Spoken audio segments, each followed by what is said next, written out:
You are listening to Radio Eastern FM 98.1. With live and exclusive coverage of the EFNL football season. Bringing you the match of the day with score updates from all divisions. And now we cross to our commentary team for the Radio Eastern 98.1 Match of the Day coverage. Eastland match of the round. We are out at Walker Park for some Sunday football. Division 1, two heavyweights about to go head-to-head. It is Mitchum taking on Boronia. The Tigers back in Division 1 after last year's Premier Division season. Boronia came up to Division 1 last season, played off in the final series, and with a lot of recruiting from both sides, with their both lists are very strong going into this season, could be two contenders for the Premiership at the end of the year. And we get to see them go head-to-head today for the first time since 2019. Very much looking forward to that. We'll hear from both coaches in a moment. But we'll welcome on the Pregame crew, myself, Ryan Long, joined by Josh Ward and Wayne Brasher. Josh, I'll start with you because you were out at Fair Park with me yesterday in what was a thrilling finish, and we're going to talk about that a bit later, but great way to start the footy season. It was a cracker of a way to start the footy season. Out at Fair Park, it had it all, and I'm looking forward to discussing it alongside you gentlemen once again, and all the games that took place around the ground. Some fascinating results and some high scoring plus some low scoring games in conditions that certainly weren't the greatest yesterday afternoon. No, they weren't. It was a bit of a tough weekend weather-wise to start the season, but that's okay. There were some interesting results that came out of it. And Wayne Brasher, of course, welcome to you for the first time this weekend. Yep. It's a very fascinating one, round one, because there are always a few results that are a bit left of field, and you don't really get a read on everything, but there are some key takeaways across all divisions that we'll probably get to today. Well, first and foremost, it's just great to have a full round of EFNL football proper to start the season again. And yes, you're right. Whilst there were some knowns and we were able to discuss them and people were pretty much on the mark with their tipping, once again there was some trends, right, that reared their ugly head early in a couple of divisions. Yep. But there was a couple of surprises as well. Well, let's start with Premier Division, and I want to talk about this one first because this one, not the result that East Ringwood won surprised me, but the margin. The Roos ended up beating South Croydon at Cheon Park by 70 points, 15-11, 101 to 4-7, 31, and it wasn't even close. At halftime, it was 9 goals to 1. And then they ended up obviously blowing that out to a 70-point margin in the end. They did beat South Croydon last year in this fixture by 100 points in a very bizarre game, and we thought that won't happen obviously this weekend. It sort of has in a way. Josh Fox kicked the 5 goals for the Roos. Tristan Tweedy starting off the season well listed as their best player. Jet Latchford was listed best on for South Croydon, and all single goal kickers, just the 4 goals for them. Bit of a surprise, Brash. It was, and look, without actually watching the game, probably the key takeaway for me, the reason why South Croydon was soundly beaten is, sounds like to me they just couldn't get their hands on the ball. And I think that always happens. I think East Ringwood probably had a bit of a chip on their shoulder after the way they were unceremoniously dumped out of the finals last year, and I think they had a point to prove.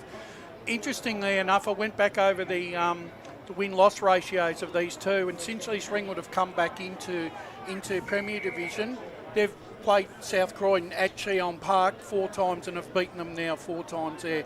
So it's a happy hunting ground for them, Josh. And they enjoy playing South Croydon as well. I think they might have lost once or twice since coming back into Premier Division to South Croydon. Yeah, so they clearly have the wood over them, and particularly in the opening round. And the margin is probably the biggest surprise, just given South Croydon didn't have their best side on the park. No Anthony Scott, then he'll miss the first couple of weeks due to injury, but they still had a pretty decent side on the park in comparison to East Ringwood, who have some players to come back into the lineup. So I still take away the fact that East Ringwood will look pretty good this year, but you also can't read too much into it, just given the fact that it is round one. You don't know what kind of attitude South Croydon would have come out with, but equally you also don't know, you don't know how East Ringwood will fare this season. All right, I'll go, before we move on to the next game, in South Croydon's eyes, the result in terms of the margin would be disappointing,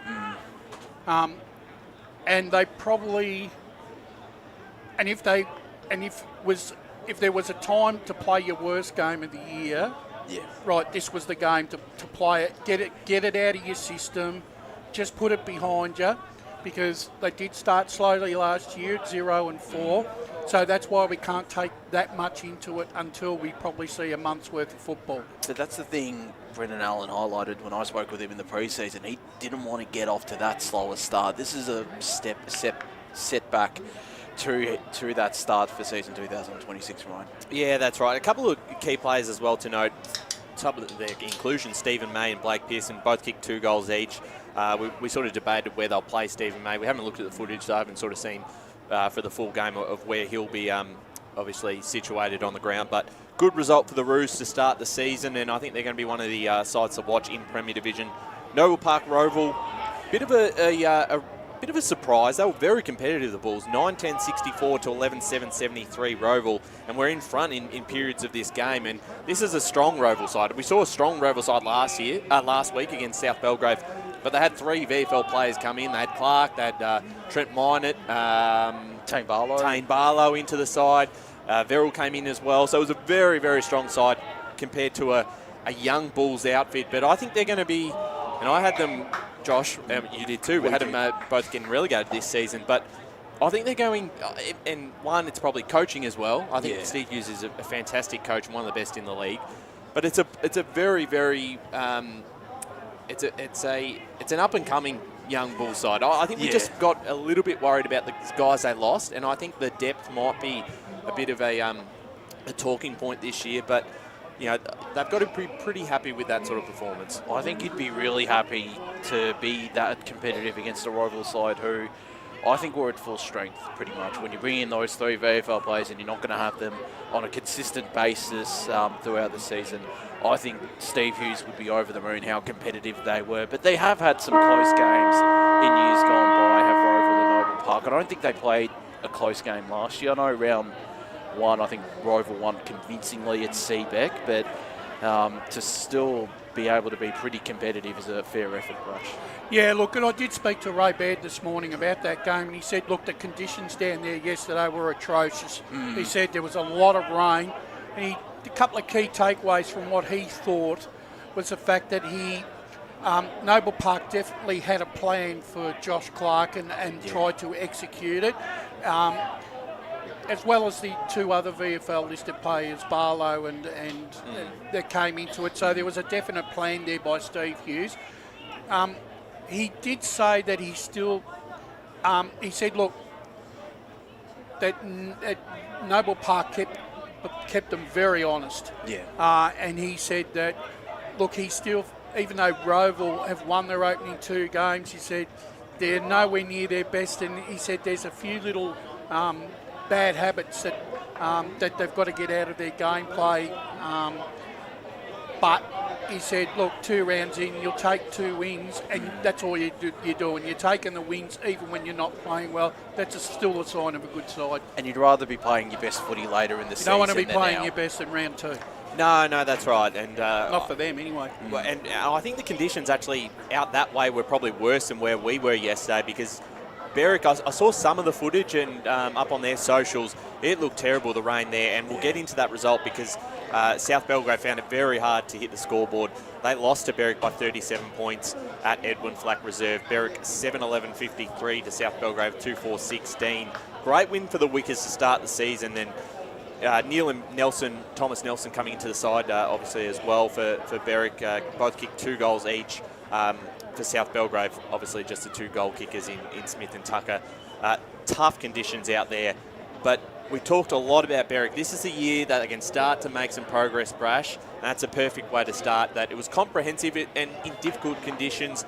It's a hard ground to score at in the first place, so to be able to put up 53, that's probably what they were averaging there last year. You'd probably know they would do better than I do, but well, I did have my early season ratings for this game, and I had Berwick at 50, and I had South Belgrave at 48.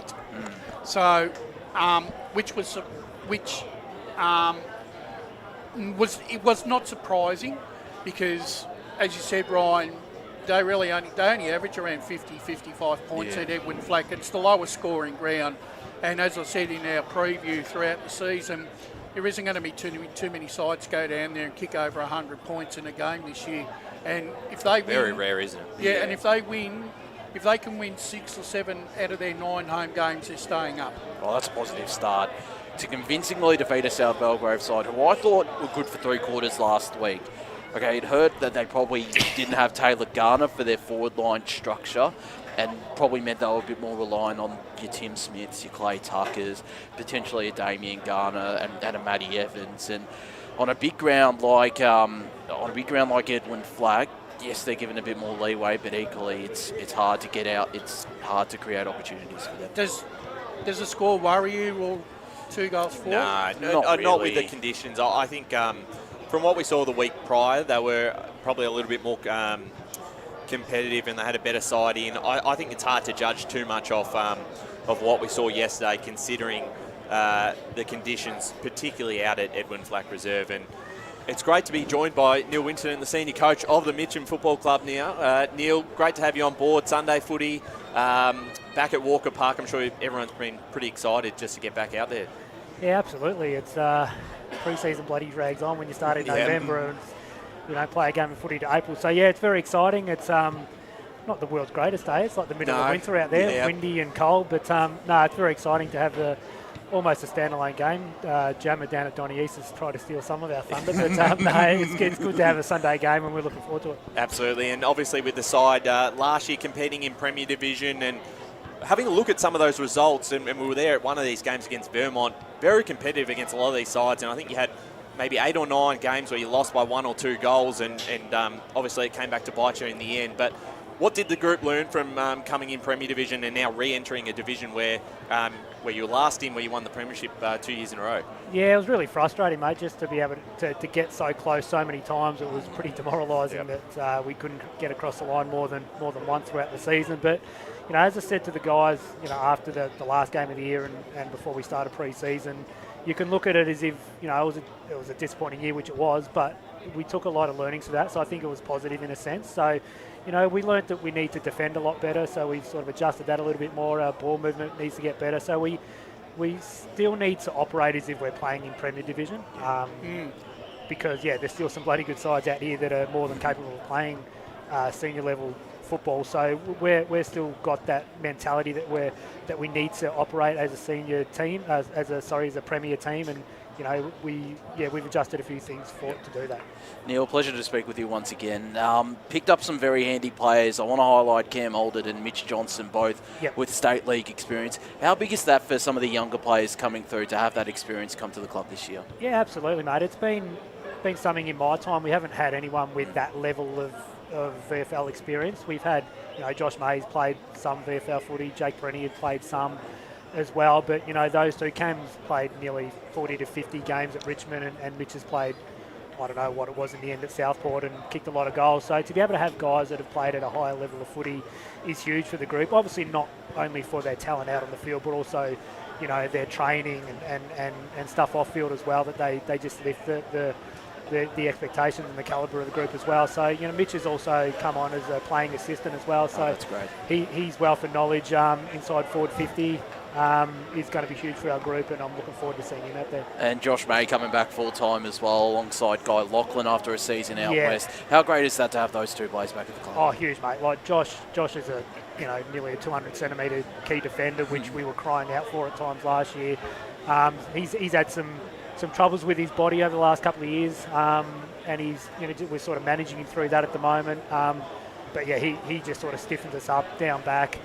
And Guy Lachlan's just a real X factor for us. Like he doesn't really know what he's going to do, so it's bloody hard for the opposition to know what he's going to do. So he can explode out of a contest. He can kick some goals from the boundary line, and he's just one of those guys that at a footy club you just love having around, because he's a bit of a larrikin and he just sort of lifts the vibe and the mood of the place as well. So it's not only what Guy brings to us on field, it's also the off field stuff as well that's important. Neil, you know, take last year away from in isolation. The previous 3 to 4 years, Mitchum were right in the mix in most seasons in Premier Division. Yeah. Like you said before, you want to bring down the defensive aspect of Premier Division into Division 1. Yep. Do you think that the defensive structures in Division 1 have gone up a notch since in the 2 years that you weren't in there? Oh, absolutely, mate. If we think we can come back into this division and just roll around like we did in 2023 and 2024, that'd be pretty naive, I think. There's a lot of really good winning coaching in this division now. Brett Johnson's got AFL experience, so there's no doubt that they will probably defend a little bit different to the way they did under Gary Ayres. But absolutely, that was the one thing I noticed when we went up into Premier is sides were a lot more structured better defensively. So we have to lift ourselves up to that level, but also I'm assuming that it'll be the same case in Div 1 as well. So obviously last year, did you have to tweak the game plan because you went up to Premier Division, knowing from what you've watched and the people that you spoke to, how much it does go up a notch? Yeah. Does that mean now that when you come back down, do you try and adopt a slightly different alternative game style that you may have not been used to try and throw this year's opposition off the beaten path a bit? Yeah, a little bit. We still do move the ball similarly to we have in the past couple of years, but with some slight tweaks. So we've spoken about that, what we need to do in certain situations in games, and we're not an overly tall team, so we just can't afford to just bomb the ball down the line. So the one thing, apart from the defensive structure side of stuff in Premier, was you just get absolutely crucified on turnovers in Premier. So that's something you need to try and obviously, even at Div 1 level, you need to try and cut that out of your game as much as possible. Yeah, so we have made some slight tweaks. They might not be huge and you might not really notice them, but they will be there. Some of your VFL players not available today, but one player, Rod Ali, into the side. I think played maybe the 2 games with you guys last year and had a really, really strong impact. Going to be a really good footballer in the future. How big is he and what sort of role is he going to play today? Yeah, absolutely. He was touted as being a mid-season draft chance last year, and obviously that didn't quite happen, and he's on Collingwood's VFL list at the moment.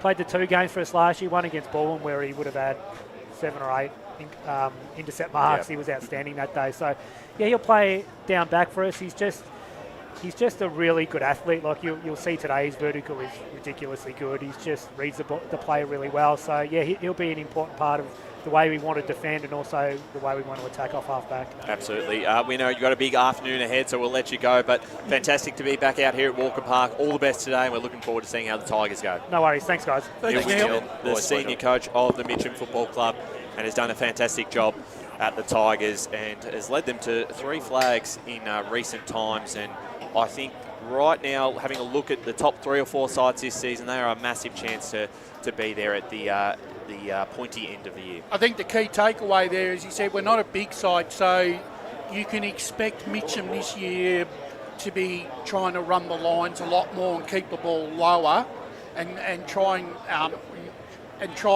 not pinpoint, but try and kick the ball, Josh, more to position in their forward line, which is going to set their small forwards an easier task. Almost similar to Baronia, who we know love to run the lines, use the handball game as much as possible. So certainly going to be interesting to see how both sides counteract one another. And I mean, he says there's ex-AFL coaches in the ranks as well once again, but he's equally as impressive, if not one of the best coaches in Division 1 competition. He's masterstroked some brilliant games. Like I remember a game that I wasn't a part of 2 years ago when Mitchum, I think it was against Montrose, and Mitchum had a lot of players missing and they still managed to find a way to get the job done.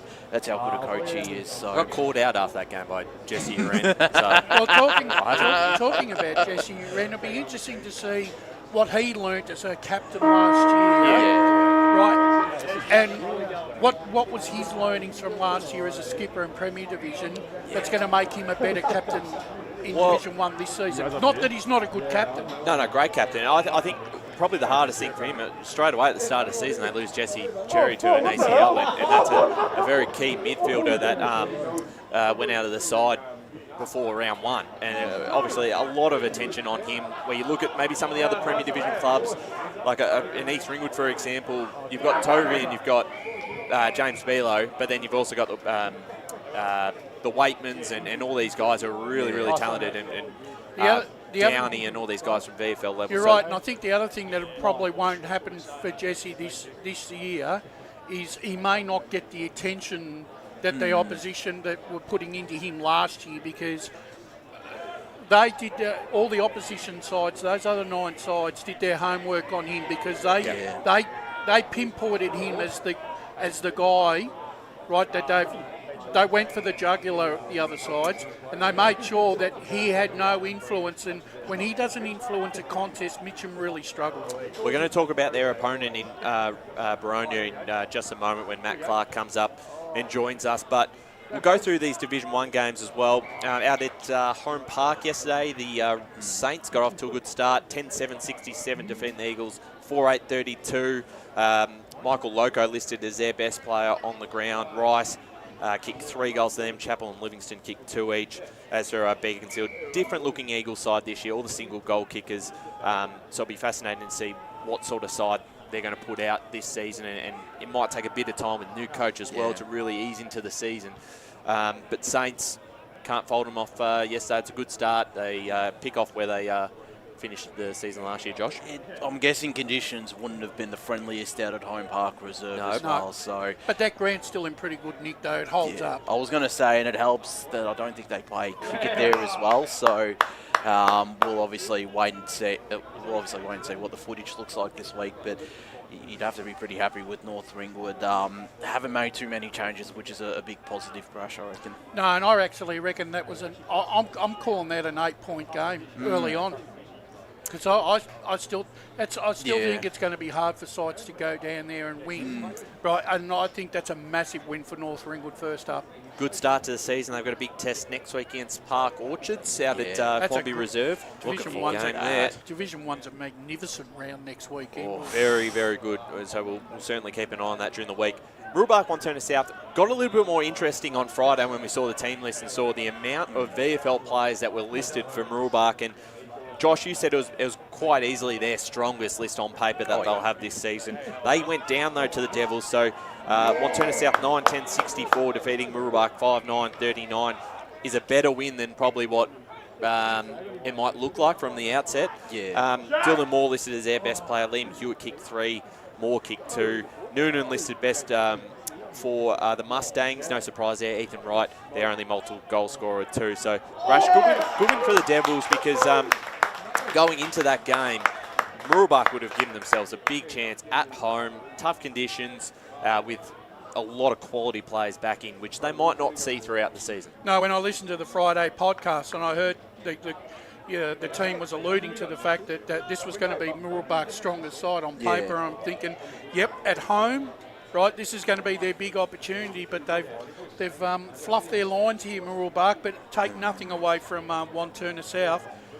Look, the last year's premiers, and they wanted to send a statement to this division very early to say we're not here to make up the numbers, and I think they've got a really nice balance with their side. Getting Lincoln Wong back in that side, it's a massive game for them. I mean, because he plays that ruck rover role perfectly, and he's pretty fearless. And look, they've got a very well-rounded side now. I think Justin Heffernan's, I'm expecting them to finish in the top half of the table this year. Yeah, looking forward to seeing how they perform against some of the top sides in this division, which I'll get a few of those tests in the upcoming weeks. Montrose 16-11-107 defeated Bayswater 10-9-69 out at Montrose Recreation Reserve, so 38-point win for the D's. Taj Heap listed as their best player. He kicked 4 goals in the end, Heap, so great game for him. Luke Jenkins kicked 3. Rolly Collier-Dawkins in his first game for the D's kicked 2. As for Bayswater, Jack Troke listed as their best player. Trent Bianco was one of those key players that they got into the side. Tom Spencer kicked 3 for them, and Christian Poe kicked 2. Not a bad performance from Bayswater when you look at it, Brash, because I think when we probably analyse the sides going into the season, not a whole lot of praise for Bayswater, a bit of concerns for them. So I think a competitive performance. There was a couple of goals in it at half time. I don't think anyone was expecting them to win. And then as to the D's, just the 4 points which they need, and they walk away with that. They're pretty happy. One quarter of football. It was that premiership quarter, the third quarter, that Montrose put the game to bed. But when you look at the other scores throughout the other, Bayswater were competitive and probably unlucky not to win a couple of quarters out of that 4, Ryan. Yeah. So I actually think, whilst it was an expected win for Montrose, I think Bayswater probably might be the winners in terms of their development, because I think they got something more out of this game than what I think they were hoping for. Well, they would have benefited from the inclusion of Trent Bianco. He's going to play most of the season at the VFL level as at Box Hill Hawks. So to get him in for this game, obviously no Tyler Brown, who's listed with Bayswater, I think that would have lifted some of the playing group. I'm still pretty optimistic about Bayswater after this performance, but I think they're a bit of a wait and see in the next couple of weeks, particularly when they don't have Bianco available. But I still think this is a positive performance against the Montrose side. A lot of us have rated pretty highly. So. Similar result with Mullen reserve, with Norwood taking on an elite side, a side that's been in 2 grand finals in Park Orchards. The Sharks won that game 13-14, 92 to 7-7, 49. Again, I think the 2 key issues with probably Norwood and Bayswater is depth. So I think it'll be interesting to see how that obviously plays out during the season. But I don't know if they're going to. I don't know if they're always going to be able to probably put together a strong side on the park, particularly when injuries come in, and other sides, face those issues. They seem to have the players and the depth to fill those spots. I think Brett Moyle will be much better than will be a lot happier, Josh, than last year. Yeah. That's a really and much like Bayswater. At least the margin wasn't a complete blowout like it would have been last season. I think Norwood will have benefit, and they've probably improved even on that performance by a couple of goals. Yeah, I think they absolutely have, and potentially one to watch this season, Ryan, as we've got another guest joining us. Yeah, absolutely. We got the Boronia senior coach in Matt Clark coming into the box for the first time this afternoon. Clarkie, great to have you back, and great to see the Hawks out there for the first time in 2026. Absolutely. We had to wait that one extra day, but we're keen as it's been exciting. It's a long time pre-season. It is. And even I've done a lot of them now, but they don't get any shorter, that's for sure. What's the vibe been this pre-season? Obviously had a pretty strong group of recruits come through the club, and the depth is really strong. You can see a few players in that reserve side right now playing who have been in premierships with the club. Must be a pretty good spot to be in with the amount of depth and talent that you've got at the moment at the Hawks. Yeah, it was a really strategic play by us. Over the last couple of years, and I'll go back probably 5 years when we didn't have 19s, it really didn't hurt us the first, second or third year, but after that, we found even last year, our selection was really compromised. Take away that we went on their ground and a few other things. It was more the age demographic of our team got old, and they were good enough, reliable players to play development football or reserves football. We just didn't have that next iteration of young kids coming through. So we went and got a lot of 22, 21, 19, 20-year-olds who have been at other clubs. Obviously, we've got some top-end talent as well, which ultimately puts internal pressure, and that's what we didn't have last year. I thought back end of the year, we were battling with injuries and we were battling with selection queries too. And I think if you ever want to be a good side, and I draw it back probably a couple of years before that, we had 35 players who could play senior football on any given day, at least a role. So we've been really strategic about how we recruited, with an eye in mind that we want to be the best side we can. So, yeah. Matt, just harping back on that little point about there were a lot of things working against you last year, not playing on your ground. You had a lot of your key players out for the majority of the season. Like you said, you came into the finals pretty banged up. When you look at, you're now back at Tormore, there's familiarity again. Players are back training where they feel comfortable or at home. Do you reckon you could put is there a figure? Is it 2 goals or 3 goals in terms of mind? Yeah. Where that's going to be the difference this year between winning and losing? Yeah, I hope so. I hope it's because we lost a couple by that margin. But for me, I think it's just that connection that you get. Like socially, you work hard when you're not at your ground to stay connected. And inevitably, I think we had less functions than we've ever had last year, and a few other things, because it's hard work on all the volunteers and everything else that goes on. And they've set up at 7 in the morning. They don't want to pack up at 10 o'clock at night because we want to have a couple of beers. And so, yeah, it just became a challenge. But that said, I think the guys are coming in excited because what we do, we train at Tormore. We're going to play next week at Tormore. They see the development taking real shape now, and they know that we're playing 2 of the first 9 games at home, but we know that we've got 7 of the last 9 games at home, and we're buoyed by that. So I think as far as goals, I can't put a goal figure on it, but what I do think in the mentality of the group now is they're buoyed and they're excited. So hopefully we can harness that into wins. With Malice and Brasher, which combined for basically 75, 80 possessions a game last year, what steps have you taken to replace them? And is Jake Arundel one piece of the puzzle in helping you recover some of those possessions? Absolutely is. What we learnt with Brash, obviously carrying his shoulder for a while and getting it operated pretty quick, which is going to get him back out there, is that we had a heavy dependence on Mitch and Brash to rack up their 50, 60 a game. And so Jake Arundel's going to be a big part of it, absolutely. I think Mitch is a bit of a curveball for us, and a week by week at the moment we don't know really what's going on. He's not an over-communicator, but what we do is we wish him the best and hopefully he goes as far as he can. But we're sort of spreading the load. I think Beggs will run a bit through the middle now. Church? Yeah, Church. Well, Church is a midfielder for us now. He was a half-backer last year. He's going to move in. We need that defensive.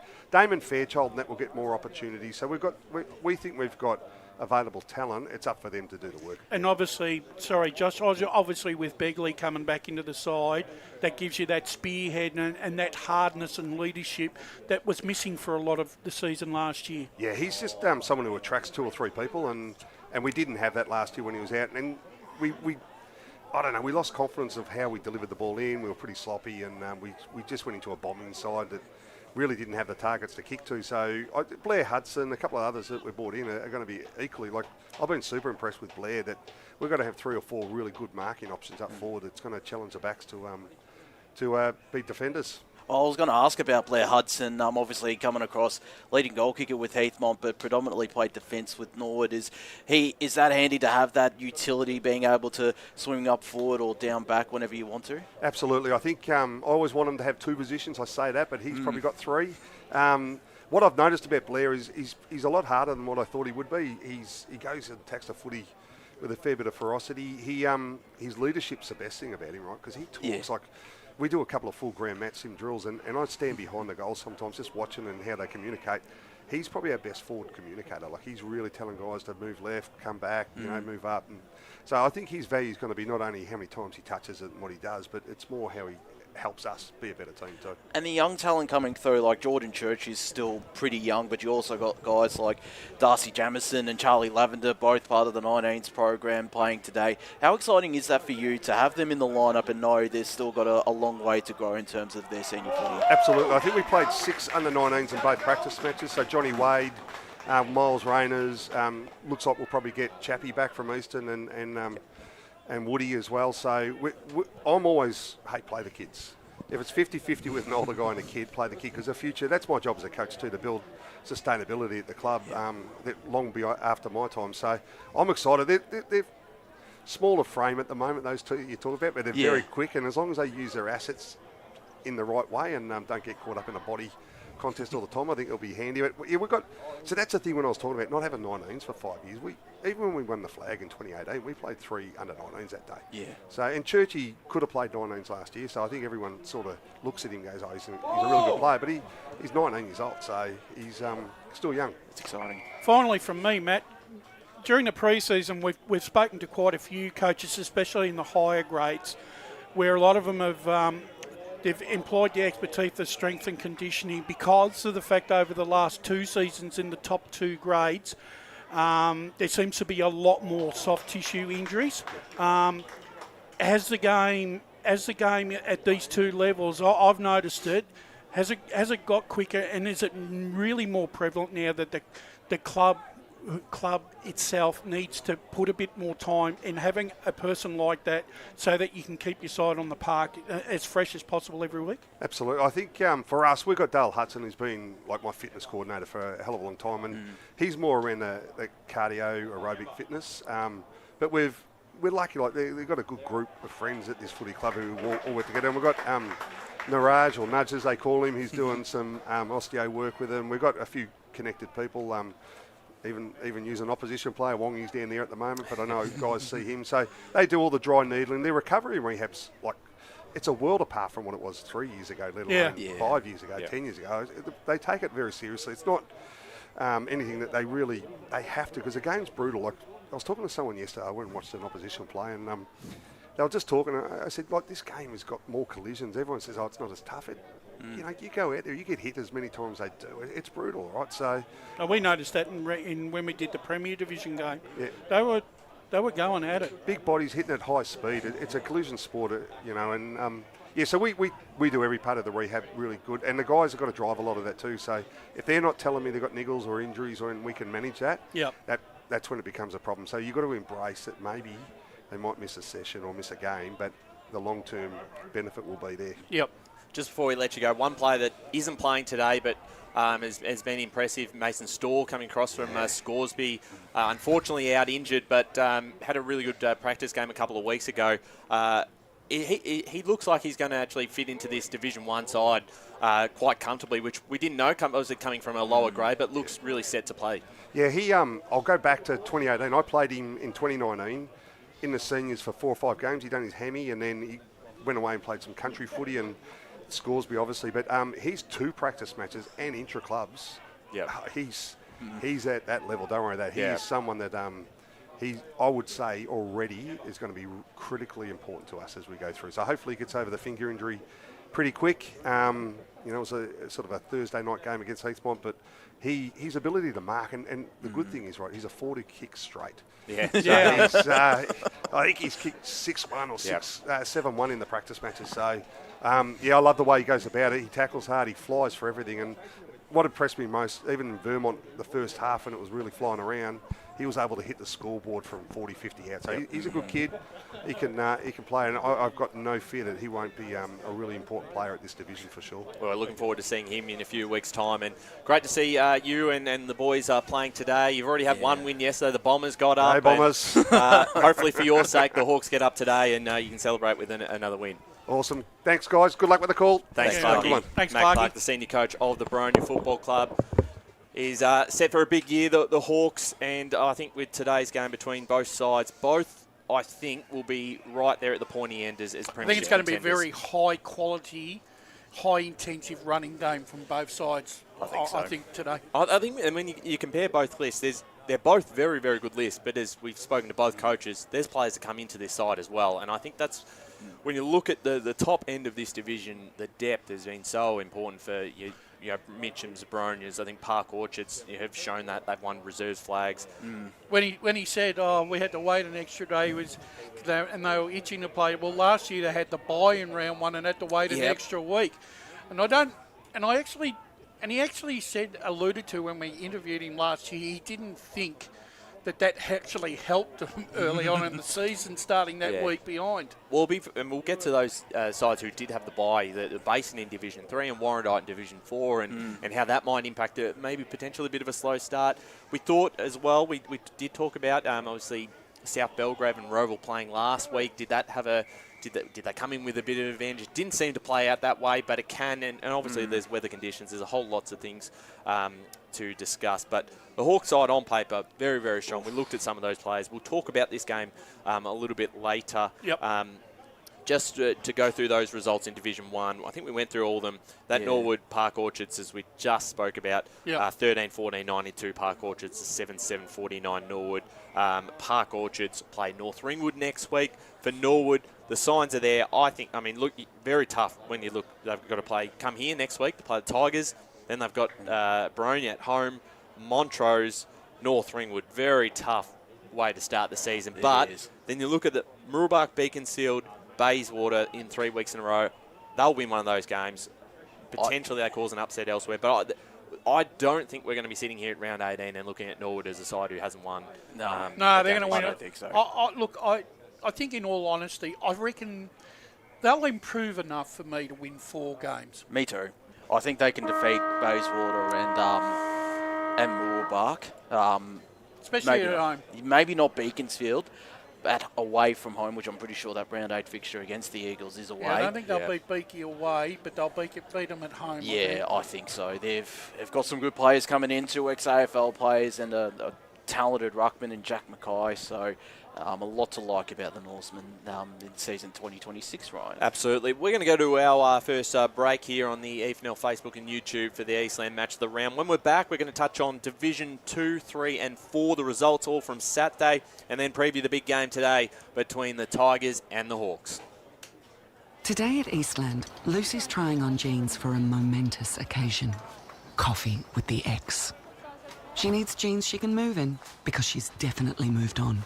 Jeans that get a second look, but don't give any second chances. Jeans that say, why yes, I have spent the last 8 months in a post-breakup juice cleansing, kickboxing, personal training frenzy. And it looks as though she's just found the perfect pair. Bravo, Lucy. For all of life's little moments, there's Eastland. Eastland. Live real. Sprained your ankle bursting through the banner? For bumps, breaks or bleeds, be seen sooner, close to home, at Knox Private 24/7 Emergency Department. You'll generally experience shorter wait times. Knox Private 24/7 Emergency, 262 Mountain Highway, Wantirna. Do you feel good about your bank? Because there is a bank you can feel good about. They share their profits to fund big community projects, small community clubs and vital emergency services. They've given $250 million to help Australian communities thrive. They have all the products and tech you expect from a big bank, with service you don't. It's Bendigo Bank. Feel good about who you bank with. Try Bendigo. Search bendigobank.com.au or search Bendigo Bank near me. The one thing that puts a smile on my face is my kids. The sun shining through the clouds, even in winter, absolutely puts the biggest smile on my face. Seeing delicious food on the table ready for me when I get home. One thing that always puts a smile on my face is seeing my family. The thing that puts a smile on my face every time is really good music. Just the simple pleasures in life. Be remembered for the greatest moments in your life. Find out more at tobinbrothers.com.au. Tobin Brothers Funerals, celebrating lives. There are only 3 things that should be flushed down your toilet. Pee, poo and paper.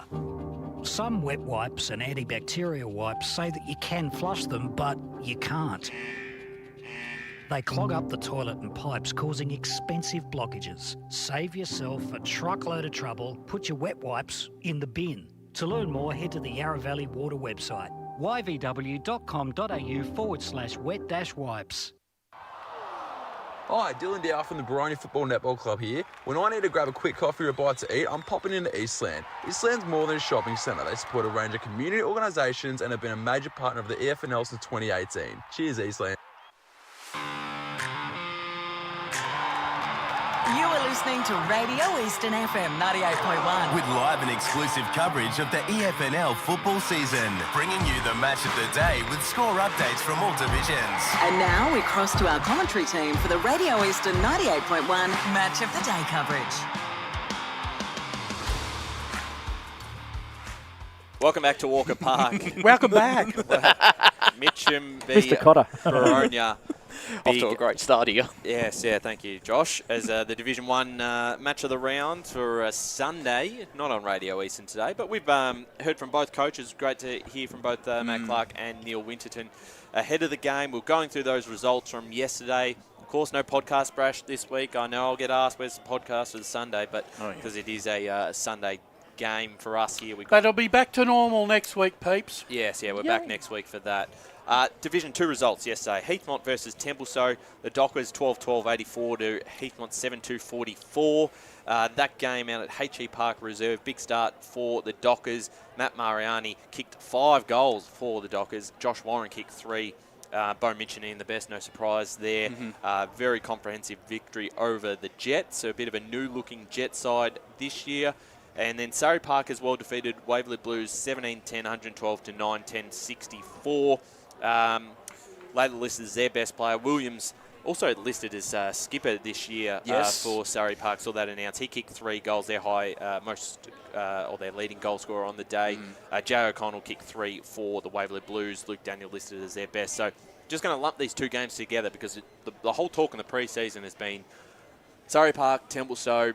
is there a gap between them? They both start off with good wins to start the season. So from that, no surprises? Yeah, no real surprises, to be honest. Speaking with a couple of people at the Surrey Park game, I think they were impressed with how quickly the Waverley Blues started, but then the Panthers just got on top in the final couple of quarters. So, and Dill Williams, I don't think he was listed in the best, and I don't think he thought that he had his best game, but Ben Woodfull was dominant in ruck alongside, I think it was Blake Leidler, who also made his debut for Surrey Park.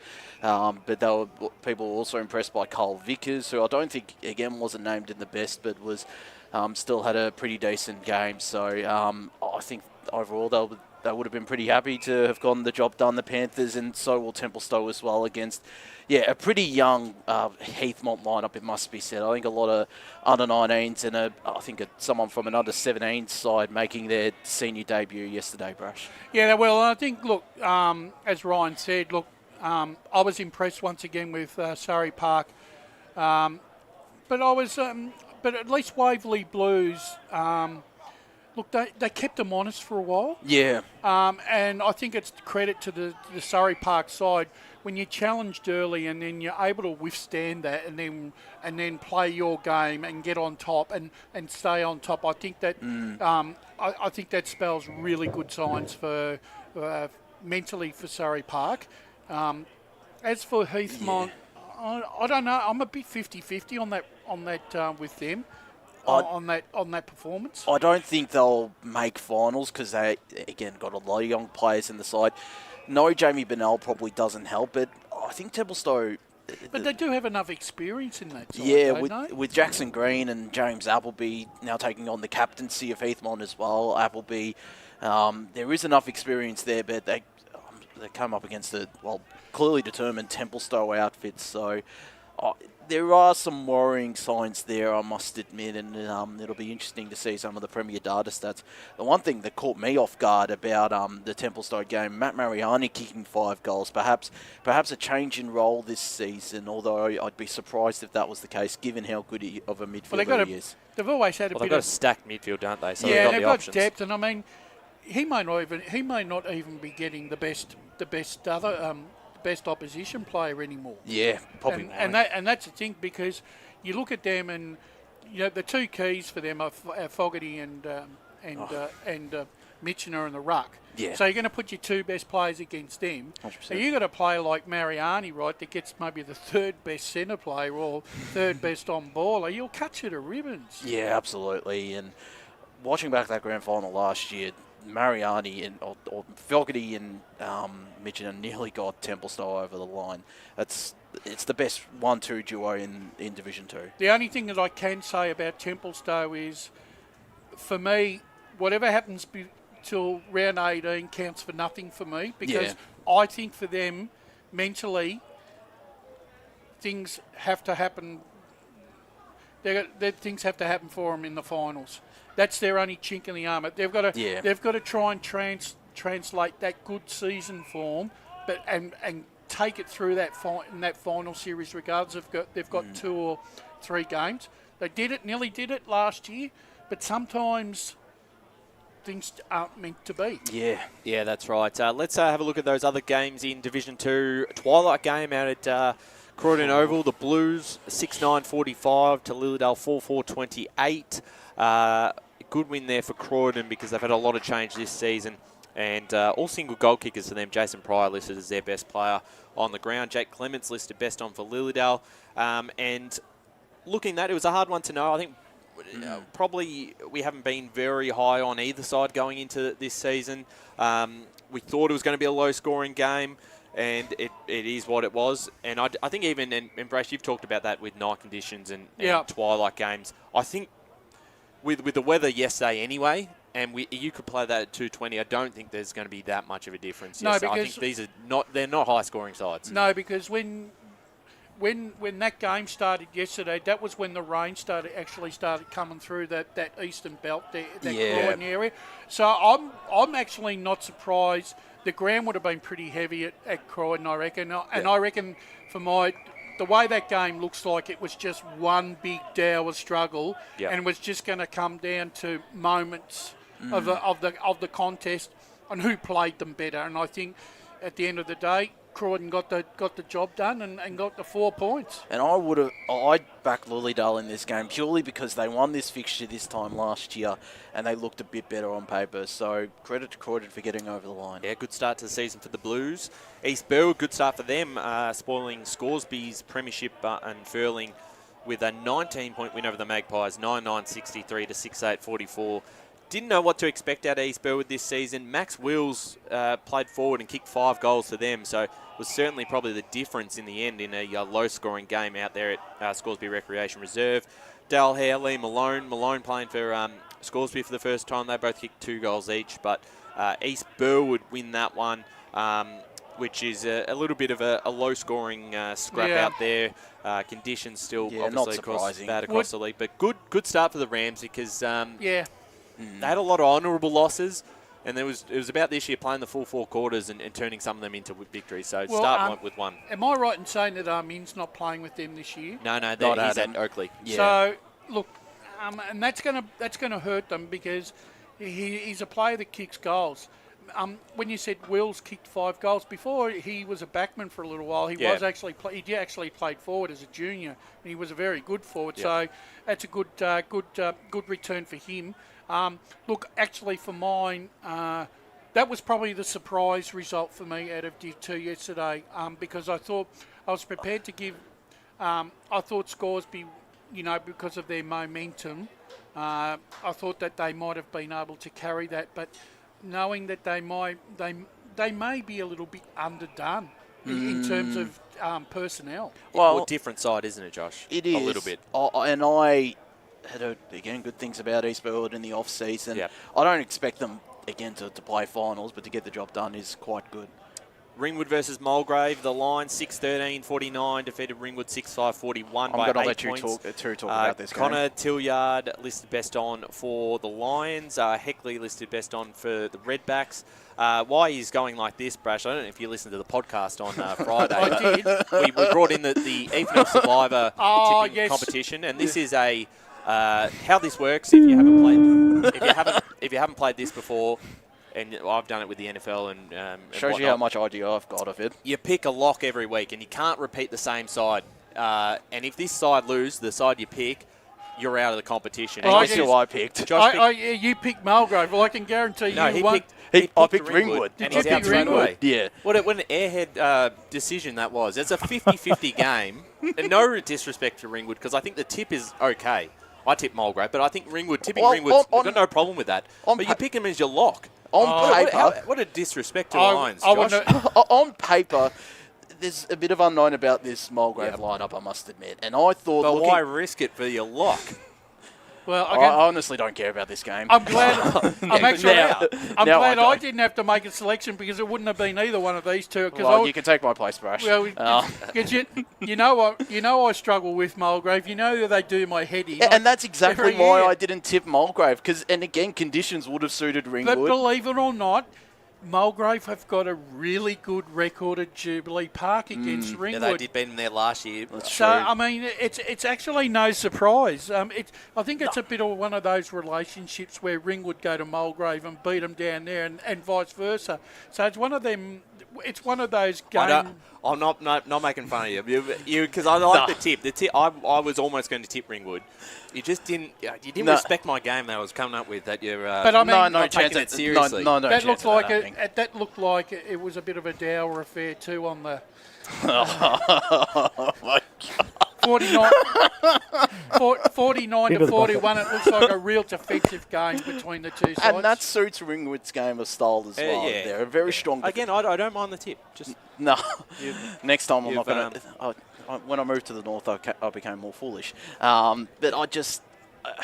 Why don't you just tip Heidelberg? Then you won't. You'll never lose. I would have tipped them yesterday, but look. In all honesty, I think credit to Mulgrave. And again, I look at the Mulgrave side, and for those 50-50 games, I judge sides on paper. And Ringwood had a bit more experience, and I thought their inclusions would also be good. Yeah. But Mulgrave... No, you don't need to defend your tip. I think the tip's fine. Just for the game, I'm always going to defend my tip, but credit to Mulgrave. I think we both rated them pretty highly this season, the Lions. Yeah, I think we rated both teams. So I just thought this case Ringwood would win. All right, let's move on. Div 3, we'll go through some of these results quite quickly. Donvale, big winners over Coldstream. 18-22, 130 to 2 straight, 12 Coldstream. James Fisher kicked 5 goals for the Magpies. Mitch Brower also back in the side, kicked 3. Nick Murphy kicked 3. Josh Jordovic kicked 2. Coldstream only had the 2-goal scorers for them.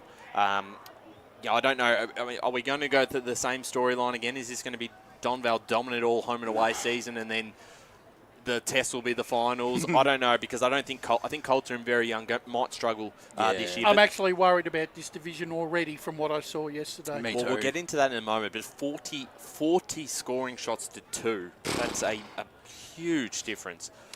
The other results, Ferntree Gully Sylvan, credit to the Cats, because hadn't won a game on the road last season, 16-14, 110 to Ferntree Gully 9-5-59. They put that hoodoo to bed. Really quickly. And we don't need it.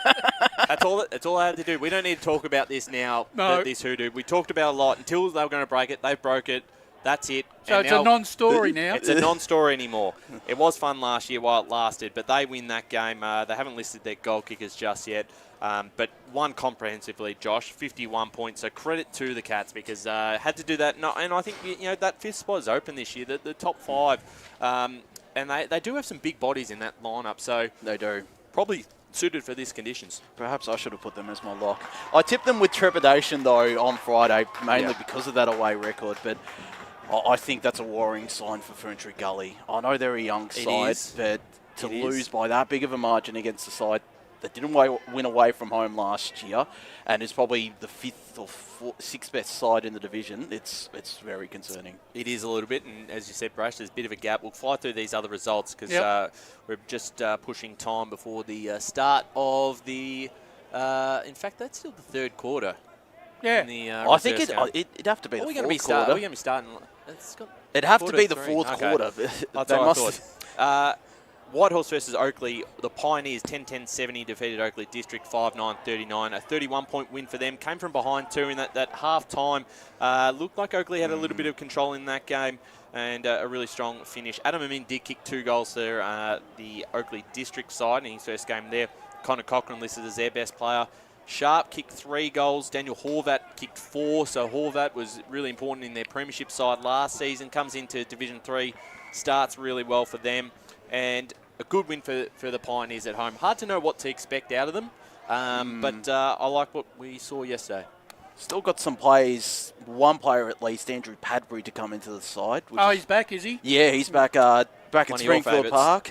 I think he'll immensely benefit this side. He'll help their forward line. He probably plays centre forward, wouldn't he? And I think Andrew Handing alluded to the fact he could play defensively as well, but to have him back at the club is pretty big. So a good confidence-boosting victory for the Pioneers and against the Oakley District. Turn my mic off. Knox versus Upper Ferntree Gully yesterday. The Kings 13-10-88 defeated Knox 5-14-44. A 44-point win to Upper Gully. Brash, we're talking about this off air, and so I'll throw this to you in a minute, but Taylor Raymond kicked the 4 goals for them. Bateson and Robertson kicked 2 goals each. Bateson listed as their best player on the ground. All single goal kickers for Knox. Couple of outs to the Falcons, and you looked at Upper Gully, and particularly when you bring in these Beaconsfield players who have moved across, and Damien Johnston and Ethan Harris and Raymond, and they were both in the best yesterday. Looked a really, really strong Upper Gully side. They're my pick to win it in the Division 3 this season. I'm really high on what Upper Gully put together last year, and they've only improved their list. Okay. Great start for them. 44 points against another, what we think will be a premiership contender at the end of the season. Yeah, I think the only thing is, look, if Knox have come into this game underdone with injuries, well, so be it. But I mean, on the flip side, I mean, Steve Buckle, he probably won't be happy with the margin. No Tom Weir, no Harry Greaves, and no Jordan Love. It's still concerning. Key position players. And still concerning the margin, though. I'm not. I'm probably the other slightly.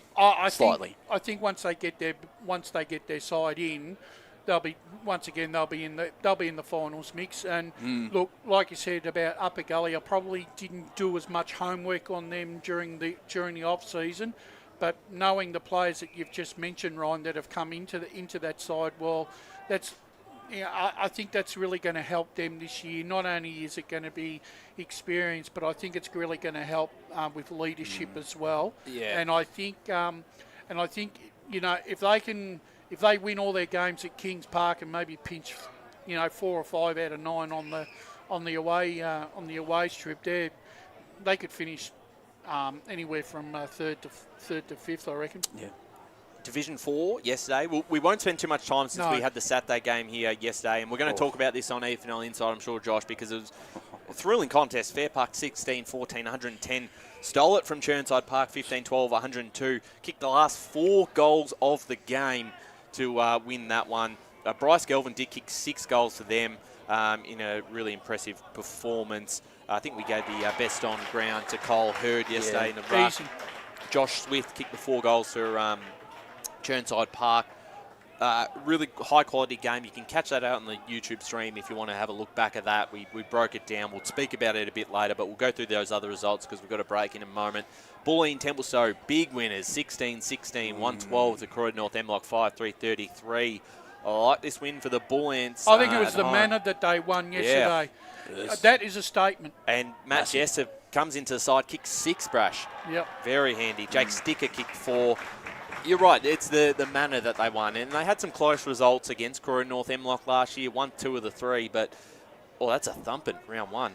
Yeah, and like I said, we all did say that at the end of last season that they will have benefited from their first year in that division. And look, they've and I actually think that the players, when we were talking to them leaving presentation night, they were more determined than ever to make it, to be really successful this year. And I think they've obviously worked very hard off the field and they've trained very hard to make sure that they're giving themselves the best chance of playing finals in season 26, Ryan. They're a big chance this year. Josh, great story for Forest Hill. Their first win in a long time.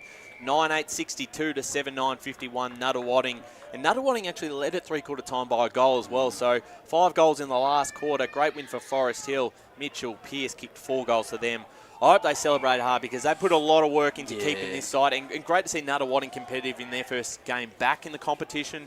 But the story, and Nick Orman kicked 5 goals for the Lions. But the story out of it, Forest Hill, tough year last year. Been a lot of hard work behind the scenes for both clubs, but it's great to see the Zebras getting rewarded with a victory in round 1. They would have really enjoyed that, Josh. First win since 2024, obviously. I think it last came against Nuttawading as well, so I'm sure they would have 100% celebrated. They deserve to, and obviously their combined reserve side with Surrey Park got the job done as well, so a pretty big day for the Forest Hill football. It was always going to be a feel-good story for either one of these sides. It was 100%. And the thing is, the fact I'm happy for Forest Hill because, like you said, with O'Sullivan being the leading games player, I think that'd be particularly satisfying for the club and for him, the player, that they finally get a win. I think it's justified.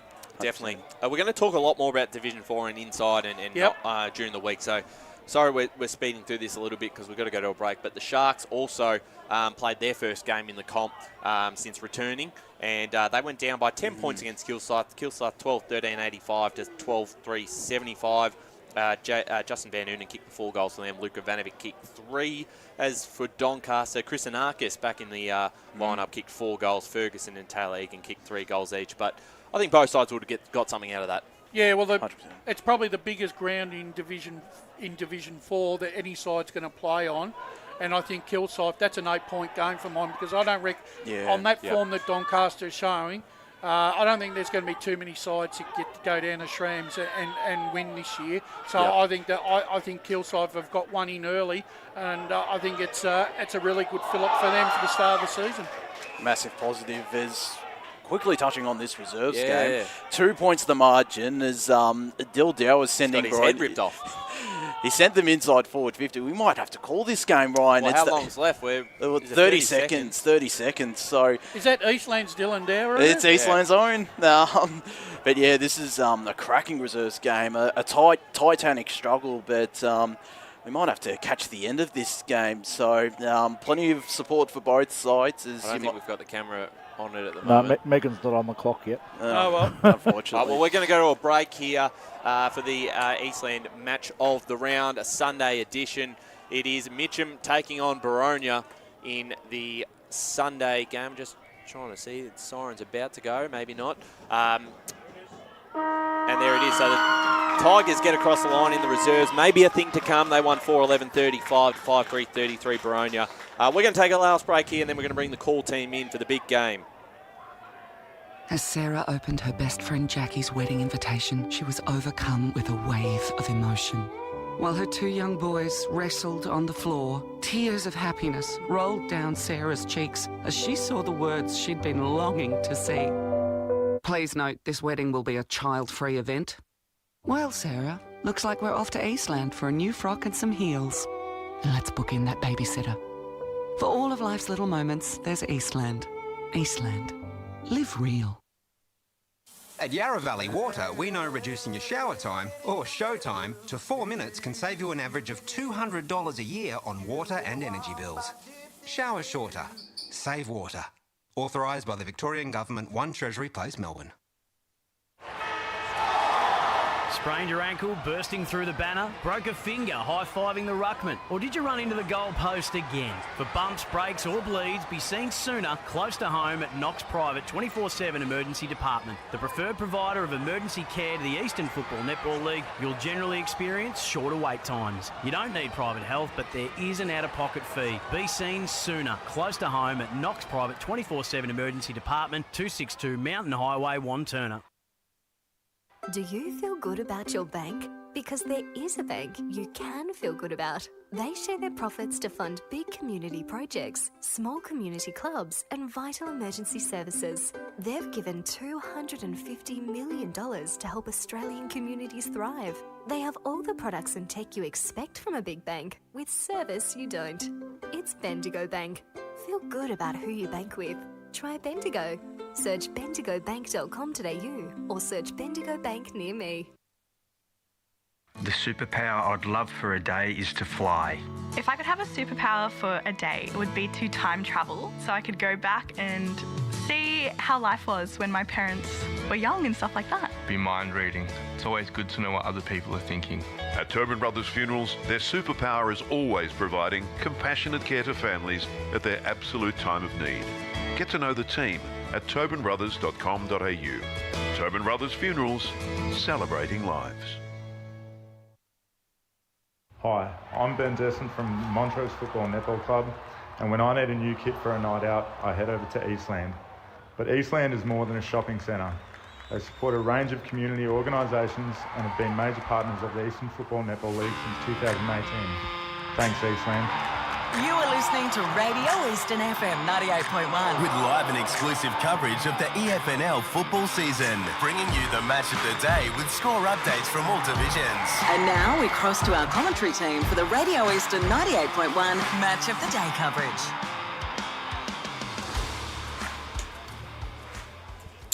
Welcome back to Walker Park. In fact, Mitchum versus Boronia, Division 1 Sunday EFNL football.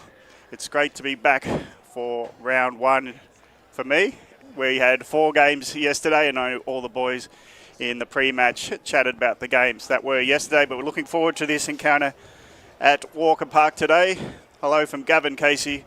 We'll be in commentary, and we've got the team preparing themselves, but I've got a chance to reintroduce Wayne Brasher to the team. Yeah, Gav, good to call with you again this fine Sunday in what's going to be a very, very intriguing contest. First up in Division 1 this season. Two sides that were at different spectrums last year, and they come together in round one to test each other out to see where they stand very early in the pecking order. So many unknowns. I know Baronia have got familiar faces because this team was young many years back, but have grown together, played in grand finals, been a dominant and competitive side in this division. But Mitchum had their glory day. It was a long time coming in terms of efforts. They finally got up into the Premier Division. It was a success that they were there. They were just unfortunate, couldn't stay up. It's no guarantee that they'll dominate this division, though. No, and I think Neil Winterton actually alluded to that. He did say that with this playing group this year, he wants to bring back down that Premier Division mentality on the way that on the way that they structure and the way that they defend, especially on the contest. He said that they're not going to be a big side, so you probably can expect them to be very much run and kick side, and probably play on and stretch and try and catch the opposition pushing too far forward and on the fly. And I think a feature of this match is actually the weather. It's come out of the blue. Summer's definitely ended, at least for this week. Yeah. Rain came. We've been watching a lot of Gav around where the scoring been low, and it's sort of carried into Victoria and the suburban areas where a bit of wind, bit of rain during the day has affected scoring at some matches. On a small ground like this, that can be clogged up naturally anyway. No, but actually, when you look at the Mitchum surface, it's still in very good. It's still in pretty good nick, Gav. I mean, considering the rain that we've had during the week, it's come up pretty well still, and it's already had 2 or 3 games on it. So, as a contest, I don't think the ground will have much to say in the contest. It's probably the fact that maybe the skills might be a bit rusty early for both sides as they feel each other out, but I'm sure that we're going to go. I believe Josh Ward's he's been buzzing us. He may be wanting to have a word. And, sorry, Josh. Josh, go for it on the boundary. I was going to say, I don't know. I think I might move across here a little bit right next to the Davis Harrigan camera. But yeah, conditions are pretty good, I must admit, for the rain, as you mentioned, Brash, that has taken place over the last couple of days and yesterday afternoon as well. There is a bit of a breeze towards, I'd say, the left of your screen or the old scoreboard end out here at Mitcham. But a pretty decent crowd in despite the inclement weather, and I'm sure it'll grow as the game goes by. Thanks there, Josh. Great to obviously have you back as well. Big day yesterday out at Fair Park Reserve. Gav, thanks for bringing it in. I've got missed calls, bloody hell. Yeah. Also, welcome for the first time, Emily Mackay. Great to have you on the media team this year, and you're very busy with coaching duties, but we got you in on a Sunday. You've got the weekend off, and most recently, according to the EFNL, you were with the EFNL, you were a senior assistant coach at North Ringwood, so you know this division really well. Would have seen Boronia last year and actually beat Boronia in a final last season. I'm sure you're looking forward to seeing how these two sides go today. Yeah, absolutely. I mean, even just to see Mitchum coming down from Premier Division down to Div 1, I had a bit to do with against them 2 years ago as well. Seeing the way that they're going to be moving the ball will be really, really interesting. I know that Baronia likes to play a nice, fast style of football, and they're missing one of their star players at the moment out of the middle, so it'll be interesting to see how they adapt, especially with the really windy and wet conditions as well. Absolutely. Gav, I'm going to let you take control here because I've got to do an announcement. Start of the season and my phone's buzzing, so very much looking forward to this game, Gav. Yeah, it's going to be a great one, and just in general, this is probably one of Brash in the last 10 years or so. This has been the most enjoyable division to watch as a neutral because the condensed nature of the ladder. You have last-second goals affecting relegation. You have close finals. Percentage separating teams missing the finals. This is always, every club wants to get to the higher level, so it's fierce. It's actually a great battle for every week. Well, it is, and especially in the fact that if you want to make to the promised land, which is Premier Division, this is as good as grounding. This is going to be as good a grounding, Emily, that you're going to get because, this division now is every year upon year is getting more and more competitive by the minute. Yeah, and you see the top 4, top 5 clubs last year, it was a really, really tight battle, and you're looking at the final series, anyone could have taken that flag, and South Belgrave obviously took the chocolates there. But like I said, it'd be interesting to see how Mitchum adapt back into it to keep that competitive nature up and running. And I think also too, to you both, I mean, there are a couple of sides, right, that have actually that have improved in recent years, and I'll go with one of them being North Ringwood. Since Matt Price has come to the football club, and he's changed the dynamics of the team and its playing style, and the young players that they've got. I love Begg, the ruckman. He's aerobically one of the most beautiful footballers to watch. I'm just going to hold you up from speaking any more about the game ahead of us and potentially what might happen, because we've got to be wary that we don't intrude on a minute's silence upcoming. Once you hear Ryan Long, our media manager for the EFNL, through the broadcast, he will have words. Then we'll have a moment in time of silence, and I'll let Ryan talk you through it. But we're very, very wary not to talk over what's about to happen as the teams come together for Guard of Honour. So they're, the Mitcham Football Club and Boronia Football Club are going to be side by side, linking arms. And when you hear Ryan speak, we'll pass over the mantle for him to take us through the next moments. So we're only seconds away before we hear from Ryan. Okay.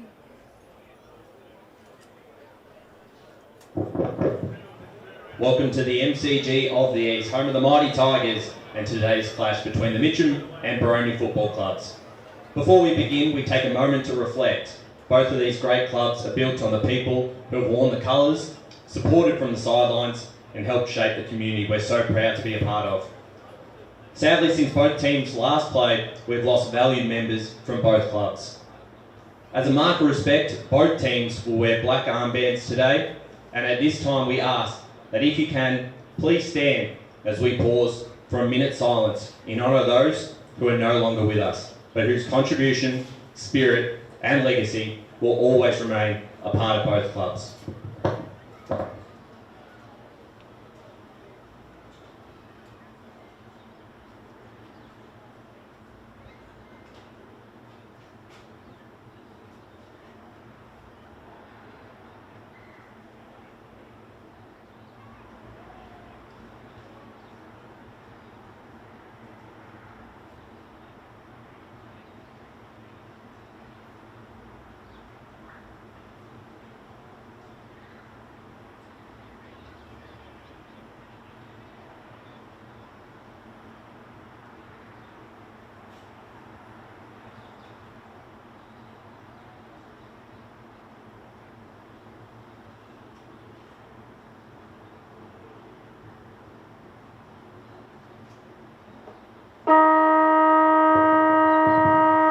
Thank you, and the best of luck to both teams.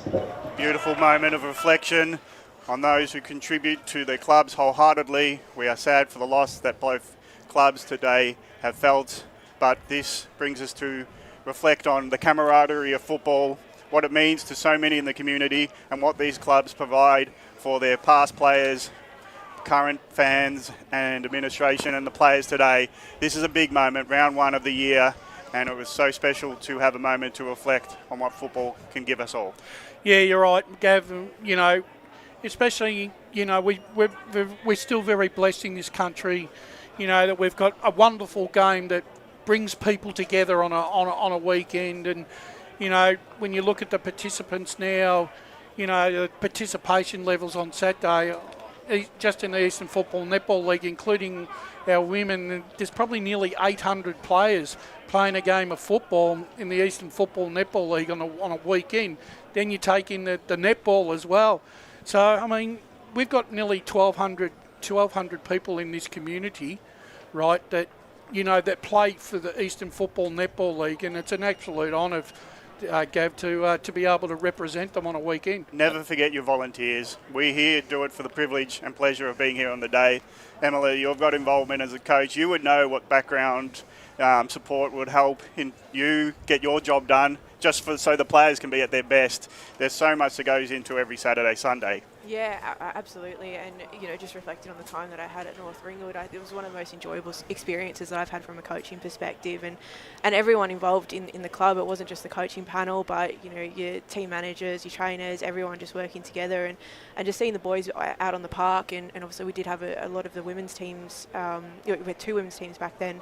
To see how everyone just gets along and, the social rooms after the game, like that's what footy's all about. You can coach in the higher levels and it's awesome, don't get me wrong.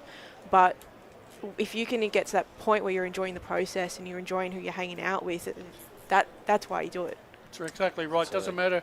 We've always said, Ryan, one of the things that we've always prided ourselves on, especially on our match of the day, is we always like to give every division a chance, which other football organisations don't. They only stick to their top grade. But we recognise that the Eastern Football League, we have 5 divisions and we owe it to every single club to give them the exposure that they deserve. And obviously to this game here out at Walker Park, we're moments away from starting and we've got Josh Ward on the boundary. Josh? My tip for this game as well, first up, I've got Mitchum. Boronia kicking to the left of your screen. That's the wind advantage they'll have in the first quarter. Thanks there, Josh. Tips across the board. Brash, we'll start with you. Yeah, I'm going with Mitchum, only because it's Mitchum. I think it's a toss of the coin game, this one, Ryan. Emily? I'm going to go Baronia 23. There you go. Let's go. Gav? Without much idea, I'll tip Boronia. Yeah, I'm tipping the Hawks here and ready to go. Gav Casey, take us underway. Round 1 at Walker Park. Rucks go out at middle, Walker Park. Hannon gets a second go at tapping it down, but Mitchum try to win it out of the circle. Tackle is fierce. It means the ball hasn't moved from the centre circle. And they'll come in for secondary. The secondary bit of hustle and bustle and tussle. Yeah. It's all happening now. The umpire's having none of it. He balls it up and the wreckage of that pack has now come back. Hannon only just gets up to contest the ruck contest. He's hand pass is sharked. Turnover potentially as Hannon goes again.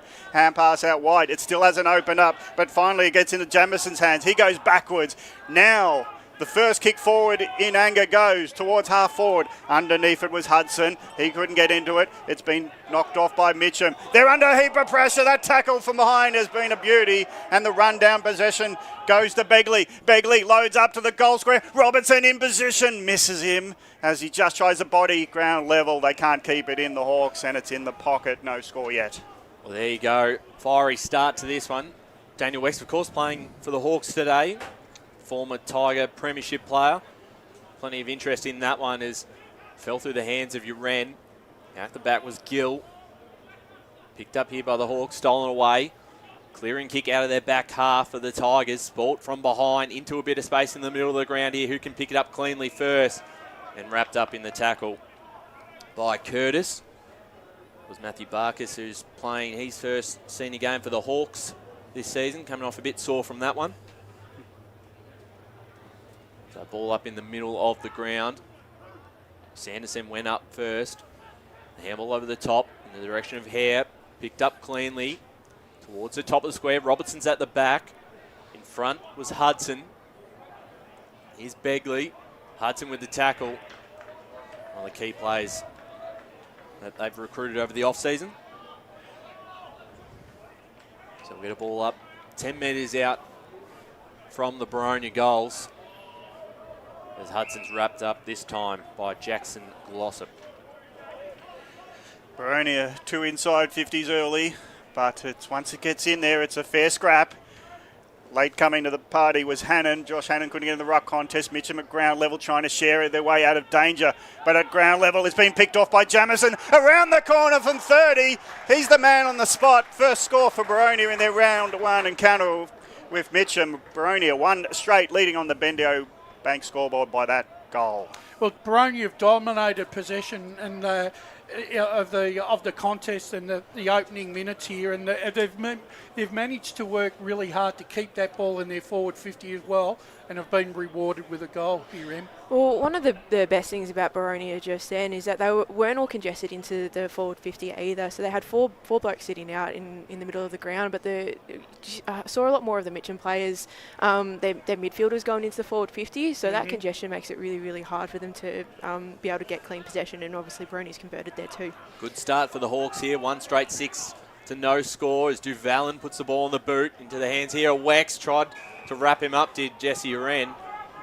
And we've got a free kick here going the way of Uren. He gave him a bit of the short arm there, Daniel, unfortunately. Just copped him a bit high. And he'll be in distance from here.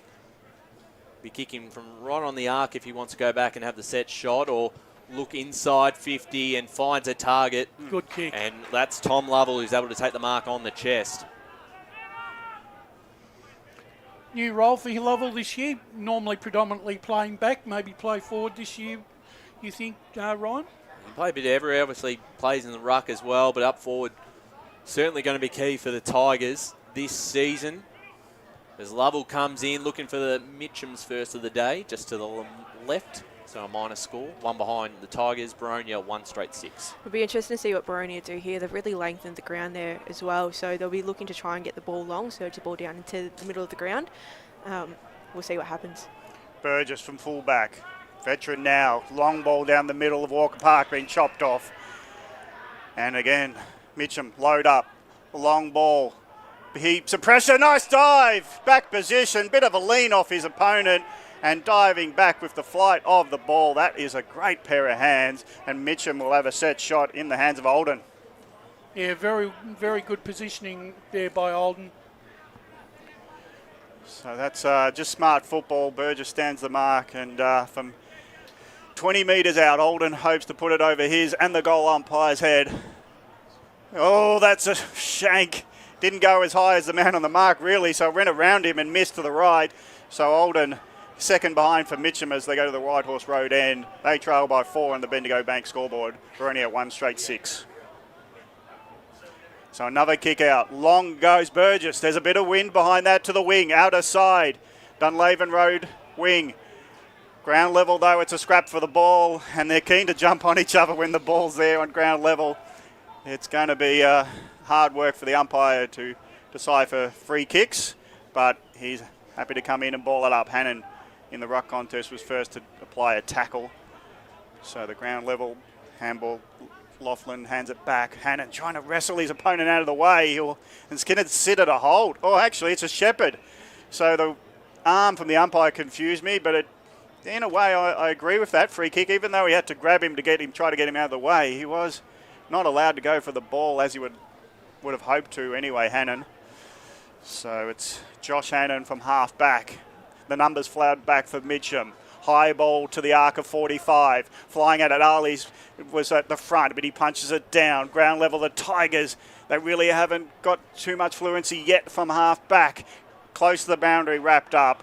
Tigers going nowhere, and they hold it in to the Hawks. If Mitchum can get it out into the middle of the ground, they've set up really, really well to be able to run and carry through the middle. We've got number 7, we got Barnesy on top of 50. Get the ball out to him, he'll be able to clear it through. So the Hawks trying to push this one forward. That was sport there from Church. Be important this year. Jamison inside 50. And a great target in Blair Hudson, who can go back for his first of the game and first in Hawks colours if he can keep truly here. Yeah, really good play there. Lowered his eyes there and hit the target. The Mitchum defender really had no chance whatsoever to inflict a spoil. Been the leading goal scorer at Heathmont. Really important player. He loves it off the boot. He gets his first in Hawks colours. And Baronia have 2 on the board. 2 straight 12 to Mitchum, 2 behinds. Hudson looks like a likely type. What's his history there, Ryan? He played at Norwood as a backman, really, Blair Hudson, but also at times his experience was used in the forward line, Gav. Certainly then at Heathmont, of course, up forward, being a leading goal kicker at the club. So one to really keep an eye on this season. He was highlighted in the pre-season. Could be a 1-2 punch with him and Robertson. Strength, and maybe one will be in open space like this time it was Hudson. But it's Mitchum getting the free kick. Long ball into their 50. The pack flies 3 versus 3. Ground level. That's me. Kick off the ground, and Burgess just kicks it out of bounds on the full. You're wondering how much jeopardy he felt he had, but not the best idea in the end. Long ball forward by Barnes. It's now a pack forming 30 metres out for Mitchum's goals. Roving the ball. Boronia are being held up. They're happy to take the stoppage. Mitchum have got a couple of inside 50 marks, but they're yet to convert them. And at ground level, they've been stopped in their tracks from this ball up.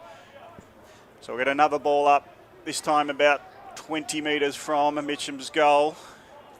Looking lively is Laughlin, but he couldn't get free of a tackle. Again, he goes at it. He can't get foot to the ball. Was he pushed? Umpire said no. Play on as the ball spills out. Mitchum again trying to get a kick forward. Short kick out of the tackle. Only goes to the opposition. Now it falls into the hands of Barnes. Long loading ball from 45. Gets the journey but trails off to the left. Another miss from Mitchum.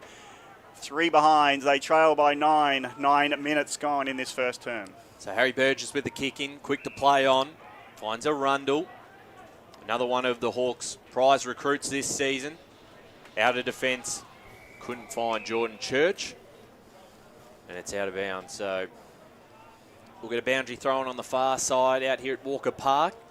Probably not as big of a crowd as the Sunday game last year against Vermont, of course, but conditions are much different this year. But we'll sure have a fair few in today.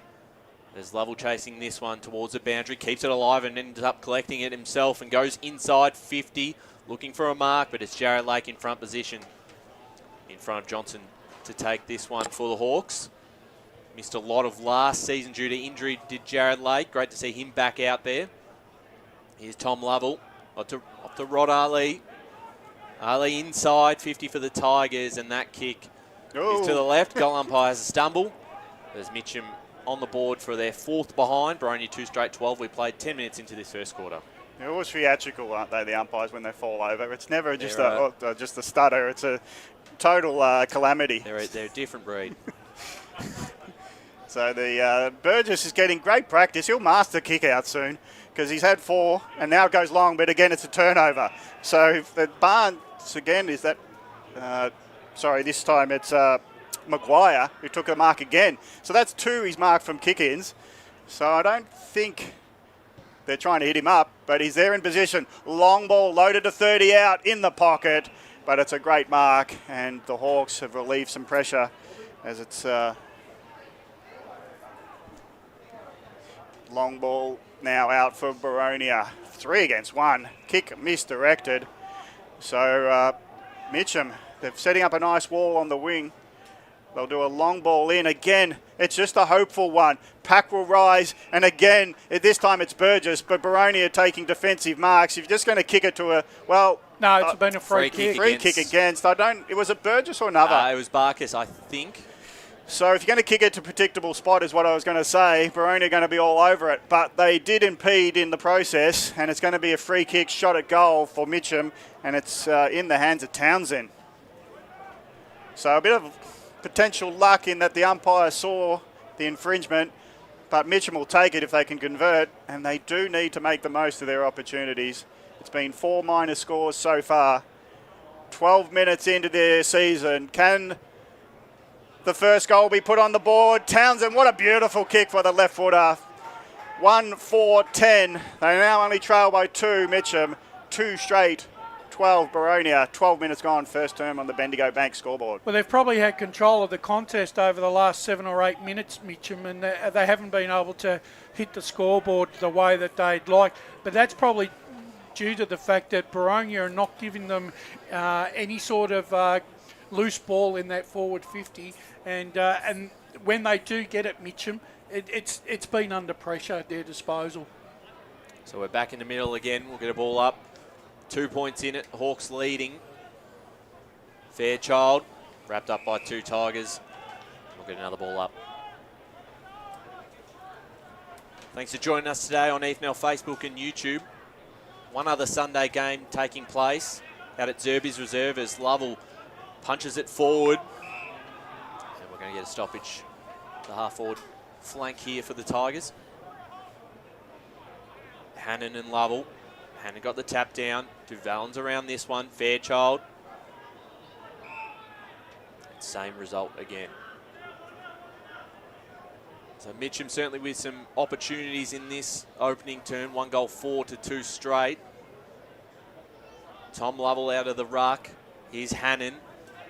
Handball at ground level. Barkas got it out to Jamison. Jamison now looking in the direction of Josh Begley, got a hand to it.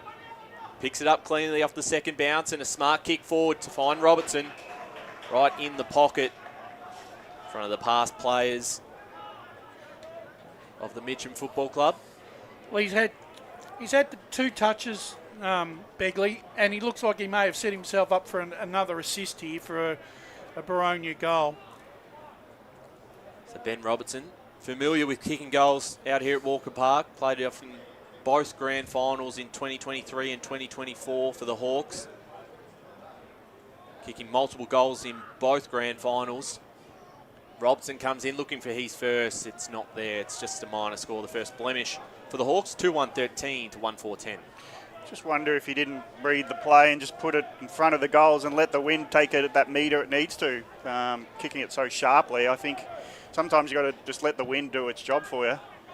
So the kick went near side, kick out for Mitchum. They're at ground level, but the hand pass cannot help them break free. Olden in the pack. He gets held a long time. The umpire finally comes in with the whistle, and it'll be a ball up. Probably lucky not to be penalised there. Yeah, he did have some open options, so yeah, potentially he was lucky. Ground level again. Mitchum, they're just not being able to get it out of that centre stoppage, but a trip will go the way the umpire. Well, the arm waving is, well, I'm now less confused because the kick's been taken by Edwards and it's a mark inside 45. I wasn't sure, like the Mitchum team, whether it was their free kick or not. Yeah, the umpire didn't really articulate that free kick very well, Gav. I agree with you. Then it allowed the kick inside 45 to be quite sharp and deliberate. And now having a shot at goal, Duncanson from 45 and a 45-degree angle. He can put the 3rd goal on the board for the Hawks. Puts it left post. That's driving its way. What a beautiful kick. We talk about using the conditions to advantage with a kick. That was beautiful. It sailed through. What a goal to Duncanson, the 3rd for Baronia. 3-1-19, 9-point lead over Mitcham, 1-4-10 halfway through this first term. Well, it's been an interesting and entertaining first 16 minutes of this game. Both sides have had their chances to really hit the scoreboard, and I just think Baronia have just taken their chances a bit more than what Mitchum have. Yeah, absolutely. I mean, just being able to convert a 3-1. Just when the ball's gone down into their forward line, they've been able to capitalise on that. So here's a chance now for the Tigers through Lovell towards the half-forward line. Burgess involved. There's Townsend with the handball forward.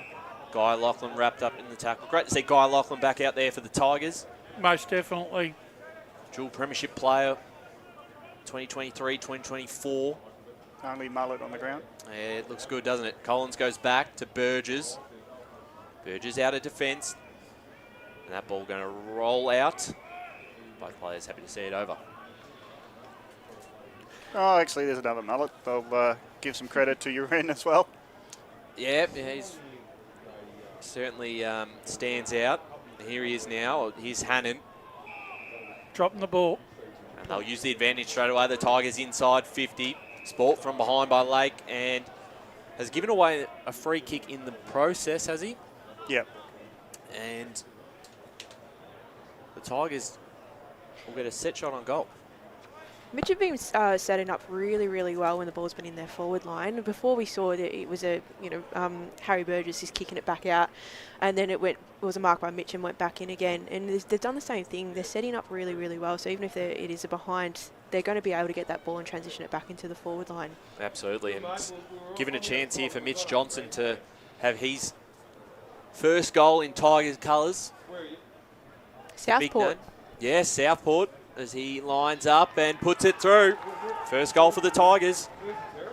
And that moves them to 2-4-16 to Boronia 3-1-19. And it certainly helps that experience from a VFL point of view, Emily, to have him and the experience he's going to be able to give him this year. Well, I think he's also got a forward line coaching role as well with that. So being able to share that and being in that identified position really would help Mitchum out heaps. Well, they might need him at quarter time. He's showing them the way with kicking skills, but so far slightly inaccurate in front of goal with set shots. Well, I did say before the game that good players are able to adapt to conditions, and obviously that's a great example of that too. Yeah, well, he's corrected something that was going awry for Mitchum. They close the back. The gap back to 3. Secondary ball up, not happening because the tackle's been rewarded for holding the ball. Mitchum will get another clearance, in fact.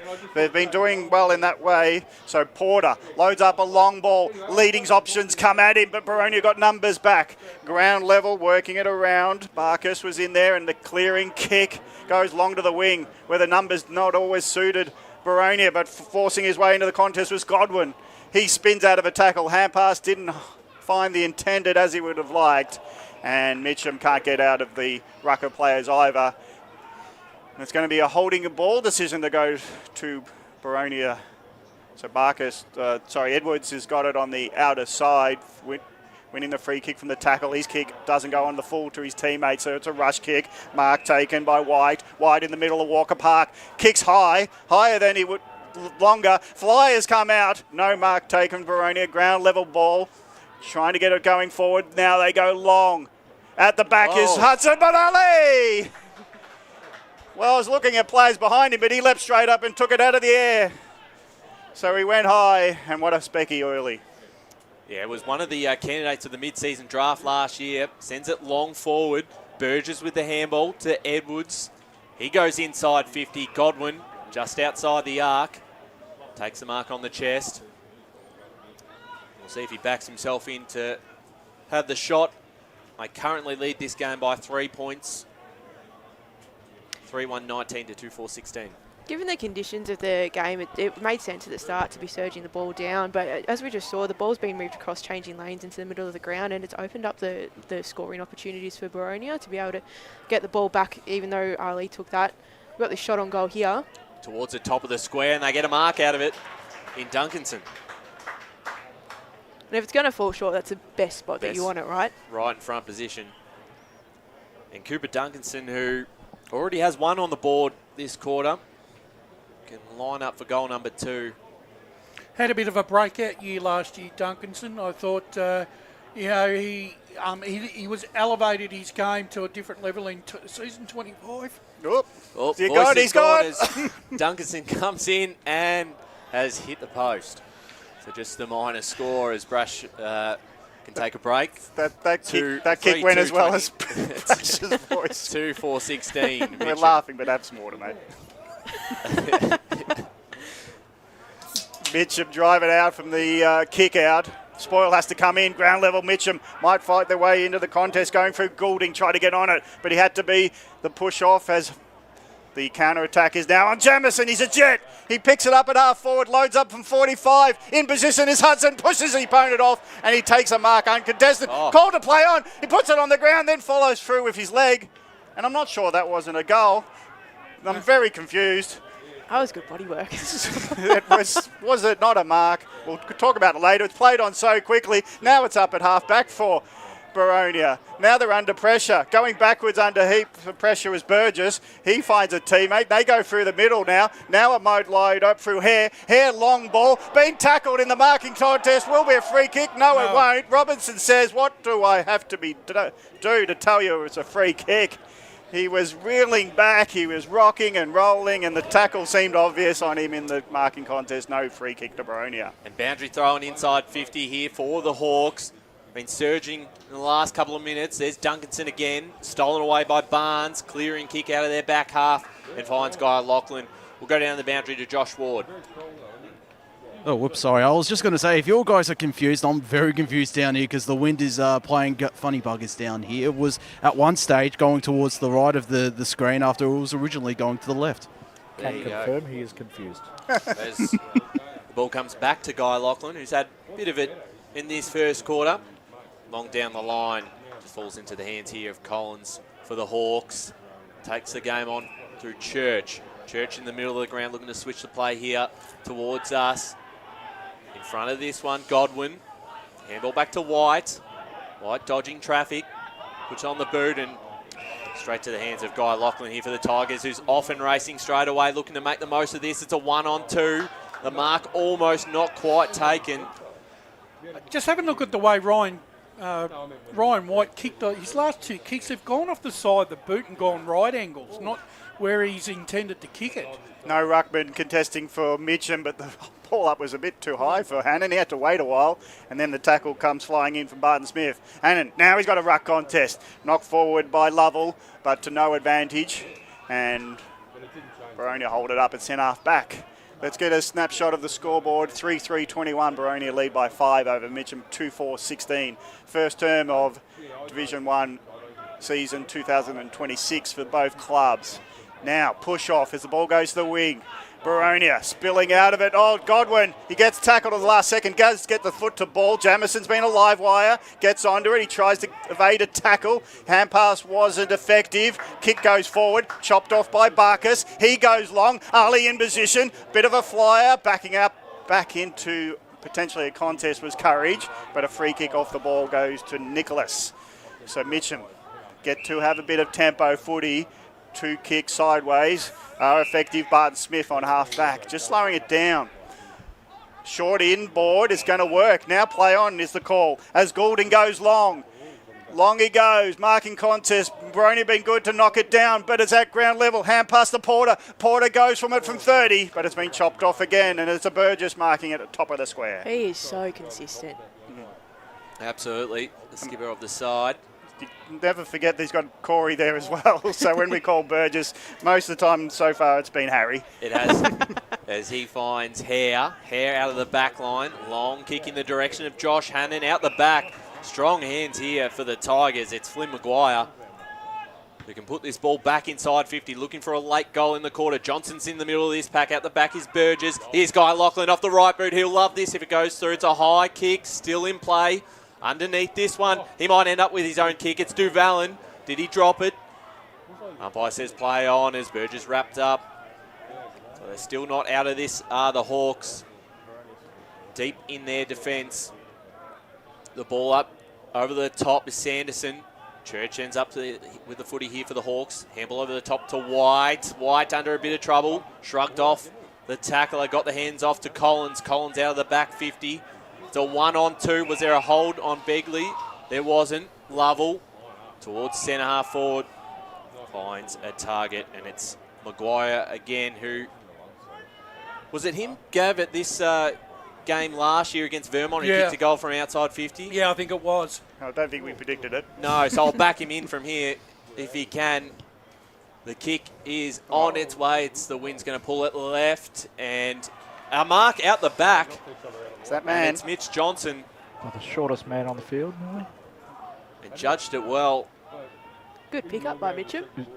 Certainly right. And he may be short, Lee, but certainly not skinny. Look at the muscles on this guy. Well, I was going to say, though, it was more the fact that he was just the one man out the back. Yep. Oh, right. Yeah. I thought you were talking about his height. It's Johnson around the corner looking for his second. And the Tigers are back in front. 3-4-22 to the Hawks. 3-3-21. Well, it's been an entertaining contest for both sides. Well, the wind is no longer a mystery for the next 2 minutes because that ball dropped short and went right to left from where we're viewing it. Went across goals. It's been a real good play by Mitchum. Like I said earlier in the quarter, they're setting up really well just outside of the 50, and we saw that Boronia had to hand pass the ball out. They had no option to kick to and end up being almost like a 1-on-3. So that's a reward for that kind of effort and that discipline.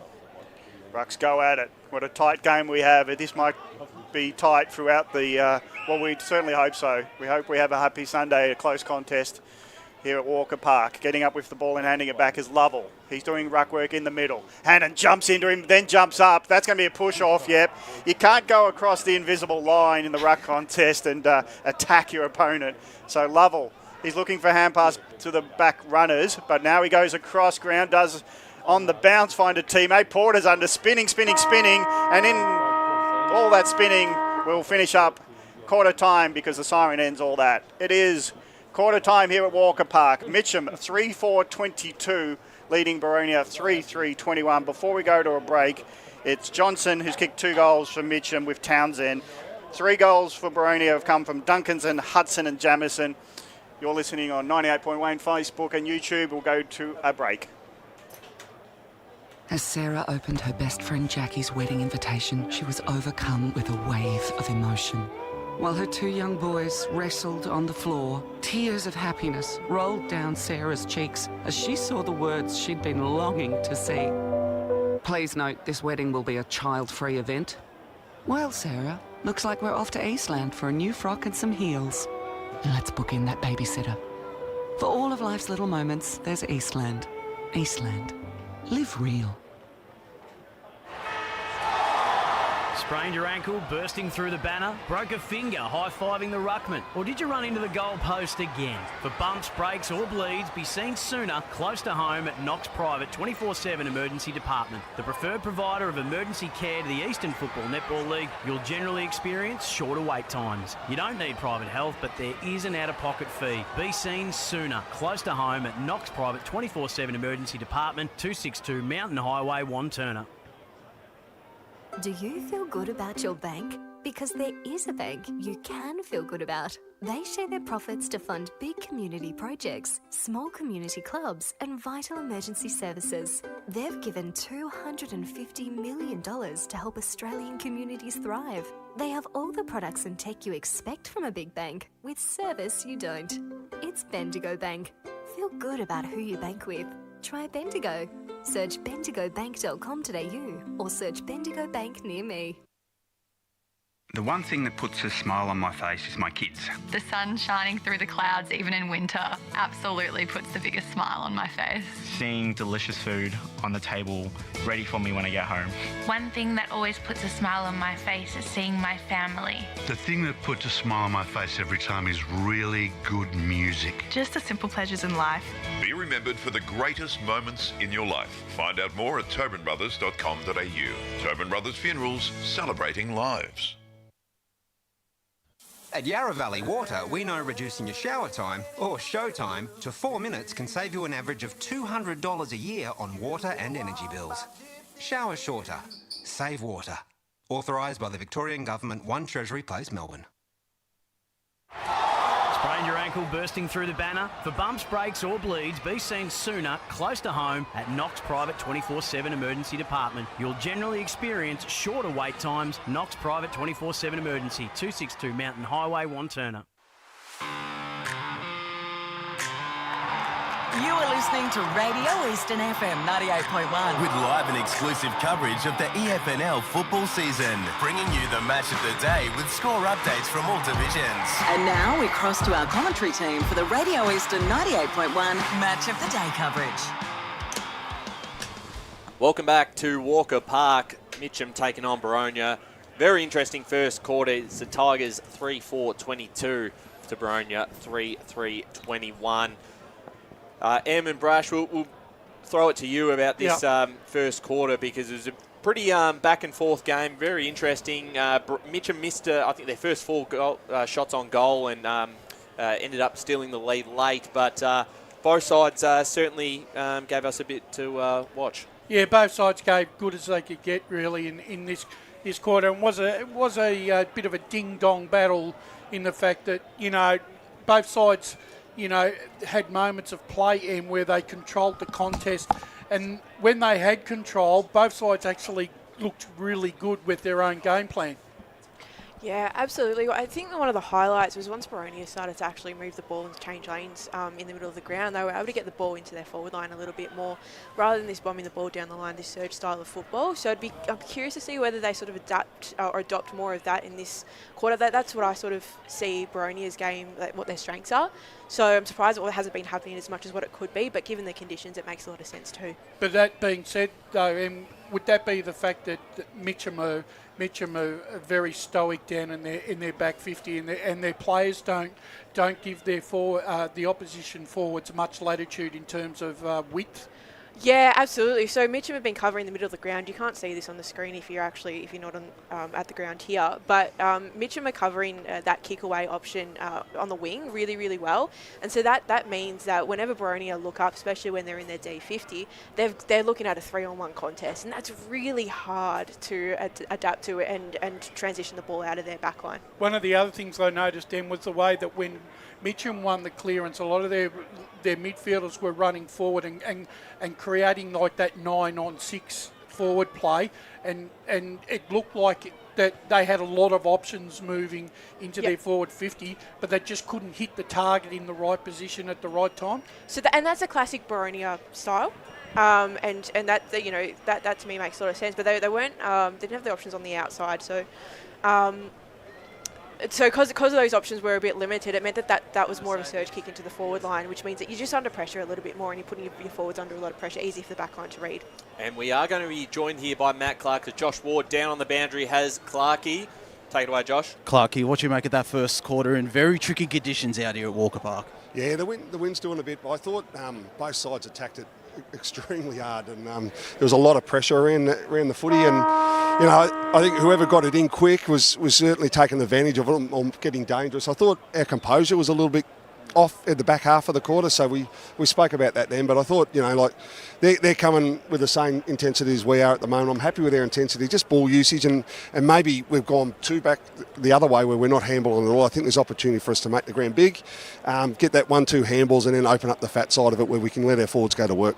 I was just touching on the forwards. That must be pleasing that you've been so efficient going inside forward 50 and taking advantage of a lot of opportunities. Absolutely, and we know that the way to numbers, if we keep allowing them to get as many inside 50s as they are, it's going to be a tough game of footy. So I think we're lucky we're efficient at the moment. We think one-on-one we're quite dangerous up forward, and I've encouraged the guys again to get it in there, obviously to advantage as quick as we can.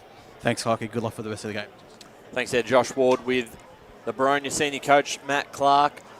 We are treated to two of the best in the league in Matt Clark and Neil Winterton head-to-head. Last time these two sides played back in 2019, I believe that was in a final as well. And they are reunited this year, out here at Walker Park. And we're all set to go here for the second quarter action. Thanks for joining us on EFNL, YouTube and Facebook. Big afternoon ahead. We also do have a game out at Zerby's Reserve, which is currently taking place between Doncaster East and Vermont. Quarter time there. It is the Lions leading 5-2-32 to Vermont 3-1-19. So we'll keep you updated across the afternoon on that game as we're ready to go. Second quarter. Gav Casey, take us underway. Bucks go at it. Middle Walker Park. They both miss it. They both go through the contest. Sanderson try to go again. Tackle at ground level will be a secondary ball up. They both try to avoid body contact coming together, the ruckman, and they completely missed it. Now Hannon sort of goes uncontested, grabs it out of the ruck, kicks it forward to White Horse Road. Ali laid into it but gets the spoil and roves his own spoil. At ground level, he's tackled as he tried to kick it, and it's a sling tackle that will go his way.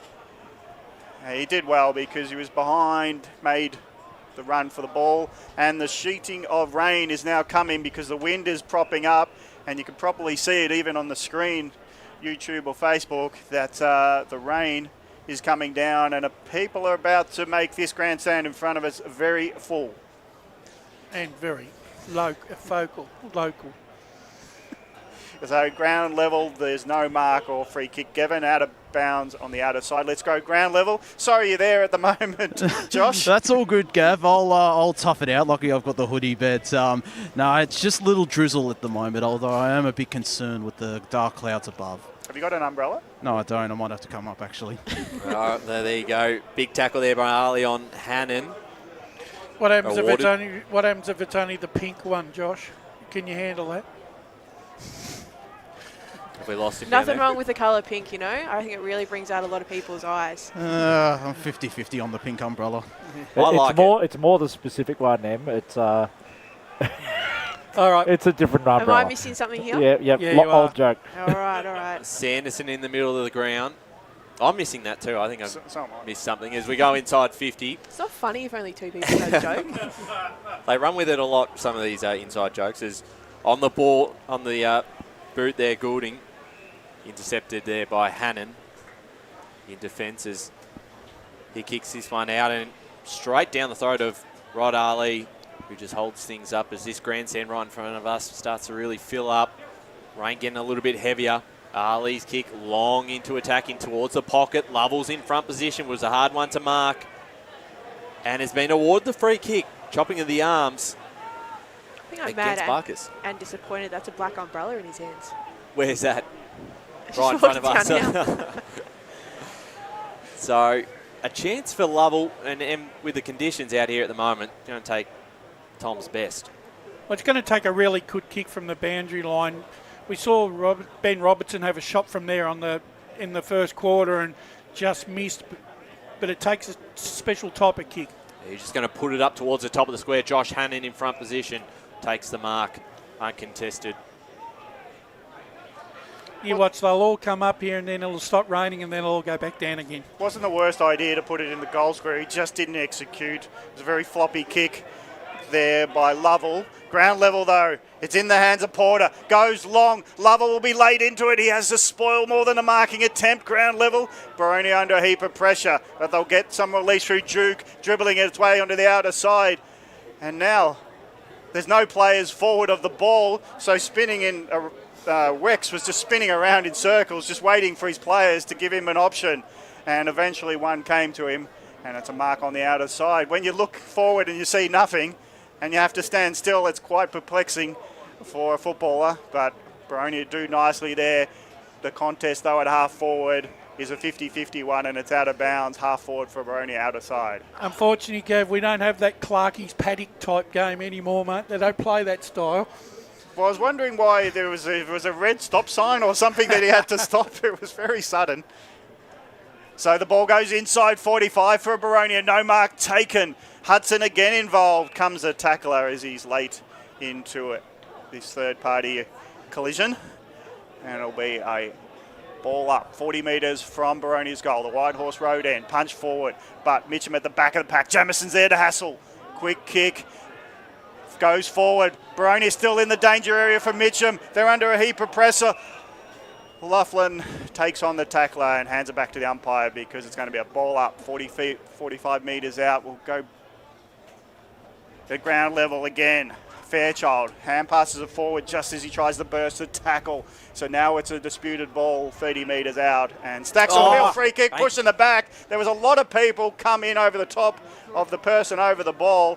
And I think it's Boronia who eventually get up after the scuffle. If you're watching on YouTube, Facebook, it's WWE at the moment. And I've picked the wrong side for the free kick, have I?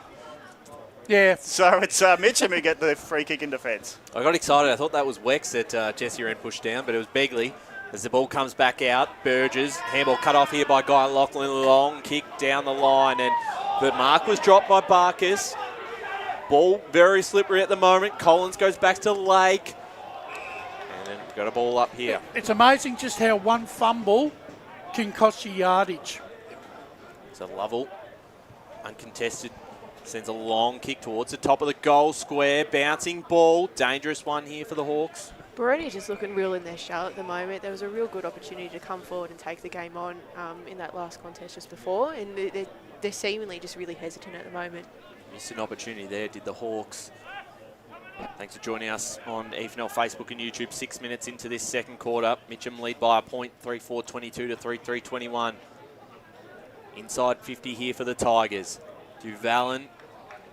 I think it comes down to that both back lines of its respective sides well on top at the moment. So he had the ball up. Over the top was Lovell. Got a fist to it. Here's Guy Lachlan. Picks it up cleanly, but he's wrapped up by Wex. Got it on boot. Really? But just a minor score. And they're quick to play on here, the Hawks. Yeah, it's a new development in football where you can play on as soon as the signal by finger through the umpire. No flag waving weight is needed. So Mitchum get that out of dodge as quick as possible. They go from full back to outer wing. But no clear possession one, and it's out of bounds, out of side. I think a bit of the wind will drag the ball over there as well. So if Boronia want to defend, it's the way to go. Ball in. Hannon wins the tap, but Mitchum there to Shark. The tackle was a ball and all effort. So Boronia trying to go again. Hannon gets hand pass received with someone on his back. Fairchild took on the tackler and be pinged. So it'll be a free kick going away of Mitchum. And it's very tight in the contest now, and Ali is going to hand it back to his teammate in Goulding, who won the free kick with that fine tackle. Goulding, outer side, loads up, centre half forward. Burgess in good position. Harry goes to spoil instead of the mark because he had his opponent to worry about 2. Kick off the ground was only 3 metres for Mitchum. Still a pack of players around the ball. So the shovelled hand pass by Church gets it in the middle of Walker Park where Mitchum have got the numbers. Quick kick forward by Maguire. High up and under. Spoil comes in. Ground level. Who's going to win it? It was in the hands of Church. Hand passes it forward again, but to no one in particular. Off the ground kick will be marked by Boronia, and it's Arundel who takes the mark on the outer side. So a bit of inspiration's turned into a result. Kick sideways goes to Wex. Daniel Wex here for the Hawks, slowing things down. Bit of composure here is what's needed anyway. Instead of getting that rush kick along down the line, trying to actually make something. Seeing some players starting to lead and got some good running patterns here. Hopefully they can get the ball forward. They looked like they were out there with Collins, but the mark was dropped, and now it comes back for the Tigers towards their half-forward line. Big collision and very sore out of this one. And it looks like Matt Barkas It's not the hobbling first time away. he's... No, it's the second time he's had... He's going to come straight off. He looks like he's in a bit of trouble there. Ankle. Yeah, very sore as this ball goes inside 50. Burgess and Lake. It was spoiled by Lake. Burgess again underneath this one. Is that an ankle or a cramp? Yeah, I didn't see the actual collision, and Josh Ward might have seen that at boundary level, Josh. I think he might have just bumped into someone on the field. It might be an ankle injury. I'll keep you updated on that. Yeah, we'll certainly find out more soon as this ball goes across the line. Well, I saw Ed Richards last night. The ankles are painful first up when you feel them. So, he's putting pressure on it, so it's nothing too severe up the leg at least. So I think it's lower leg at worst. A stinger, you reckon, Gav? I hope so for his sake, because he's been important. He's solid, as well as in physicality, as well as gameplay. And in the middle of Walker Park, Mitchum have got it in the hands of Fairchild. He spins, looks left now with his kick. Ali gets some luck that it bounces to him through his opponent. Hand pass forward, hoping for a runner, but the boundary line is intercepting that play, and it's out of bounds, out of side of Walker Park. Yeah, Josh Begley's really struggling to get into the contest. They don't seem to be able to get the ball to him, and he seems to be having to search far and wide for possessions. Hannon's doing well in the ruck, but it's Mitchum who are reading the play off the pack, and off hands a quick kick forward, and Lachlan takes the mark half forward. The back of his neck, the hair's just flowing beautifully with the wind knocking it around. The high kick with the wind really playing tricks on marking contest. They all fly at it. Tackle flies in by Edwards, and Baronia do hold up Mitchum, and that man who's kicked 2, Johnson, hands the ball back to the umpire. Deep inside Mitchum's forward 50. No goals kicked in this second quarter just yet. Off the ground was Curtis. We'll get a boundary throw in here. Good crowd starting to build in despite the weather here on a Sunday. Not too many games played across Victoria today. Ball back into play. Sanderson the tapper at the top. Fairchild caught one high. And will get himself a free kick back here. Their defensive half. Ball's going to come back. Mitchum have numbers out the back though. They're going to have to be really smart with their possession here. And he'll decide to go through the corridor. Collins is there. That's a great mark. And now they're out. Here's Hannon. Luke Hannon towards Robertson. Bounced off his chest. Godwin was there to mop it up. Can he get rid of the handball? He can't. He's been pinged holding the ball, says the umpire. Yeah, there's a time limit how long you can hold on to it in a tackle. Yeah, but there's been others that could have been penalised too throughout this game for that exact tackle. Riley Nicholas, the one who laid the tackle, sends the ball back out of their defensive half. Socket off the ground by Burgess. Couldn't quite pick it up there, could Mitchum. Alex Barton-Smith underneath this one. Not enough talk there from Mitchum. 4 players went up for that mark. They were just lucky that the ball didn't fall Mitchum way because they would have had plenty of runners. So Lovell and Hannon. Lovell got the tap down. Hannon passed it off to Lavender. Lavender inside 50. It's Arundel who can run onto this one. Well, Robertson's there. Back to Arundel. Tapping it in front of himself. Nicholas. Barnes for the Tigers. Over the top to Goulding with a bit of time. Dodges one and sends it forward back to Barnes. Nat Barnes inside 50 now for Mitchum. Packet plays fly, punched from behind by Duke. And out of bounds it goes. We've played 12 and a half minutes into this second quarter. It's 3-5-23 Mitchum, 3-3-21 Baronia. Tight tussle, no goals this term. And we've already gone 12 minutes. Uncontested ruck contest, Suit Sanderson, ground level ball. Josh May coming off the ground looked a bit ginger there too. Keep Josh. And it's an over-shoulder free kick going the way of Mitchum. Looks like a hammy for mine. Spearing ball into the leading option. No mark for the goal kicker and Johnson. So at ground level, Mitchum Baronia hurry it out, but Mitchum will chop it off through Ali, who's been quite dominant. And now he runs because he knows he's got open space once he stretches his legs. Long ball in, back of the pack, open goal, walk your way in, dodge one, now finish the job. Well done, Maro. He was just waiting for the ball to come off hands, and luckily it came to him. He had a bit to do because he had to get his legs going. And then once he did, the defender tried to get to him on the last line, but he walked around him and dribbled the ball in. There you see the replay. He trips and he's laughing to himself as he dodges. He knows he's going to kick a goal for Mitchum. Yeah, I don't think, Matt Clark said they went into their shell a little bit. I don't think they've come out of that shell yet. I just don't think they're not playing daring football, Boronia, at the moment. It's very reactionary. Yeah, and it sort of goes against probably what I've seen of Boronia and the way that they play. So they've really got to figure out how to deal with that, and then they can move forward. Arundel's clearance is going to be picked off by Rod Ali again. The mark not paid, must have come off hands.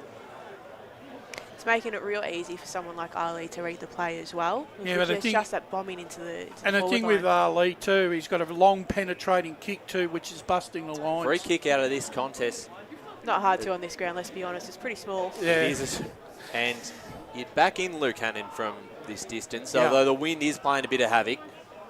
So even on the drop of the ball on some of the deliberate kicks, it's actually sounds silly sometimes. It's only a metre drop, but they're not connecting like they would like in set shots, I think.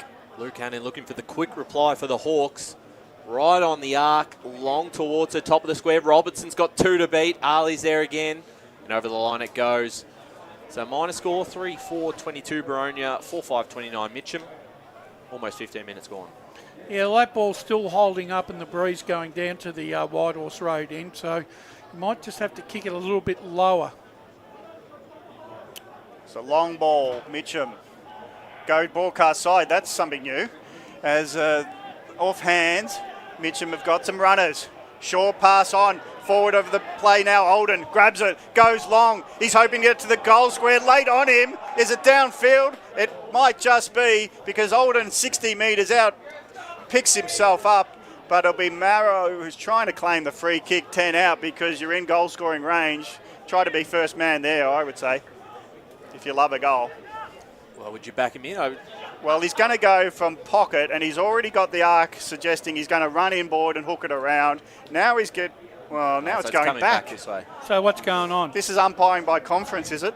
Because well, that's where the incident was. Yeah. That late incident, so they brought it back. But who gets taking to the kick? Well, it's downfield, but maybe because it was in the goal square, they. I don't think it is a downfield. No, they're just rolling it back to where the incident was. Yeah, I think it's fair, but it seemed like one umpire was thinking it was downfield, and benefit of the doubt. The man on the spot said no, it's coming back. Olden got tackled late, but as he kicked was the infringement judged, and his kick went with some wind, and from 60 out he nearly made the distance. Off hands, minor score in the end. Mitchum 4-6-30, lead by 8. Now Boronia 3-4-22. And let's go down to the boundary, Josh Ward. Just keeping an eye on Matt Barkis. He does have ice on his ankle, so he might be done for the day. Josh, keep an eye on Josh May too, number 45 for Mitchum. Yeah, he came off grabbing at his hamstring. He's just on the interchange bench at the moment. Looks okay at this stage. Just a nice bit of passage of play from Baronia. That was a daring kick. Yeah. But it just broke the line and was able to get the ball into their forward line. They just need to start taking a few more risks now. And it has certainly gained a lot of territory for him. Church is looking for the potential hold. Hannon wrapped up by Uren. Skipper for the Tigers. We'll get a ball up. 55 out from the Mitchum goals. Just the 1 goal kick from either side in this second term, going the way of Mitchum. Edwards, high kick. Be a hard one to mark. Jamison was involved. Hare off the right boot, inside 50. Fairchild had Gill to compete with. Robertson underneath it, towards the boundary line. Maguire will see it over. So 4-6-30 Mitchum, Boronia 3-4-22. And a boundary throw in here. Lovell out of the ruck, high kick towards the far side. It's a 1-on-2 in favour of the Hawks. There's Marrow at the back, handballs it forward. And out of bounds it rolls. We'll get another stoppage. Well, I reckon Neil Wyndham will be really happy with the defensive pressure here in the first half. I don't think Mitchum have done too much wrong in restricting Baronia's scoring capabilities. Hannon goes up against Lovell. Lovell wins position, takes on the tackler, hand passes it off. Kick from his teammate goes straight out on the full. So it's a turnover ball for Baronia at half back. As we wait for the ball to come back to Edwards. Time to read the score as we approach time on. 18.5 minutes gone, second term. It's Mitchum, only one goal they've kicked this quarter to go on to 4-5-29, leading by 7 points. Baronia 3-4-22. It was a 1 point margin at quarter time. Oh, sorry, it's 4-6-30. So it's a 8 point margin over Baronia 3-4-22. And yeah, that was a good 30 seconds for the ball to come back. So I don't know if that's a Mitchum tactic here at Walker Park, but it's slow and deliberate. Arundel looking at options. Now just goes long. It came off his foot wonky. So this will be a disputed ball in the forward line, and it's a free kick as a push-off. The man with the ball for Baronia has been penalised, so handing the ball over Begley will have to give it over to his opponent. And Lovell says, thank you very much. Didn't know much about it, but I'll take the free kick. And he's looking at options left, right, and backwards even. But in these conditions, just go down the line. Smart play. Wing. Flyers go at it. Punch comes in. Ground level. Baronia got the numbers, but the Mitchum player with the ball is happy to take the tackle. So you can see in the background, watching on YouTube or Facebook, the leaves of the trees rustling and blowing quite fiercely. And it's a bit fluky for the players to work out. Well, what a tap out the back. And here goes Mitchum, roving through the wing, but in good position to take the mark was Duke. I think the forwards weren't awake to that play. So Fletcher Duke out of the back, half looks to switch it towards the broadcast side. Jesse Wren's going to pick this one off for the Tigers. He hasn't had much to do, Uran. Hasn't been in the play much. Here he goes inside, puts it up towards the hot spot. Olden picked up nicely off the right boot towards goal, and it's just to the right, so a minor score. Moves Mitchum to 4-7-31. Baronia 3-4-22. 20.5 minutes gone in this second term. Well, they've had the better of the quarter, Mitchum. They probably want to be at least 15 points up at half time. Godwin's kick in, finds Arundel. Probably the biggest recruit for the Hawks this season. With no Mellis out there today, he's certainly going to be vital if the Hawks are to go and win this game. Here's Lovell. Uran involved. Hannon. Uran gets his kick away. It was smothered there by Arundel. Just got the hands off in time. As this ball comes back, the kick from Hare was smothered. And we're going to get a stoppage. Mitchum are just set up so well here, making it so hard for Baronia to move that ball forward. Porter must be tough. Harry Bird just lined him up with a fair hip and shoulder. Here goes Porter again. Speak of the devil. Takes on the tackler. Throws the ball in the tackle, and Hannon wrapped him up. Josh Hannon's got the free kick at half back.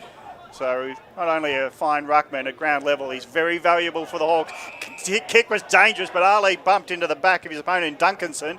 They're playing advantage, which ain't much, but it might fall their way. Burgess, Robertson and Hudson, in the end, share it. Actually, the umpire actually didn't call advantage either umpire there. Well, I think Jamison was running onto it, so everyone thought, oh, we'll give him a chance. I think the umpire presumed they were going to give the advantage, I think. And it came into the back of the pack where body work was nice by Robertson. Hudson rushed his kick, missed it to the right, minor score in the end. 8 point lead for Mitchum, 31 plays 23. Kick out now off half back. They get the free kick. Long ball by Porter. He's trying and hoping for his goal kicker in Johnson. He bounces up, gets it to Uren. Uren loads it from 40. Whistle. Mark on the line anyway. And the free kick mark, whatever you like to call. He's paying something. Is it coming back? This may not be advantageous to the Tigers, but the umpire on the spot, 40 metres, talks to his teammate, his other umpire, and says, give the mark, free kick down ground to Lachlan. Just seen two nice quick passages of play. First from Baronia getting the ball into their forward line, and the same from Mitchum on the way back, which has led into opportunity. It was 2 metres inboard. The hook around never hooked. Misses to the right. That's a let-off for Baronia. Now a 9-point margin for Mitchum, 4-8-32 to Baronia, 3-5-23. Gonna have to move the ball quickly in order to get the ball into their forward line here. Yeah, certainly right, as Godwin will take the kick in here for the Hawks. 23 and a half minutes gone, second term. Finds Lucannon. Fortune favours the bold there. So Hannon, the short option, finds him. And that's Jamison. Like this kid. One of the youngest players on the ground. Darcy Jamison puts it towards Josh Hannon. He'll be a vote catcher because you can certainly notice him when he's in and about. I think he played very well at the North Ringwood game last off year. ball free kick here. Going the way of the Tigers. You can hear a few vocal Boronia supporters right in front of us not liking that one. There you go, Division 4 for next week, apparently, as Uren. Forward, bouncing ball, Olden fell up for him nicely, got the handballs off to Johnson. Johnson wrapped up, just got it off in time, but stolen away there by Arundel. Arundel off to Godwin, to White. White under a lot of pressure, his kick was smothered. Here's Guy Lachlan, walks into an open goal, his kick was smothered.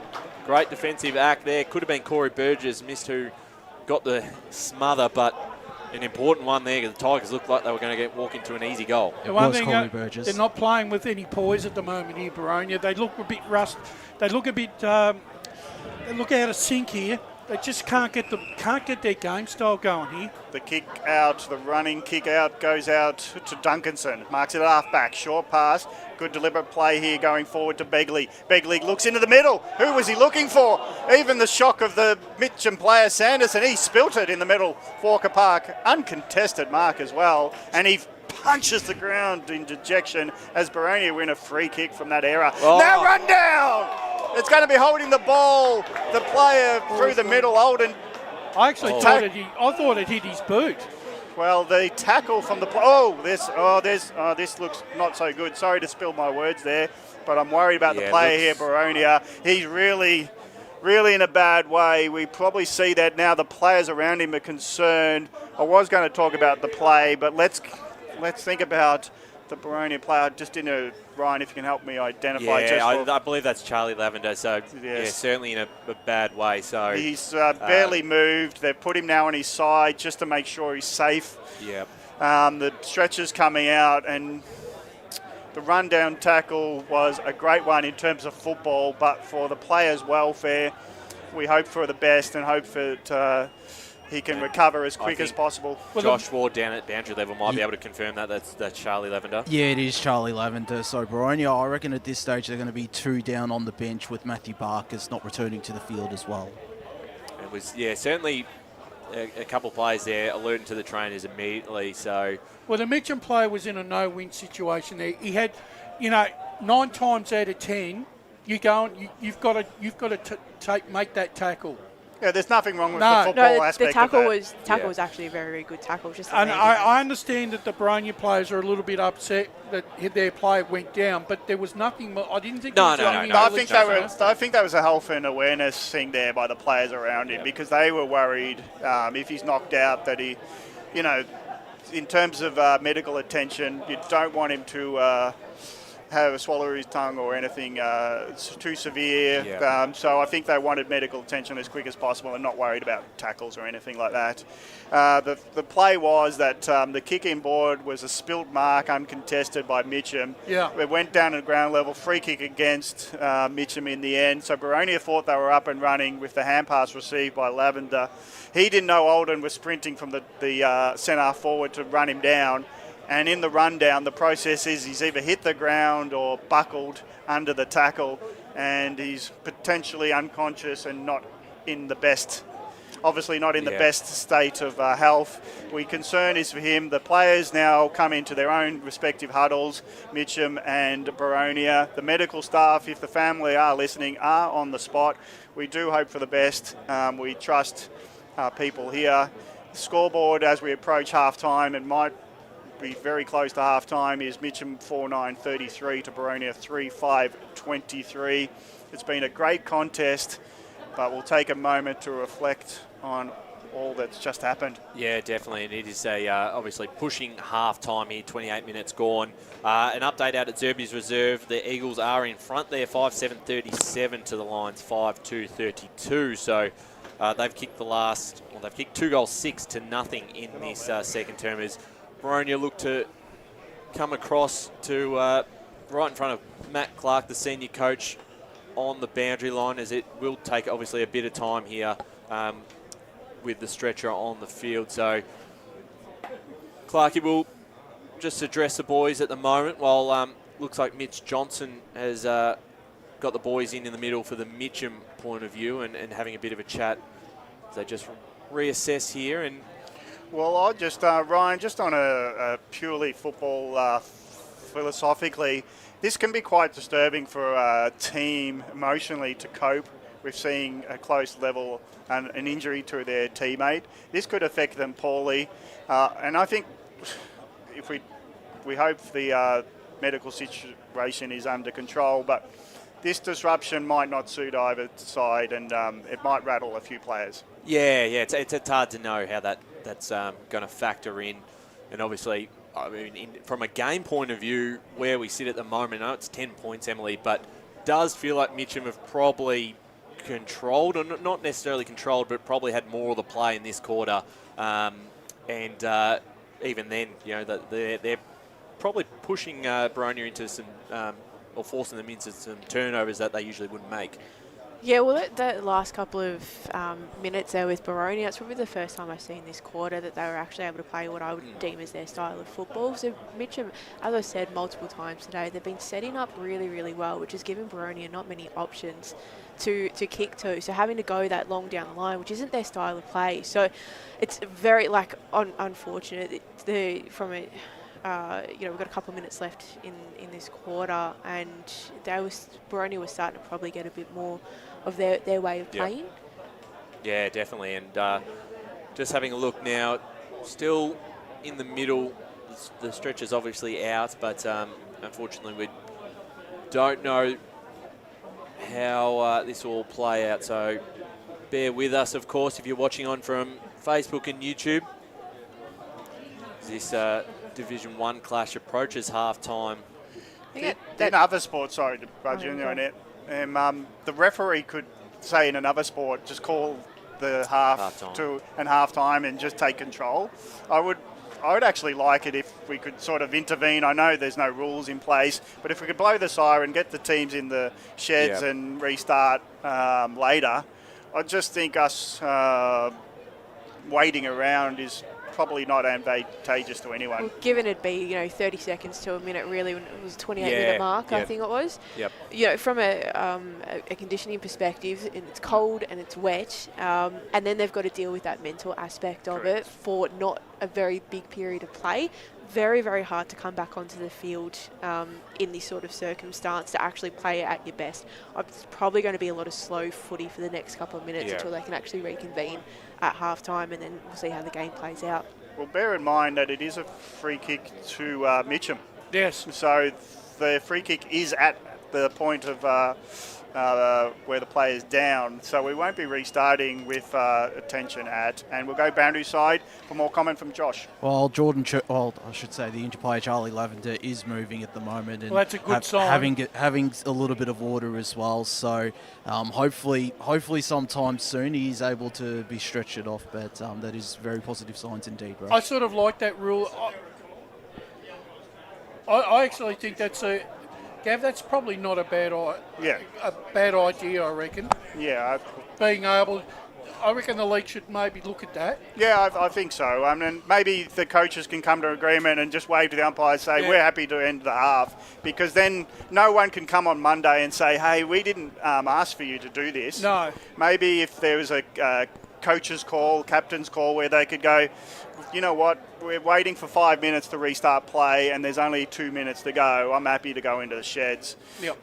Let's get the best attention we can and focus on the player. We've got Joshua on the boundary again. I think they might be calling half-time because the goal umpires are coming in, so I reckon half-time is just about to get underway. Yeah, it's the right thing to do. Well, I think what we might do, Lee, we might just go to a break. Obviously, you're still on the live stream, and we'll take a break here and we'll be back shortly. But at the moment, play is stopped with 33 minutes into this second quarter. 4-9-33 Mitchum, 3-5-23 Baronia. It's Charlie Lavender now on the stretcher, so we might just hold for a second as this... Okay. So did see him sit up, which I would hope to be a good sign, but good. Well, there's a good sign. He's moving. Good to see he's moving, which is great. And is this a concussion, do you reckon? Yeah, I think so. It looked like the head hit the ground. So I reckon clean tackle. The Just Baronia team, hard hit.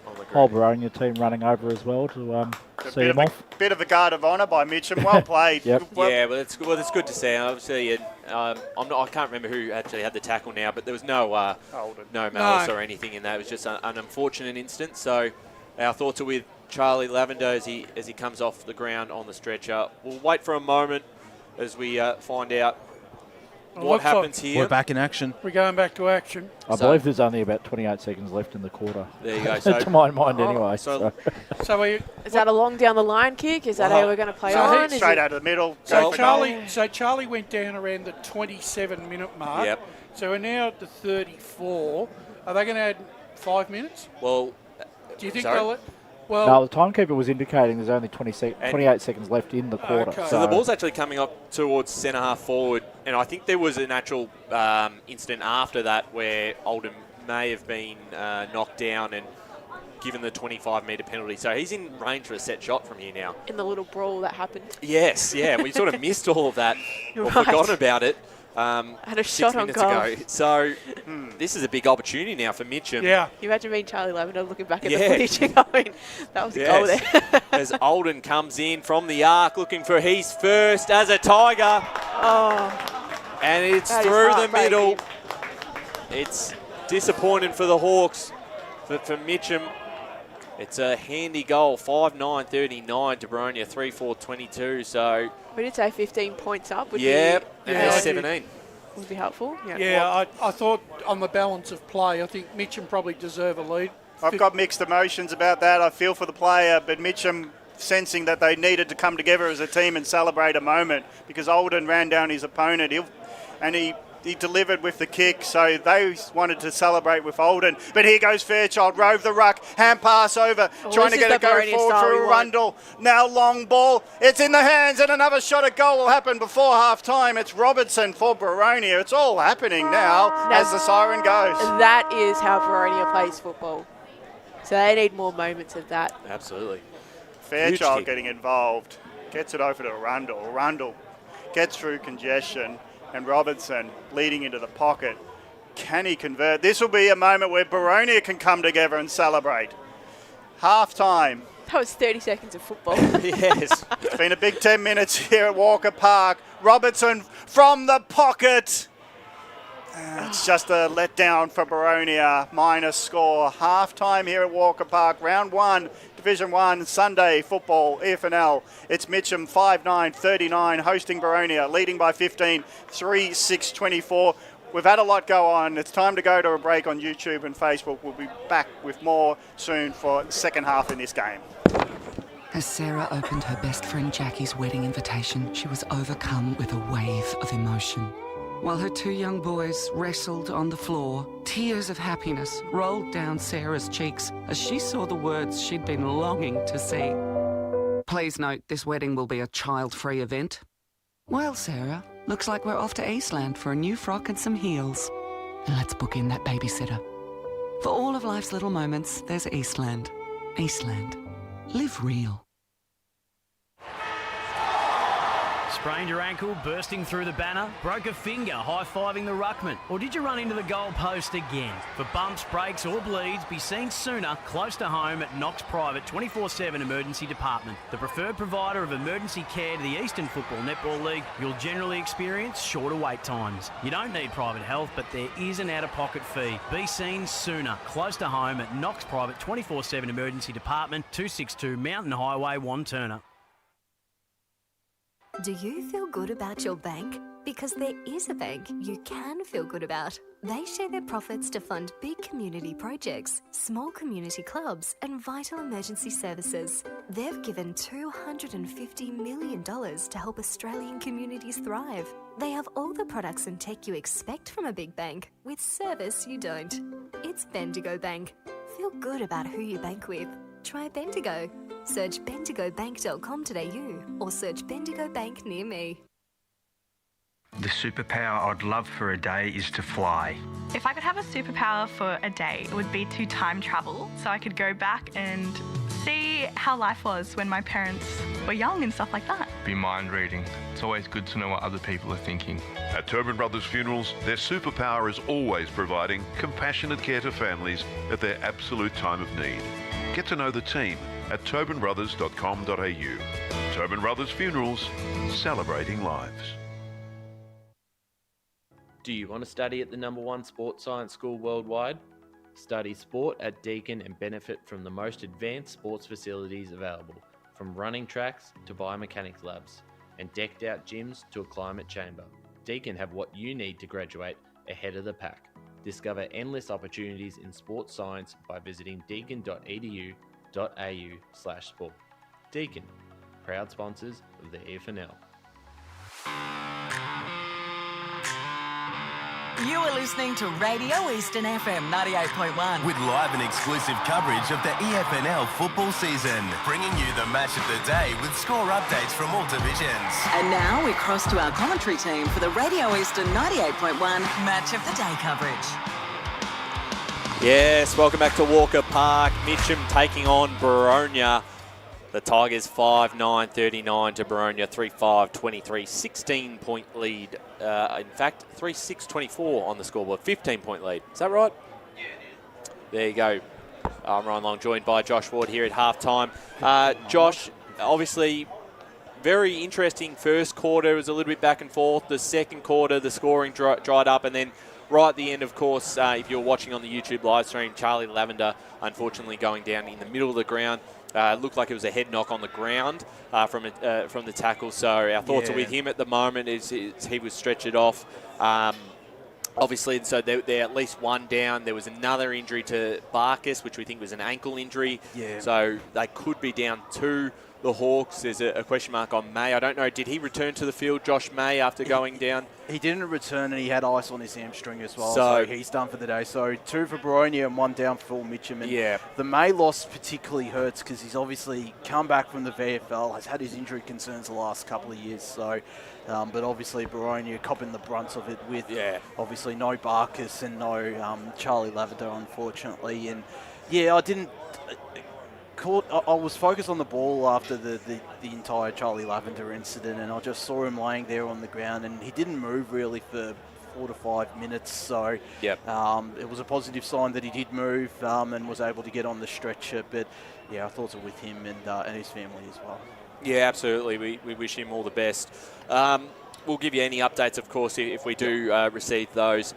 So at the moment, obviously, that last 5 minutes, pretty chaotic. That happens, and then we come back with 30 to 40 seconds left on the clock. The free kick from the tackle was actually a 25-metre penalty as well for something that happened after. I actually missed it, but Alden comes forward just on the forward 50 arc.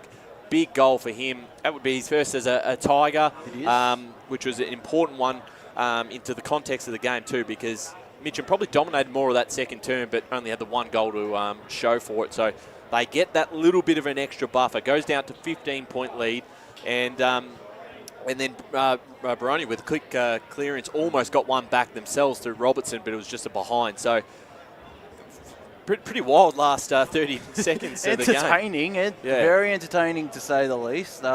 Everyone down on ground level was enthralled and confused as I was.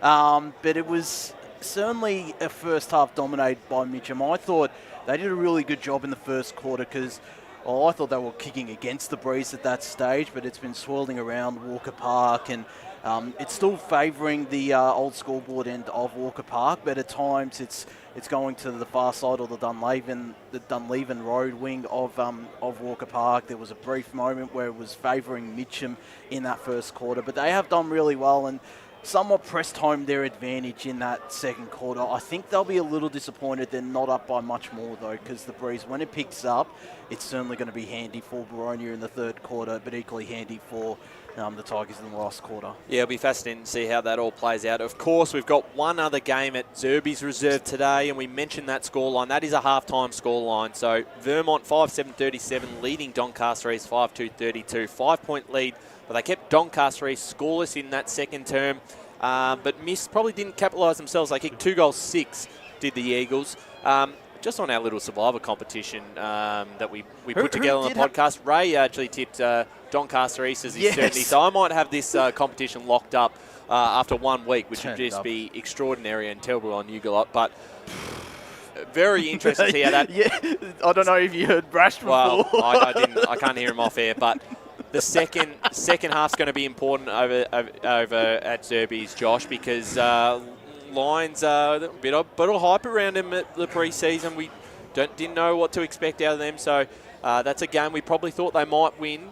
Still only at half-time, so still plenty to go, but we'll keep an eye on that one. We'll keep a very close eye, because I will be disappointed as well. I said on the podcast, they are a much stronger side on paper, but it's all up in the mental side of things. If they don't win this game, then those mental demons might come back against the Vermont side, who they did knock off in their last meeting at Zerby's Reserve as well. So we certainly will keep a very close eye on that game. And even if they do win, I still think it'd probably be a close victory. I was thinking they'd win by 4 or 5 goals, but if Vermont do restrict them to that 5-goal barrier with a young lineup, it looks like, they'd be very happy with that. Matt Adolph will be pretty happy with that as well, I reckon. Yeah, and back here at Walker Park, a 15-point lead to the Tigers. You tipped Mitchum coming into this game. Yeah. Are you pretty confident with that going in this second half? What do you expect out of particularly this third quarter? I still think it's 50-50. I think what helps Mitchum is the fact that Baronia are 2 players down on the bench, and they'll have the breeze in the final quarter. Baronia, they need to build a buffer in the third quarter because, again, they're kicking with the breeze. Who knows, maybe the adrenaline might be pumping through them, and we'll be looking to get on top of the contest, particularly given they're kicking to what I think is the scoring end of Walker Park. If they don't get on top, then I'm a bit more confident, but I still think we're in for a close contest and most likely a scrappy game, just given it is tricky to navigate out here at Walker Park. And similar to the last time those two met in 2019. Jeez, your memory's good if you remember that game back in 2019. That's 7 years ago. I think you've got a bit of an identical memory when it comes to I just remember the scoreline. I just remember the scoreline, and I'm assuming it would have been scrappy because it's at East Berwick as well, I'm pretty sure. So, unfortunately, I do have Amazing that you remember that. I certainly couldn't do that myself.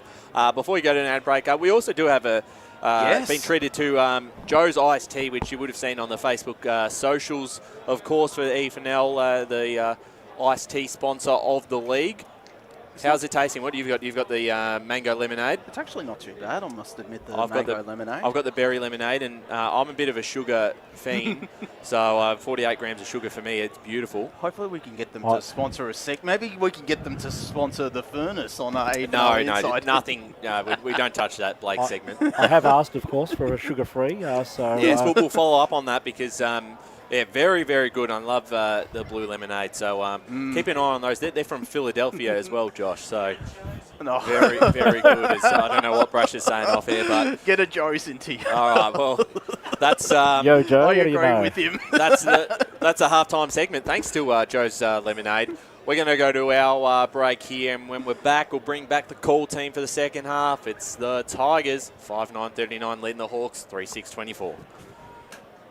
Today at Eastland, Lucy's trying on jeans for a momentous occasion. Coffee with the ex. She needs jeans she can move in because she's definitely moved on. Jeans that get a second look, but don't give any second chances. Jeans that say, why yes, I have spent the last 8 months in a post-breakup juice cleansing, kickboxing, personal training frenzy. And it looks as though she's just found the perfect pair. Bravo, Lucy. For all of life's little moments, there's Eastland. Eastland. Live real. Sprained your ankle bursting through the banner? For bumps, breaks or bleeds, be seen sooner, close to home, at Knox Private 24/7 Emergency Department. You'll generally experience shorter wait times. Knox Private 24/7 Emergency, 262 Mountain Highway, Wantirna. Do you feel good about your bank? Because there is a bank you can feel good about. They share their profits to fund big community projects, small community clubs and vital emergency services. They've given $250 million to help Australian communities thrive. They have all the products and tech you expect from a big bank, with service you don't. It's Bendigo Bank. Feel good about who you bank with. Try Bendigo. Search bendigobank.com.au or search Bendigo Bank near me. The one thing that puts a smile on my face is my kids. The sun shining through the clouds even in winter absolutely puts the biggest smile on my face. Seeing delicious food on the table ready for me when I get home. One thing that always puts a smile on my face is seeing my family. The thing that puts a smile on my face every time is really good music. Just the simple pleasures in life. Be remembered for the greatest moments in your life. Find out more at tobinbrothers.com.au. Tobin Brothers Funerals, celebrating lives. There are only 3 things that should be flushed down your toilet. Pee, poo and paper. Some wet wipes and antibacterial wipes say that you can flush them, but you can't. They clog up the toilet and pipes, causing expensive blockages. Save yourself a truckload of trouble. Put your wet wipes in the bin. To learn more, head to the Yarra Valley Water website, yvw.com.au/wet-wipes. Hi, Dylan Dow from the Boronia Football Netball Club here. When I need to grab a quick coffee or a bite to eat, I'm popping into Eastland. Eastland's more than a shopping centre. They support a range of community organisations and have been a major partner of the EFNL since 2018. Cheers, Eastland.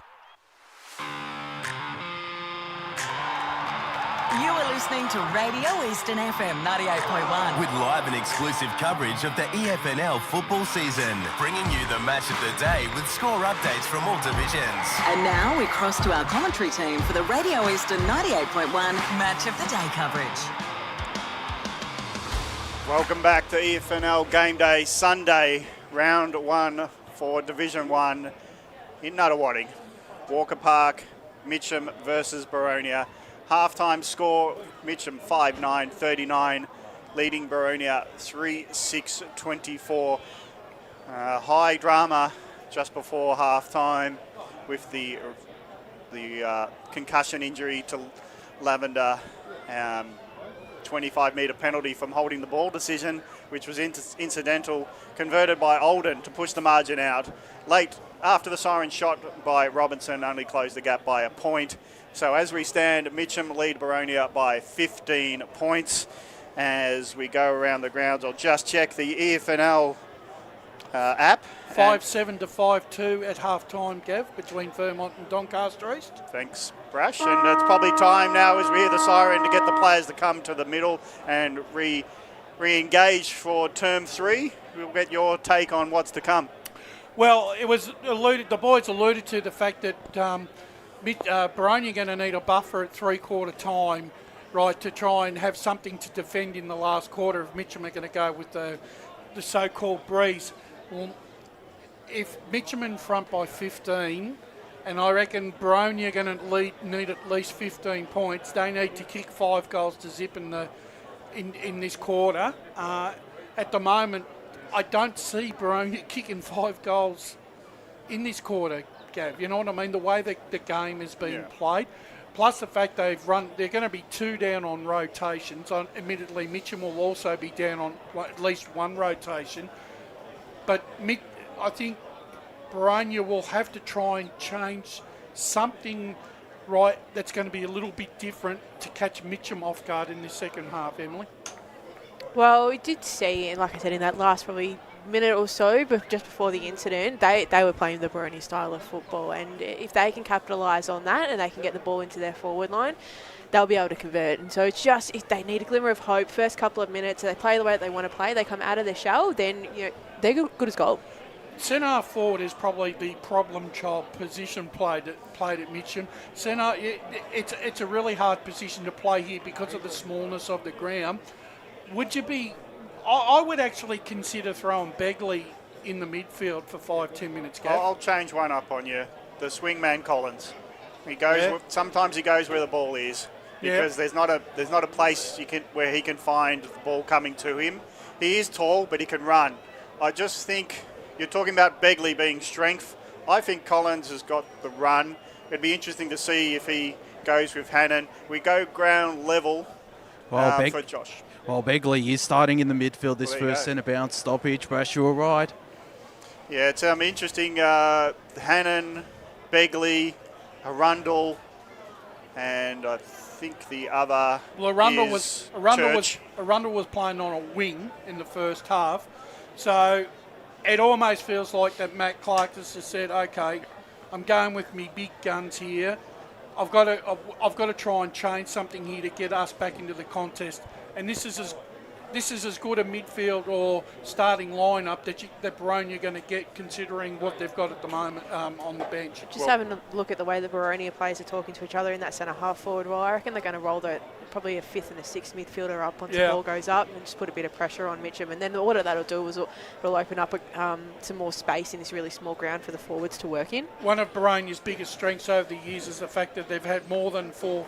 They've always run a 6 to 8 midfield rotation. And that's been their strength. Let's see what happens in this third quarter, guys. Take it away.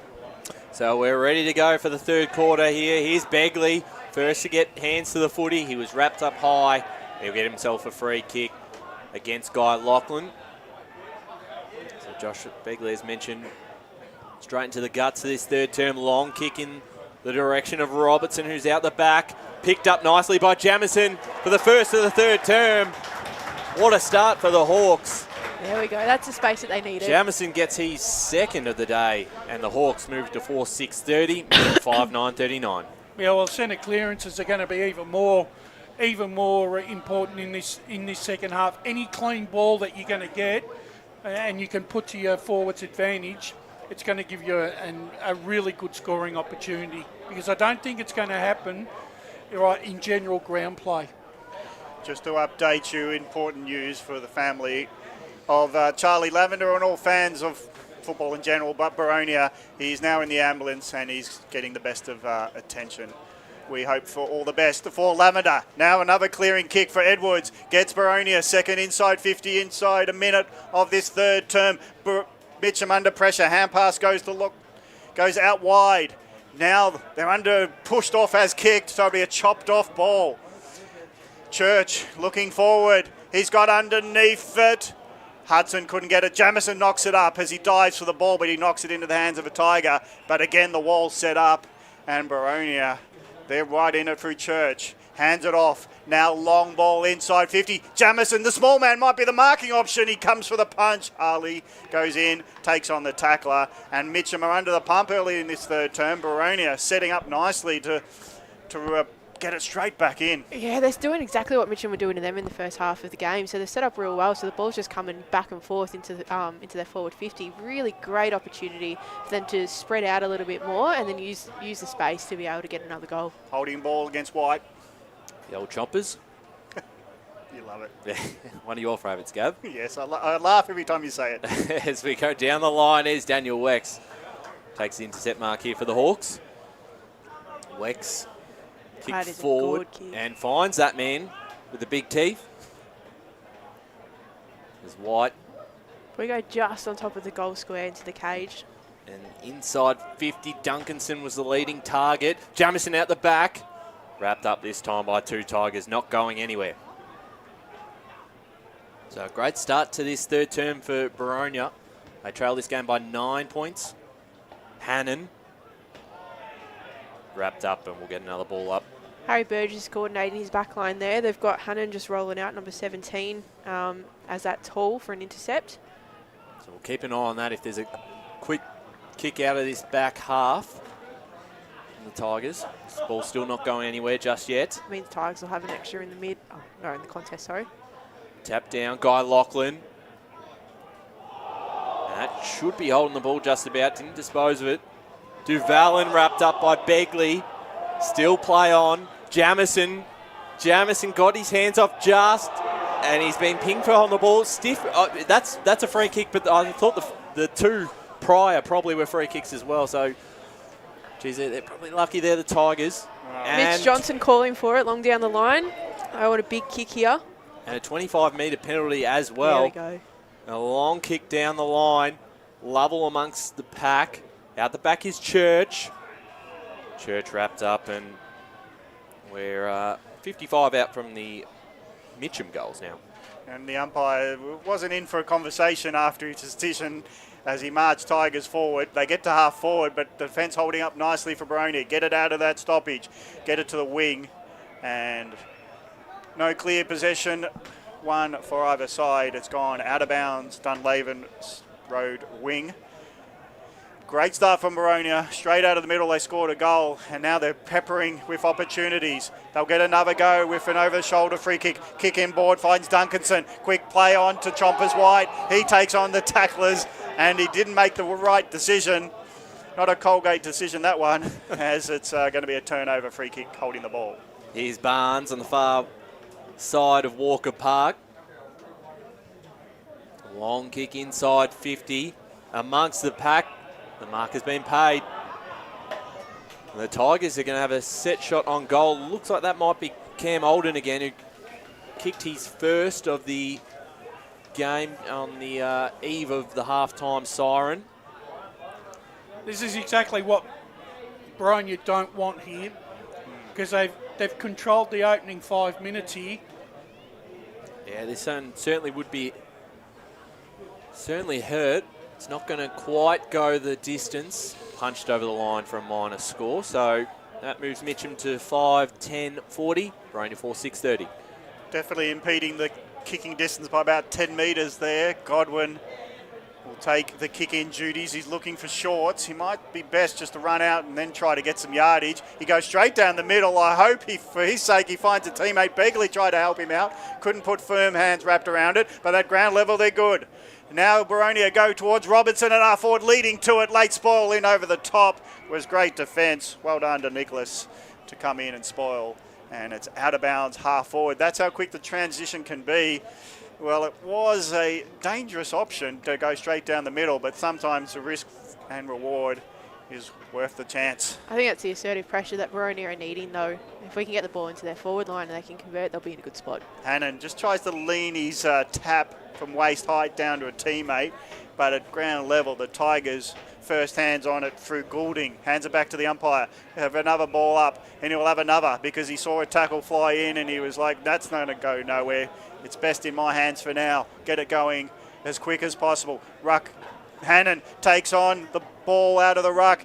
Tackled. He was lucky that hand pass was not perceived as holding the ball against him. Ground level scrap for the ball. In out tight. Duvalin gets a clearing kick, but there's the numbers again. Boronia dropped the mark, so they won't take possession at half-back. Off hands and feet it goes, going towards Mitchum. Are they hoping just to get it open through the hand pass, and the tackle is holding the ball in the end. It wasn't much of a tackle, but the player wasn't doing much with the ball at ground level. And Mitchum get a relieving free kick, go down the wing. Begley late comes in, hands down. He saw an opponent in front of him, so he sort of said, if I don't mark it, at least gets hands, hoping that Duke could run onto it, but he was wrapped up. So ball up on the far side out here at Walker Park, bursting through his Fairchild. It can probably just about go for home. Damon Fairchild to the left. Not a bad attempt, but just a minor score. 4-7-31 Boronia, 5-10-40 Mitchum. It's all, they can lock it in here. It's all square at Zerby's. Out is Doncaster's. Vermont. Long kick out of the line. Jesse Uren in front position. Takes the mark.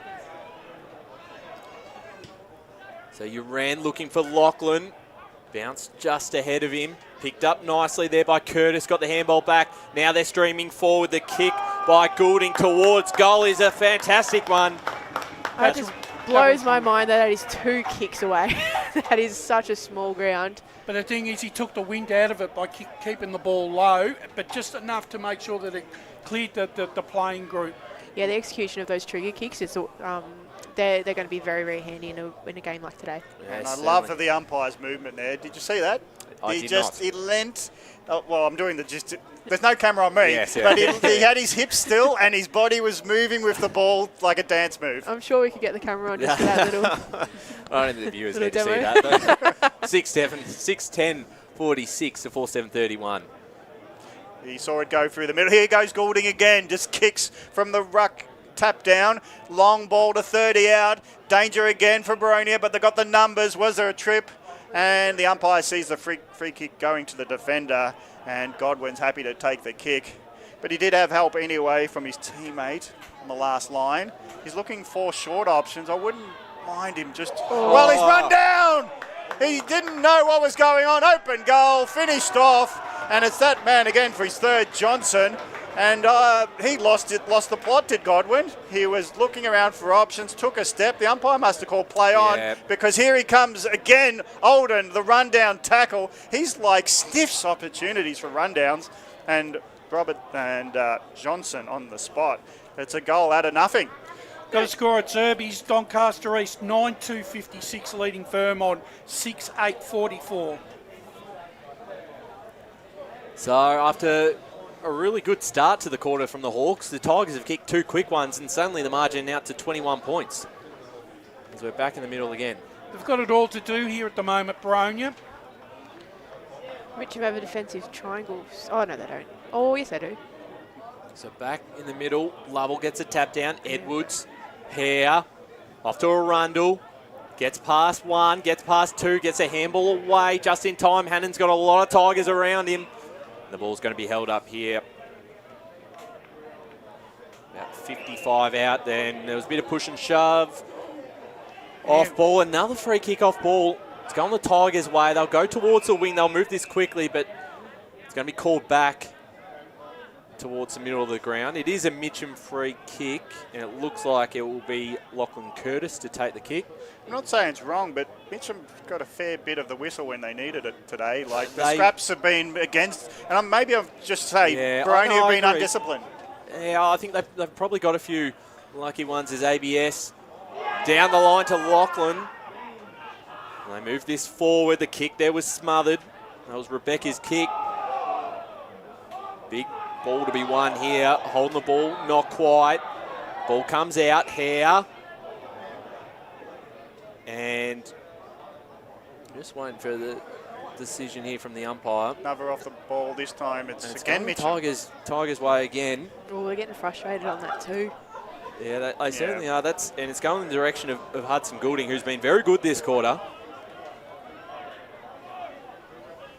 But, big opportunity here for Mitchum. Goulding towards the top of the square. It's a 3-on-2 in favour of the Hawks. Ball across the line. Not quite. Johnson's there. Did he get boot to ball? I think he did. He likes it. He's got a goal convincing umpire celebration. Wants to have a chat here with the field umpire. He liked it. And this will be controversial one way or the other. We'll have a look at the replay shortly, but let's see what LM can get. It was touched, so the call there was a touch behind. We might not see the replay because Jake Godwin might you got four move this on quickly. You got 4 Boronia players staring you down, making sure you try to make the right decision. Godwin not mucking around. Now goes the hand pass receive under a heap of pressure. He kicks it as quick as possible. He is a bit harassed and harangued at the moment. Is Godwin. He kicks it out on the full. They seem to have lost their composure and poise here, Boronia. They're just not able to find any rhythm in ball movement. I like his attitude, dash and dare, but Godwin has been run down a couple of times or tackled as he's meaning to kick, and it's going against Boronia.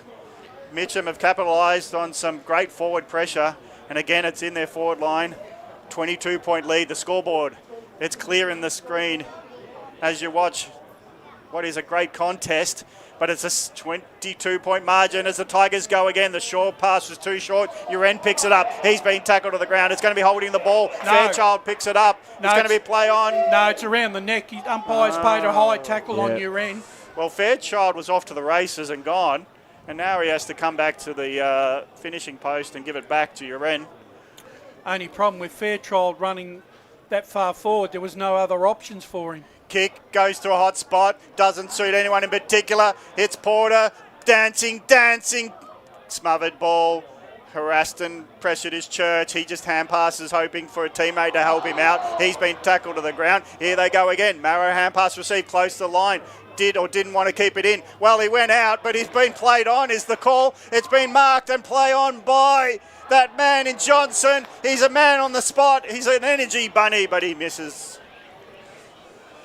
So there's a lot's happening around. He's around. Seen some glimpses of why he's been a 5 times leading goal kicker. Oh, yeah, absolutely. Absolutely. Yeah, very exciting up forward. There's Godwin to take the kick in again for the Hawks.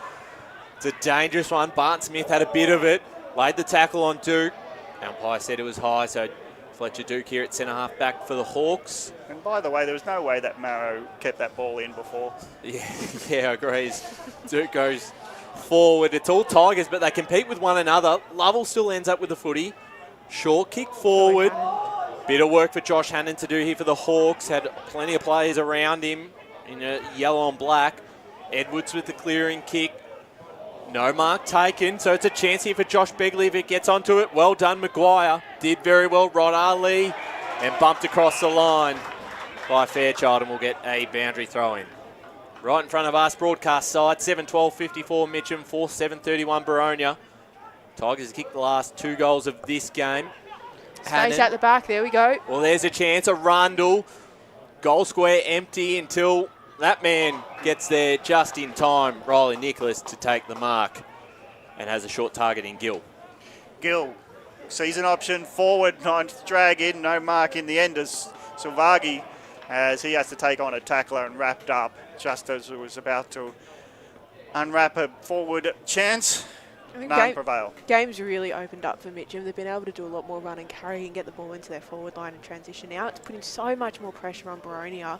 The game's about skill, don't get me wrong, but there's also a bit of a mindset to it as well. And when you're in this kind of position, really hard to get out of. In ground level, they're trying to share the way in tight. Now the kick goes forward. Baronia spilled mark ground level. Can the Tigers capitalise? Hand pass again. Goulding, a receiver who gets it going forward.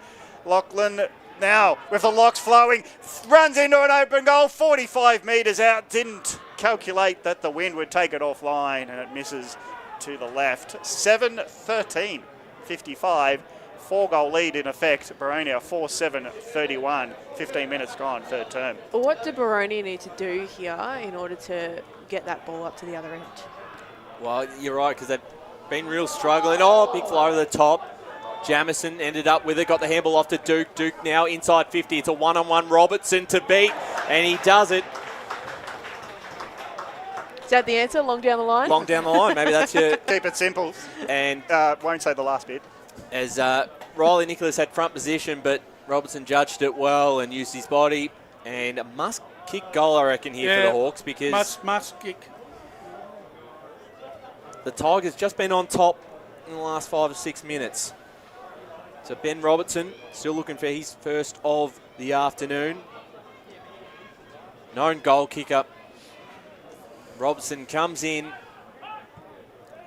Kick on the way, it's good. Robinson gets a much-needed one for the Hawks. They now move to 5-7-37 to 7-13-55, and it was long down the line, Emily, and it just worked out for them that time. For the first time. Yes. In a good couple of attempts there. Well, they've had a few kick-ins. 7-13 Mitchum have kicked. I wonder how many of those have come back and forth. Doncaster East 11-2-68, leading Vermont 8-8-56 at Zerby's this afternoon in Premier Division. Some great football. You get a sense that if Baronia could clean up some possession around the middle of the ground, that they could go inside 50 and be dangerous, but it just hasn't happened for them yet. So I'm not giving up in terms of this being a great contest. We'll see what Hannon can do in the middle. Does win the tap down. Lachlan doesn't finish up going with it because the tackle by Church stripped him of the ball. He has to take on a tackler himself. And that was a great tackle by Barton Smith. Ball up. Forward of the circle for the Tigers. Hannon got knocked over in the ruck contest, the ground level again. Barton Smith, well, he tried to take on one, stepped inside, got tackled, holding the ball as it hit the ground. And now it will be a long kick inside 45, a push off Edwards, and it's seen against him. It was so obvious, unfortunately for him. He was trying to work his way into being able to be a marker, but great body position by his opponent. Outsmarted him, Lachlan. Well, he took the step, but he's been run down by Edwards, but he's come inside the protected zone to be the tackler. So he'll be marched forward, Lachlan. We've got to, when he plays on in front of his mark, there's no protected zone. You'd suggest the ball inside 45. Tigers heaping on the pressure. Goulding ground by the ball. That's got to be holding the ball because it was dropped in the tackle. And Boronia thankful for that. Well, the one thing that Guy Lachlan has played he's had a really good game, and he's actually really helped Uren in the midfield. Jesse Uren was the main go-to man this year, but he's really Lachlan's really providing a really good chop out for him here. Yeah, probably played more forward a couple of years ago, but I like the move into the midfield for him. Nathan Hare, centre wing far side out here at Walker Park. Getting some texts from some angry Hawk supporters at the moment come through. So am I. My phone, I can see him in the grandstand texting that through. What's the sentiment? Oh, I can't say this. So. No. Oh, can you paraphrase, I mean? Oh, well, we'll talk about that a little bit later off air, but the Tigers in possession in the back half of the ground. I've got an imagination, I'll work it out. Yeah, some early letters of the alphabet probably as the ball goes towards the far side. Burgess up to Arundel under a bit of pressure. Goes back, looking for Wex. Burgess is there, couldn't quite pick it up. Wrapped up by Porter. That was very sloppy play there, Boronia. They had chances to hit the target, and they just completely botched that up. Yeah. Free kick here going against Johnson to Burgess. Yeah, when they were having a scuffle, it was 50-50, don't worry about it, but Johnson accidentally hit him in the head trying to run off away from Burgess. So Burgess, it was pretty obvious, the jolt back head, free kick against, and he's kicked it to his opponent. So this is a turnover in the hands of Uren now. Goes long, but it's Burgess Corey who'll take the mark, standing all alone. The late against by Goulding was all too late. And Corey Burgess says, I marked it, stay where you are, I'll play on. Short kick is dangerous though, but Collins makes it good. Are we going Burgess first or the first name first? No, we always go Burgess, and then we'll tell people later. So it's Burgess first. When I can work out which one it is, I'll tell you. But safe went 2 out of 6 defenders of Burgess's, but it's in the hands of the Tigers as play plays on. Now ground level, Goulding again! Tight from the back of the post. From the point post, he misses near his side as getting it forward was Townsend. And Goulding nearly snares a goal from the pocket. Minor score in the end. Mitchum 7-4-56, leading by 19. Boronia 5-7-37. Time on third term. Wex with the kicking. Ali from behind. Couldn't quite bring it down. Lovell involved. There's Rod Ali again. He's been great. Got the handball off. Here's Curtis inside 50 for the Tigers. Burgess got a fist to it. Ball hits the deck. Smart little kick. Was it 15? No, it wasn't. Jesse Uren now got a bit of work to do. His old mate looking to lay the tackle. Lachlan inside 50 to Barton Smith. And ABS will go back and have a set shot from here. If he wants it instead, he wants to pass it off to Maguire from outside the arc. Flynn Maguire has just missed to the left. Minor score 7-15.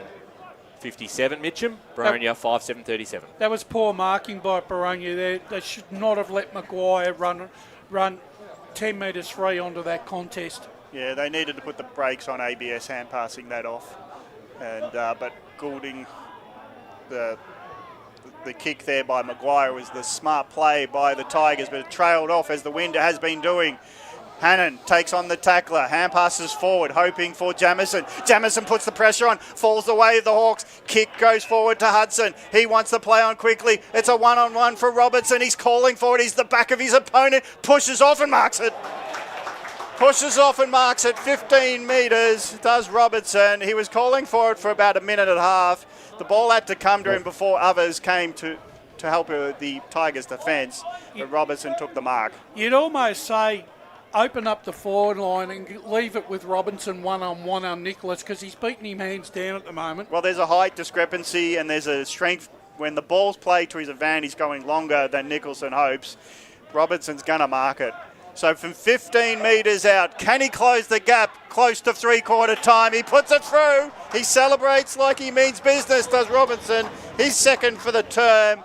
And now Baronia 6-7-43, trailing Mitchum 7-15-57. It's a 14-point margin, 23 minutes gone, third term. Just gets better with age, doesn't he, Robertson? Just never seems to drop off here. We've got Josh Ward on the boundary. Well, Robertson, I feel like he's taking advantage of the fact he does have Riley Nicholas for company. Originally, Josh May was on him, but now he's obviously off for the remainder of the game as May. Do you reckon they got another option? We'll get your comment, because do you think there's another player you'd put on him? I don't think so, because Jackson Glossop is probably the next best defender, and he's not the tallest. So back in the middle it goes again. The margin 16 points as we approach three-quarter time. 23, almost 24 minutes gone. They need another couple of goals, I think, Boronia, just for self-belief, to give them a chance, thinking they're a chance in that last quarter. Well, conditions might play a factor too as the ball goes forward through Olden towards goal. He's put it through. The quick response on the Tigers. Fantastic finish from Cam Olden. He's got two, and two big goals too. Tobin Brother goal of the day contenders. Is that his third? Maybe it might have been. Because he's been a real... Tell you what... I've got two down. Two. Yeah, two. All right, but I think he's been a real danger. He's a real danger. He's going to create a lot of headaches for a lot of sides, Alden, this year. The way he can break the game open with his long kicking. Well, you always remember the olden days fondly, don't you? You do. And that's one pun for today that's going to... For me? Sorry, I wasn't even focusing. No, Gavin was on the phone. It's only us old folks that realise that, Ryan, so you don't feel worried. You ran with the centre clearance, but Collins does well to intercept and kick it back into the middle of Walker Park. Taking on tacklers was Church. He was, well, manhandled, and so was Golding, said the umpire, but he pushed off when he was doing that, trying to take on the tackler. It's a free kick to Godwin. And there's some jeopardy in Godwin here because his last two attempts at getting it going haven't worked to his advantage, but he's got Collins to help him on the wing. Another short pass for Boronia. They want to score as Fairchild loads up a long ball. Robertson in position. Now the Tigers sense danger and they come to the party with numbers and they knock it out as Robertson put himself underneath the ball. Well done to Nicholas there, because we've obviously talked a bit about Robertson, but did well in that definitely. contest. Well, I think you've still got to read the ball just the way it's haphazardly coming forward. It doesn't suit any forwards, so reading and judging the ball, Hannon pushes off, tries to get it going, but it's all Tigers at ground level, and the tackles fly in. Hannon picks it up eventually with Church helping him out, but the scary sense that at ground level it's all Tigers under most of these contests. Again, ruck one. Lachlan again plays well, gets it out of the congested area, but it falls for Baronia. The quick kick in has been chopped off. Nice mark in defence as the Tigers look to settle. As the hand pass goes, Maguire long ball out, goes to the wing, push off. Now, well done by Godwin, gets his teammate to release a long ball in. Nearly late to the contest was Hudson. It's bundling around. Collins picks it up, top of the arc. He just puts it on the boot. Didn't really look, and his left foot dribbles out right side pocket. And they're getting rushed and harassed at all times. So Baronia, not much deliberate efforts going forward. It's in the pocket. Hudson does take on tacklers, hands it out to his teammate in Church, goes around the corner. Robinson tries to shepherd, and the punch through concedes a rush behind for the Tigers.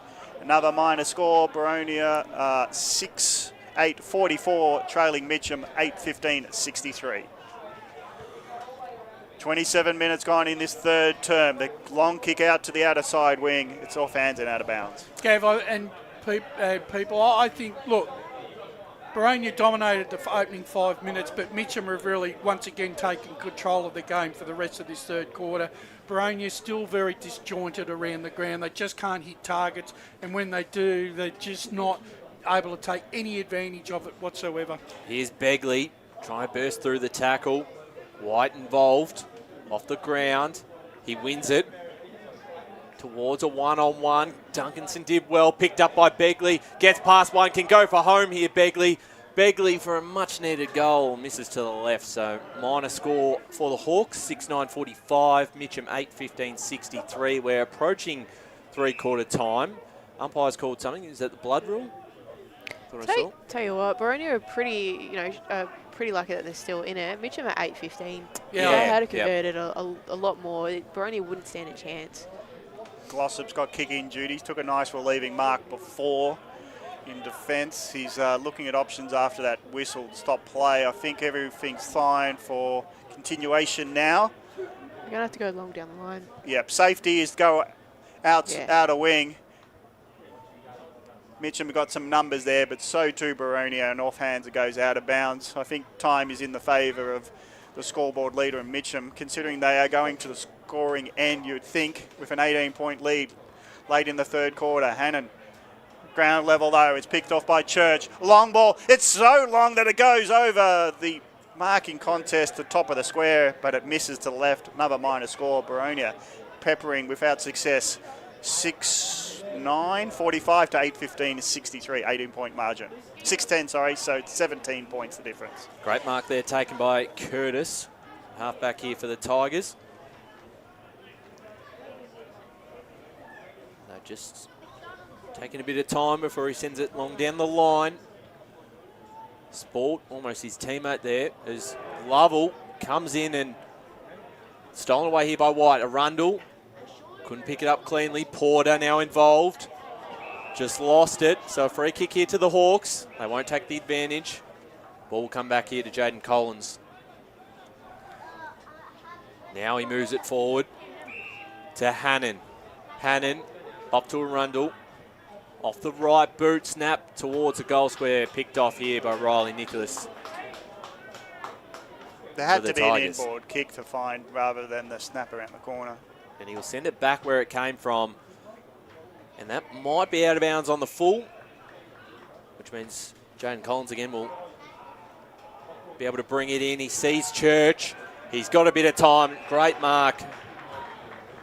Saw him immediately, and Church led into the right spot for the mark. Church gets this. Are they in it? I think so. You get back to 2 goals. Yeah, obviously still down a couple on the bench, which will be difficult for him going into that last quarter. But just if they can get this momentum going into three-quarter time.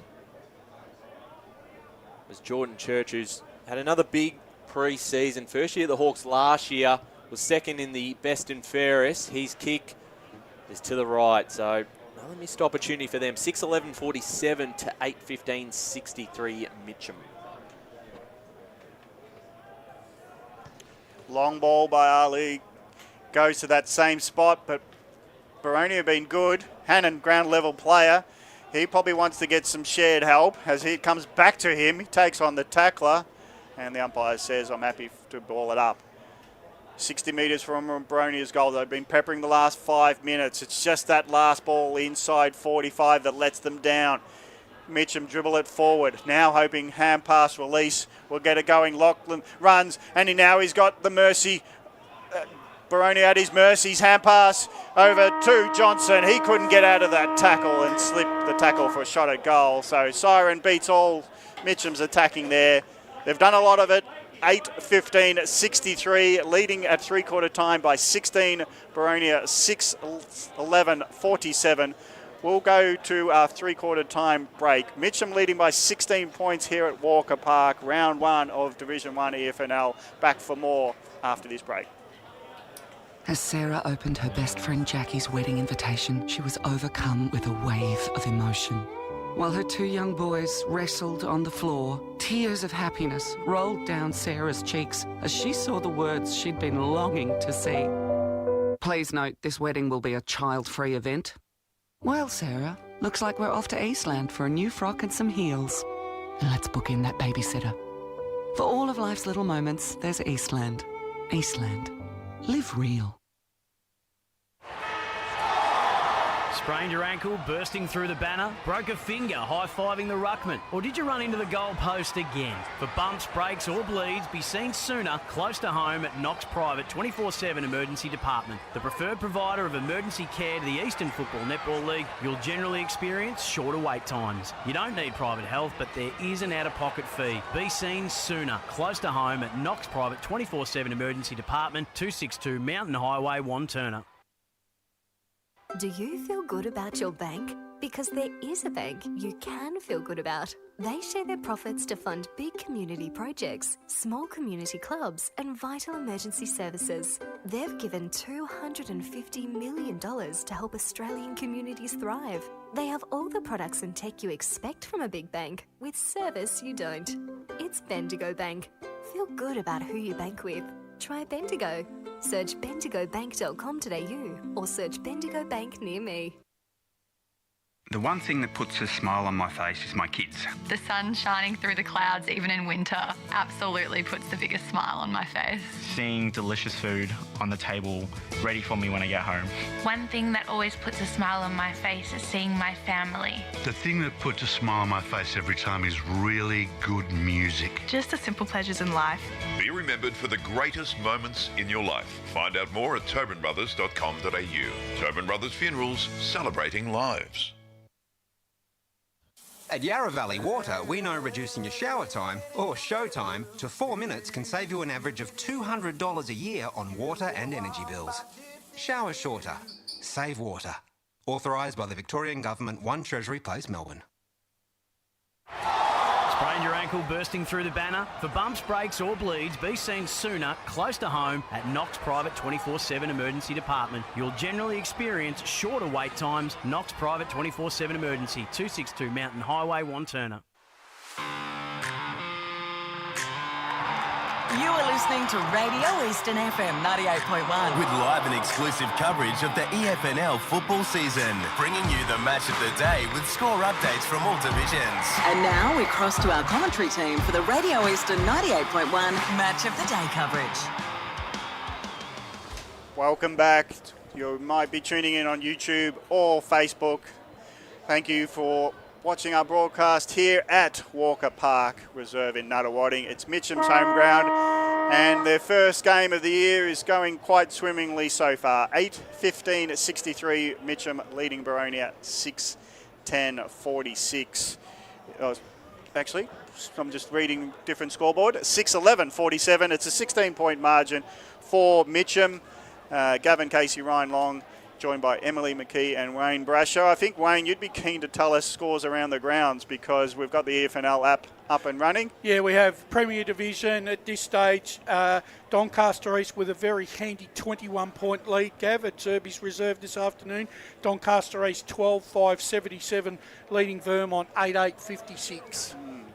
What's your read on both sides? I know it before the game even. Well, on paper, Doncaster East, I think, had the better side on paper. But Vermont's win-loss record always keeps them in with a chance against Doncaster East because Doncaster East only beat Vermont for the first time in 10 attempts last year. So, But that being said, it looks like this game is being played at one end of the ground, and I think Doncaster East had that advantage in the first and third quarters.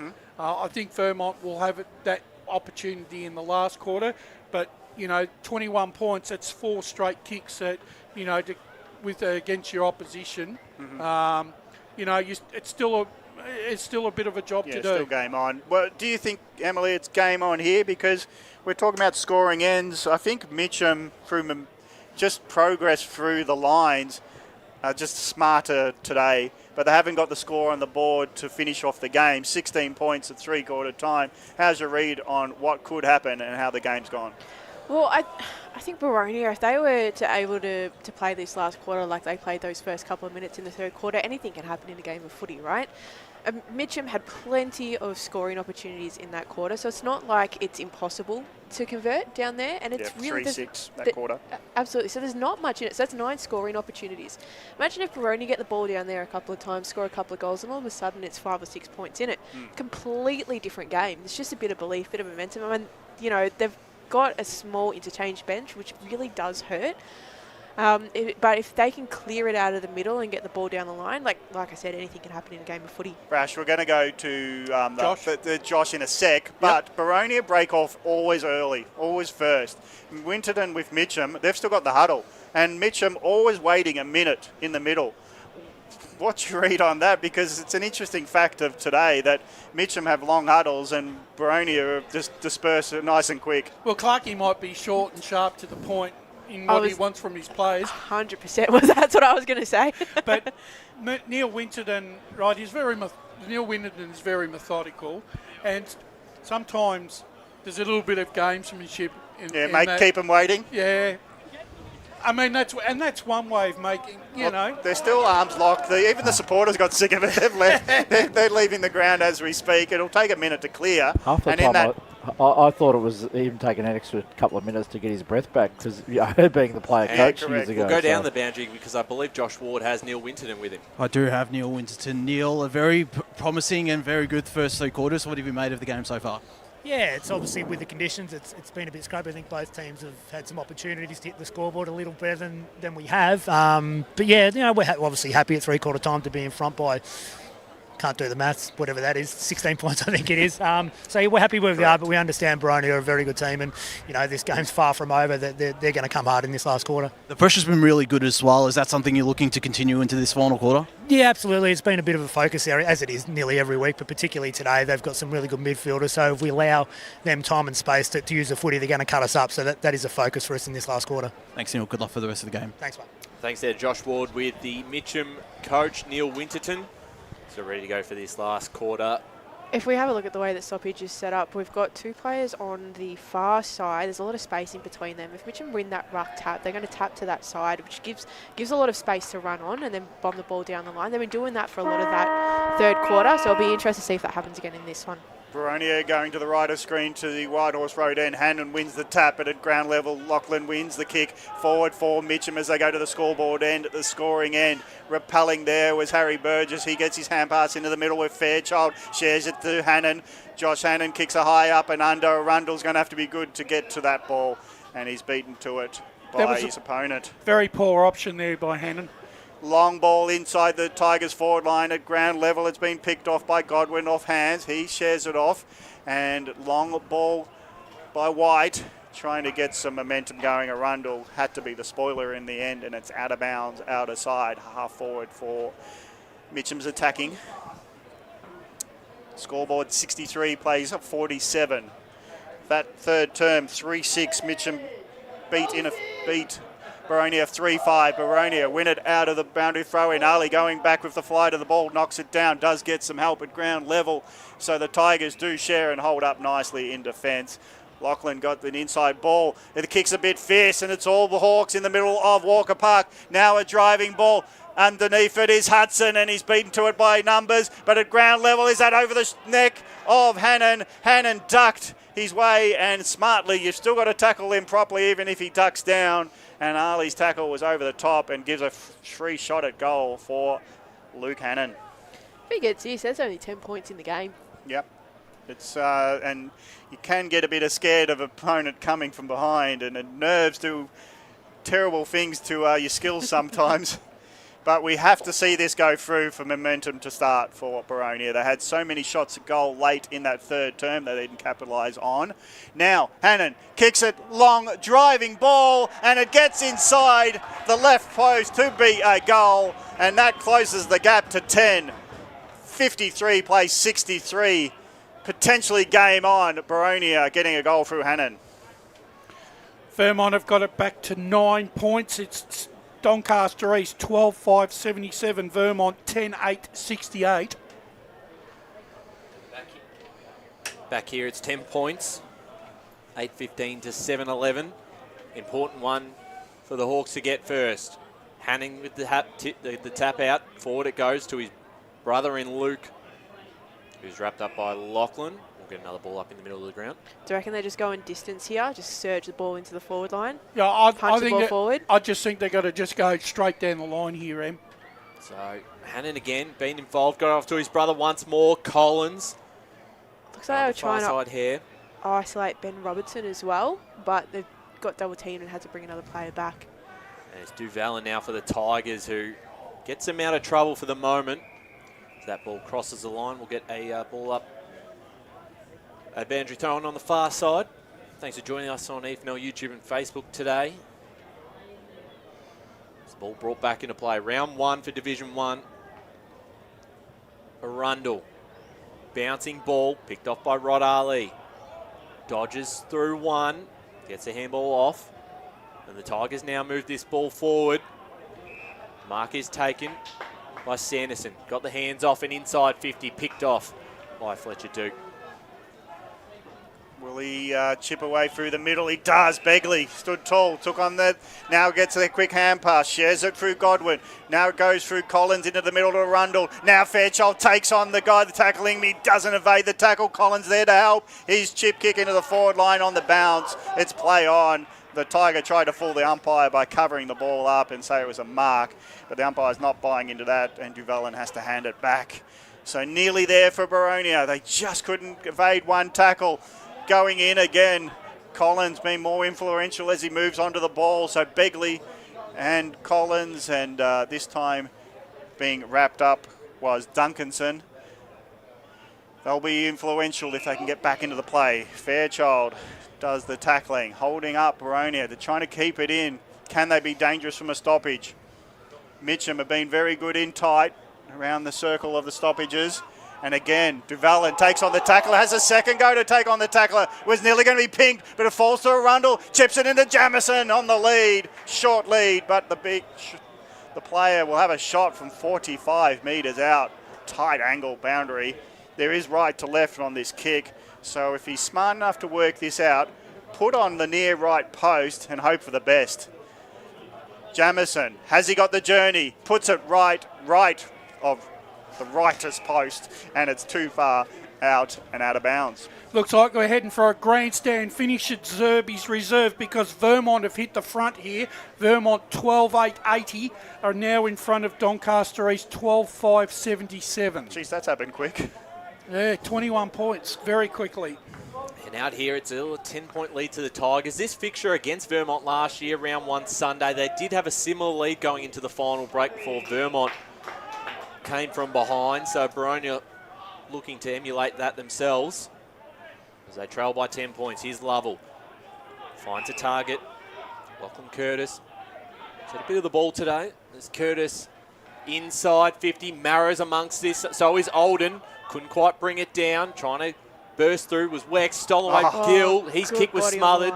Back to Olden. Olden gets her hands off the left boot towards the goal from Goulding. 2 Hawks. Did it matter because it went through the...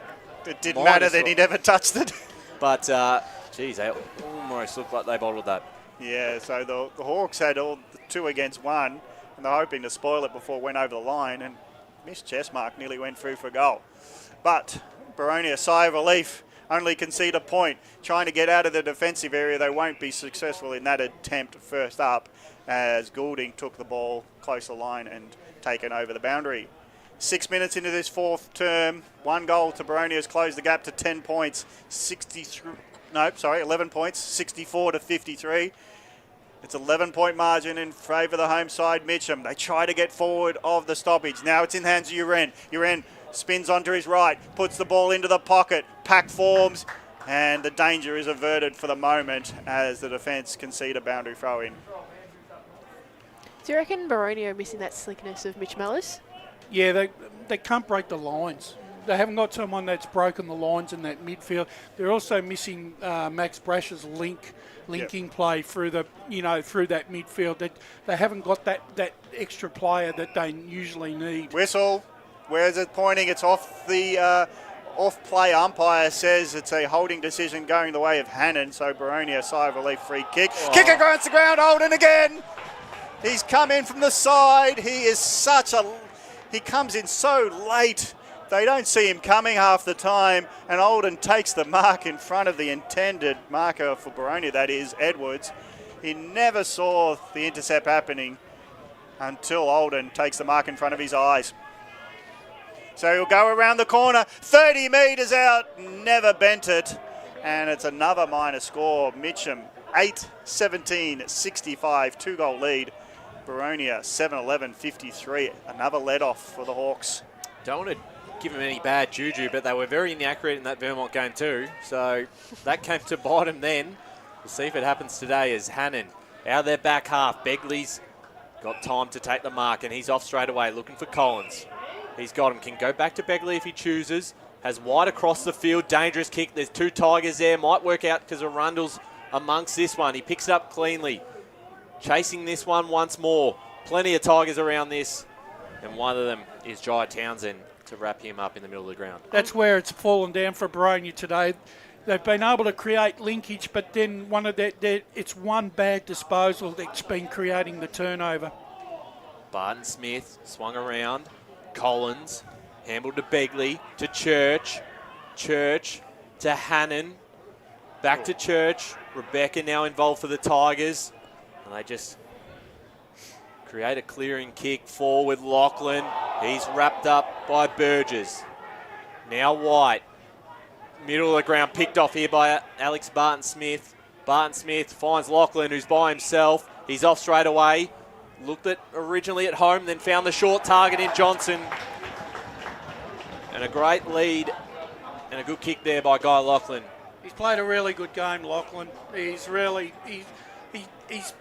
been everywhere that you wanted him to be at the right, appropriate time.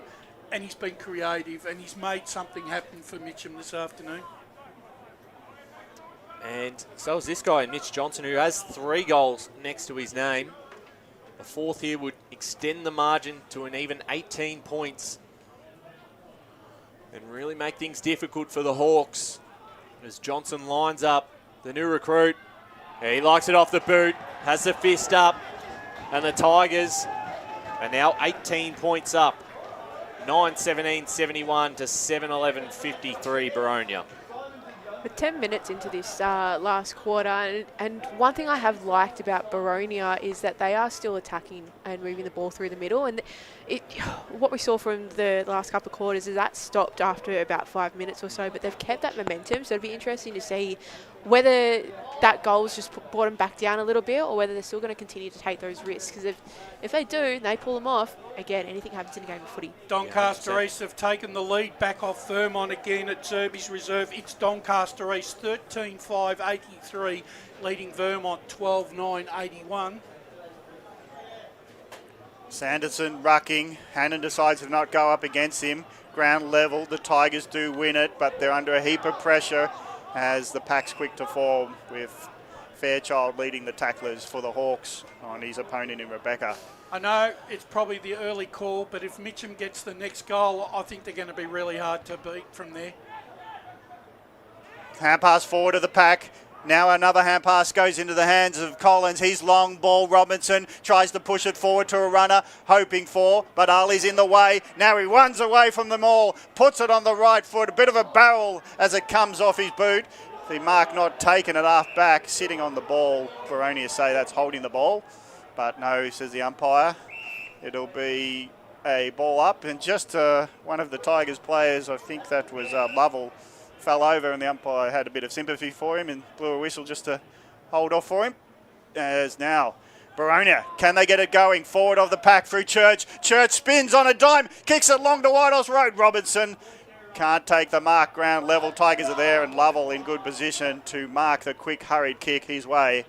And from 40 out, he's just taking time off the clock, looking at options, goes left and finds a teammate. And this is what you can do when you've got an 18-point lead. You can take the heat out of the contest and slow it down. Boronia haven't done themselves service with, they just haven't been able to connect through the middle of the ground. Mitchum have owned it, but Church takes the mark in the middle, looking for an inboard pass, finds it, it comes off the hands, not taken by Hare, who can get it at ground level. It's a free kick going way, saves the blushes of Hare through Duncanson getting a free kick. Duncanson looks at options. Where's Robinson? He'll come in late, doesn't get to him, but it's a mark anyway. It is a mark anyway to the Hawks. No, it's a push-off. It's a push-off. So Begley doesn't get to claim the mark. He hands the ball over, and Nicholas will take a free kick, goes across the defence, and Tigers hold up. Besides which, his first two hands to it were in his hand. The second came off the back of the other player's head. Okay.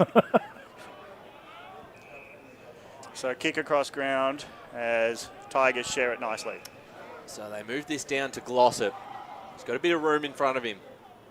Handball's in front. Big collision. Barnes might still be able to win this one. He does. Bit of a half throw, and it has been picked up. Threw it over the back. So the Storm could have done with him last night. Yes, it's Jamison, or Arundel, sorry, off the Church. Back to Arundel now. Inside 50 for the Hawks. And Rod Arley standing in front again with the intercept mark. Been very, very good, and you knew he was going to be obviously playing VFL this year. He's playing that more of a loose half-back role, which really allows for him to be able to read the play and do those intercept marks. It's been a huge standout for Mitchum today. 100%, and we don't have the best on-ground awards today, but it feature in my votes as this ball comes out to Goulding, who's also been pretty impressive in this second half. Now Goulding, long inside 50. Jarrett Lake in front position, slipped through hands. Here's Marrow, couldn't quite get it. Burgess off the Lake, off the side of the boot. Bit of work to do for Duke, kept in by Guy Lachlan, still alive, still bit of pressure here for the Hawks. Josh Hannon off to his brother Luke. Handball forward, and wrapped up in the tackle is Jamison by Barton Smith. Looked like at first he was about to dump him, but he thought the better of it. Just smartly. And then he cuddled him in there. Yeah. So right in front of us on the broadcast side, we get a boundary throw in. Hannon, and here they go. There's the space at Rundle. And towards Robertson at centre half forward. Spoil just in time. Church back to Arundel. Arundel bouncing footy. And a desperate act there by the Tigers to kill that ball. That was Jackson Glossop. So minor score, 7-12-54 to 9-17-71 as Lee go down to the boundary with Josh Ward. Kieran Edwards getting some treatment on his hamstring. Came off a little bit ginger about 3 or 4 minutes ago, so I'll keep an eye on that one. Big fist comes in over the top by Burgess in Corey. Ground level though, the Tigers, as often they are, win it, but the kick's been chopped off. But Hannon couldn't get it going. It's in the hands of Lovell. He's dancing and he's skipping around players. He gets the kick going forward. Hand pass to the forward runner and Uren. Uren's got a pocket player and he'll get it nicely as the kick was going to be a free kick as Uren got taken late and Olden takes a mark and he's lining up. Let's look at the team sheet. He's third. Was his hand direction wrong? I thought that looked like his hand was pointing towards the Mitchum goals. Well, he was saying pay it down. Pay it down. Pay it downfield. That's what the point was. I've got a feeling that this might be the game here if he kicks this.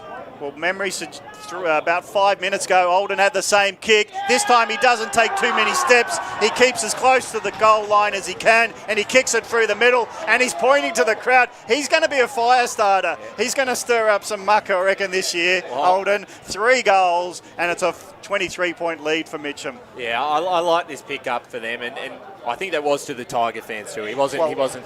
Yeah, but it's still something that could annoy the opponent. Yeah, no, but very, very good. Been impressive today. I think just getting the goal is enough at the moment. Yeah, that's very annoying. You just said about best on earlier, Ryan, but I reckon best on is the behind scoreline. We've got 17 and 12. Like the amount of scoring shots that are just nothing. It's been partly due to the conditions as well. Been certainly tough down there, and at the moment, as we said, the 23-point lead is just about there. Although this main scoreboard hasn't updated yet. Yeah, it has. Yep, the one just looks like a 7 crash. No, you're looking at the other one. Yep. There's 2, the old school and the new school scoreboard out here. How we got it, Ryan? There's 3 scoreboards to confuse us. Well, it is correct that 77 plays 54. That is your real score line. Big collision in the middle of the ground. It was Church and Curtis. Curtis a bit sore from that one. Doncaster East is still 3 points up here. It's 14-6-90. Vermont 13-9-87. Lovell with the tap down. Porto involved. And now the Tigers into a bit of space. White. Handballed over the top looking for Arundel. Goes back to Duke. Shrugs off the tackle to White. high kick towards the forward 50. Robertson's got 2 to beat. Great fly from Jesse Uren, going back with the fly of the ball. Take that mark. And just finds the short option in Hamish Gill. Gill off to Marrow, and they're looking just to maintain possession of the footy here, Gav. Marrow out of side. All the time in the world just to survey options. Long down the line. Who can mark it? Flyers go in. Punch out by Boronia. They don't want to be doing much defending as they chase the game. Fairchild pushes off, but the boundary umpire wins out with the decision, out of bounds. As we approach time on, it's been a nearly day for Boronia. Every time they mount an attack, I think Mitchum put a hand in and a saving tackle that puts them off their momentum. But the electricity around goals by players like this man, Johnson, is what's got the score on the board. He takes on the tackler, gets taken high, so he's shooting for goal number 5. It could be the best of the lot because from the right pocket, it's a very acute angle. And he's going to provide real nuisance value throughout the season as well, Johnson. He's going to take a good player every week. So they've got the small forwards. If they can get the focal point in place, Mitchum look like they're going to be hard to beat this year.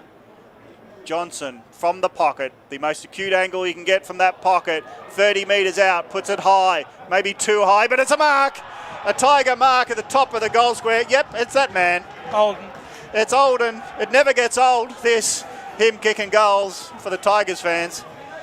He takes a mark.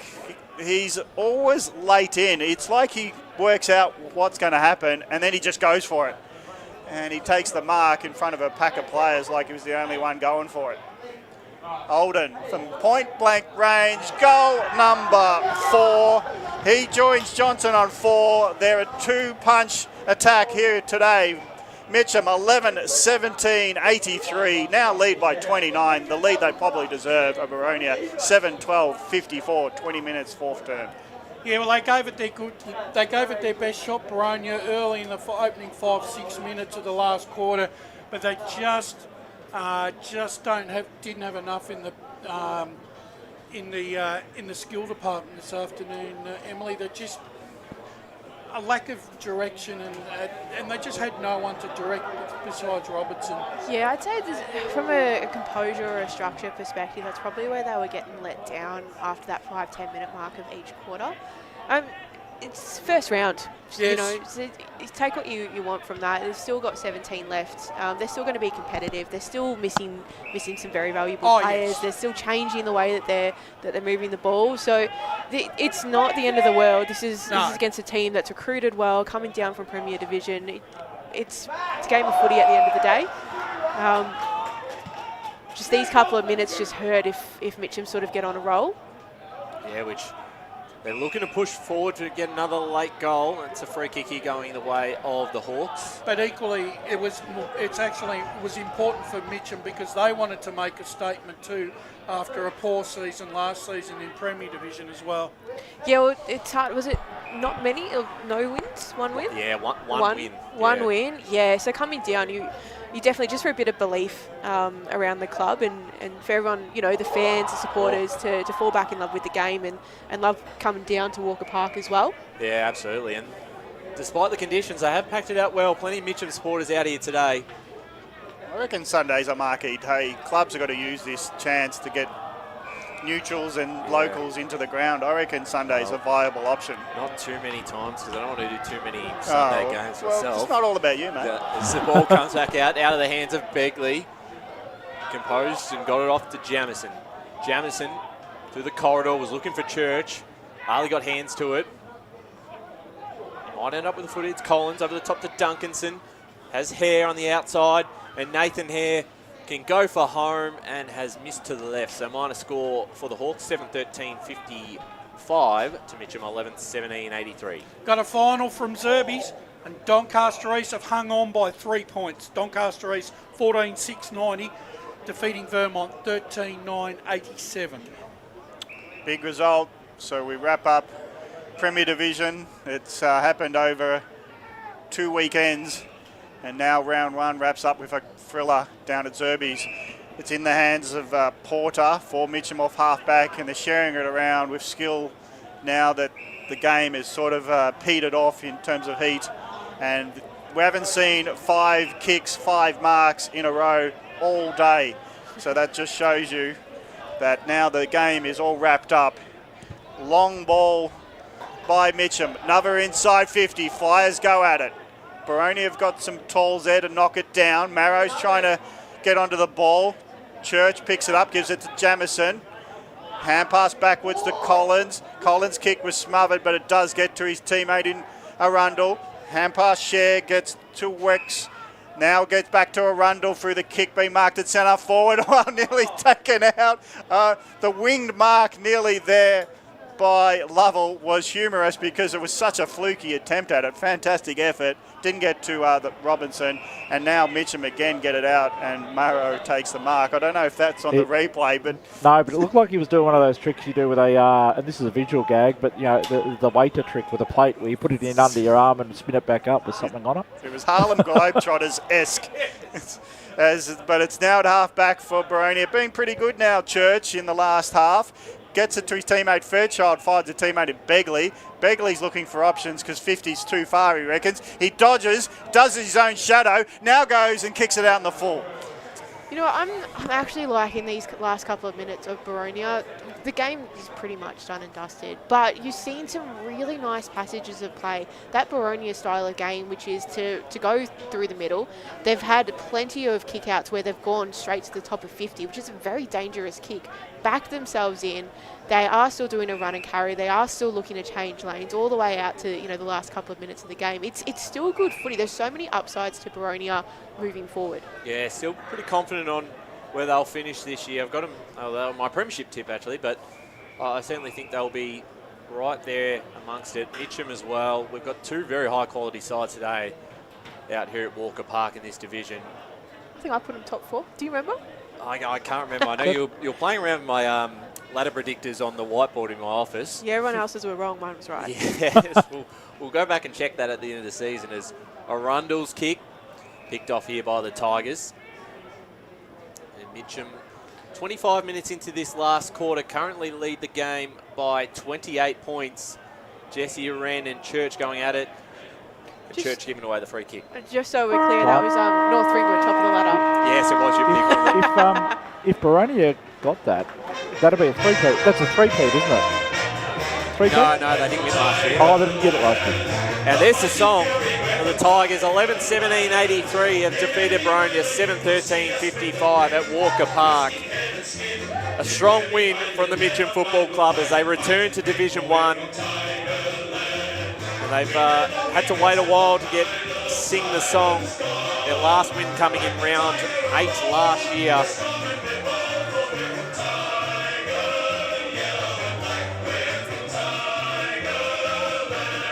One thing I love coming out of Walker Park, they get the song. We'll turn that off. Great song out here. And a great win. We've got Josh Ward on the boundary who'll go in and grab an interview with one of the stars of the Mitcham side. But they'll be very happy to walk away with the 4 points here, Brush. Most definitely, Ryan, because always important after you've had a season where you've been belted around and the club obviously had to go back and rebuild and reassess where they are.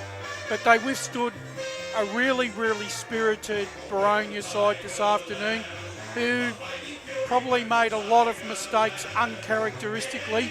But that's because of Mitcham's pressure, and I think that's part of the reason why Mitcham have won by 20-odd points this afternoon. Yeah, definitely. And we're just having a look at ground level now. I believe Josh is potentially grabbing Cam Olden on their key recruits, and Josh has got him down now. I was going to say, do you guys have me? But I am alongside one of their star recruits and a former VFL star in Cam Olden. Cam, first game as a Tiger and first victory must be very pleasing.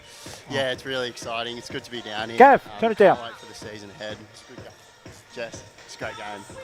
How have you found coming down to Mitcham? Obviously, they're coming down from Premier Division and they've won 2 of the last 3 Division 1 premierships. How have you found coming down here to Walker Park? Honestly, so far I've had the best experience. Like, such a great group of lads. I didn't really do much with pre-season. Sort of just rocked up probably a month ago, 2 months ago, and like they're just so welcoming, and it's a great club. So I'm really looking forward to a great year.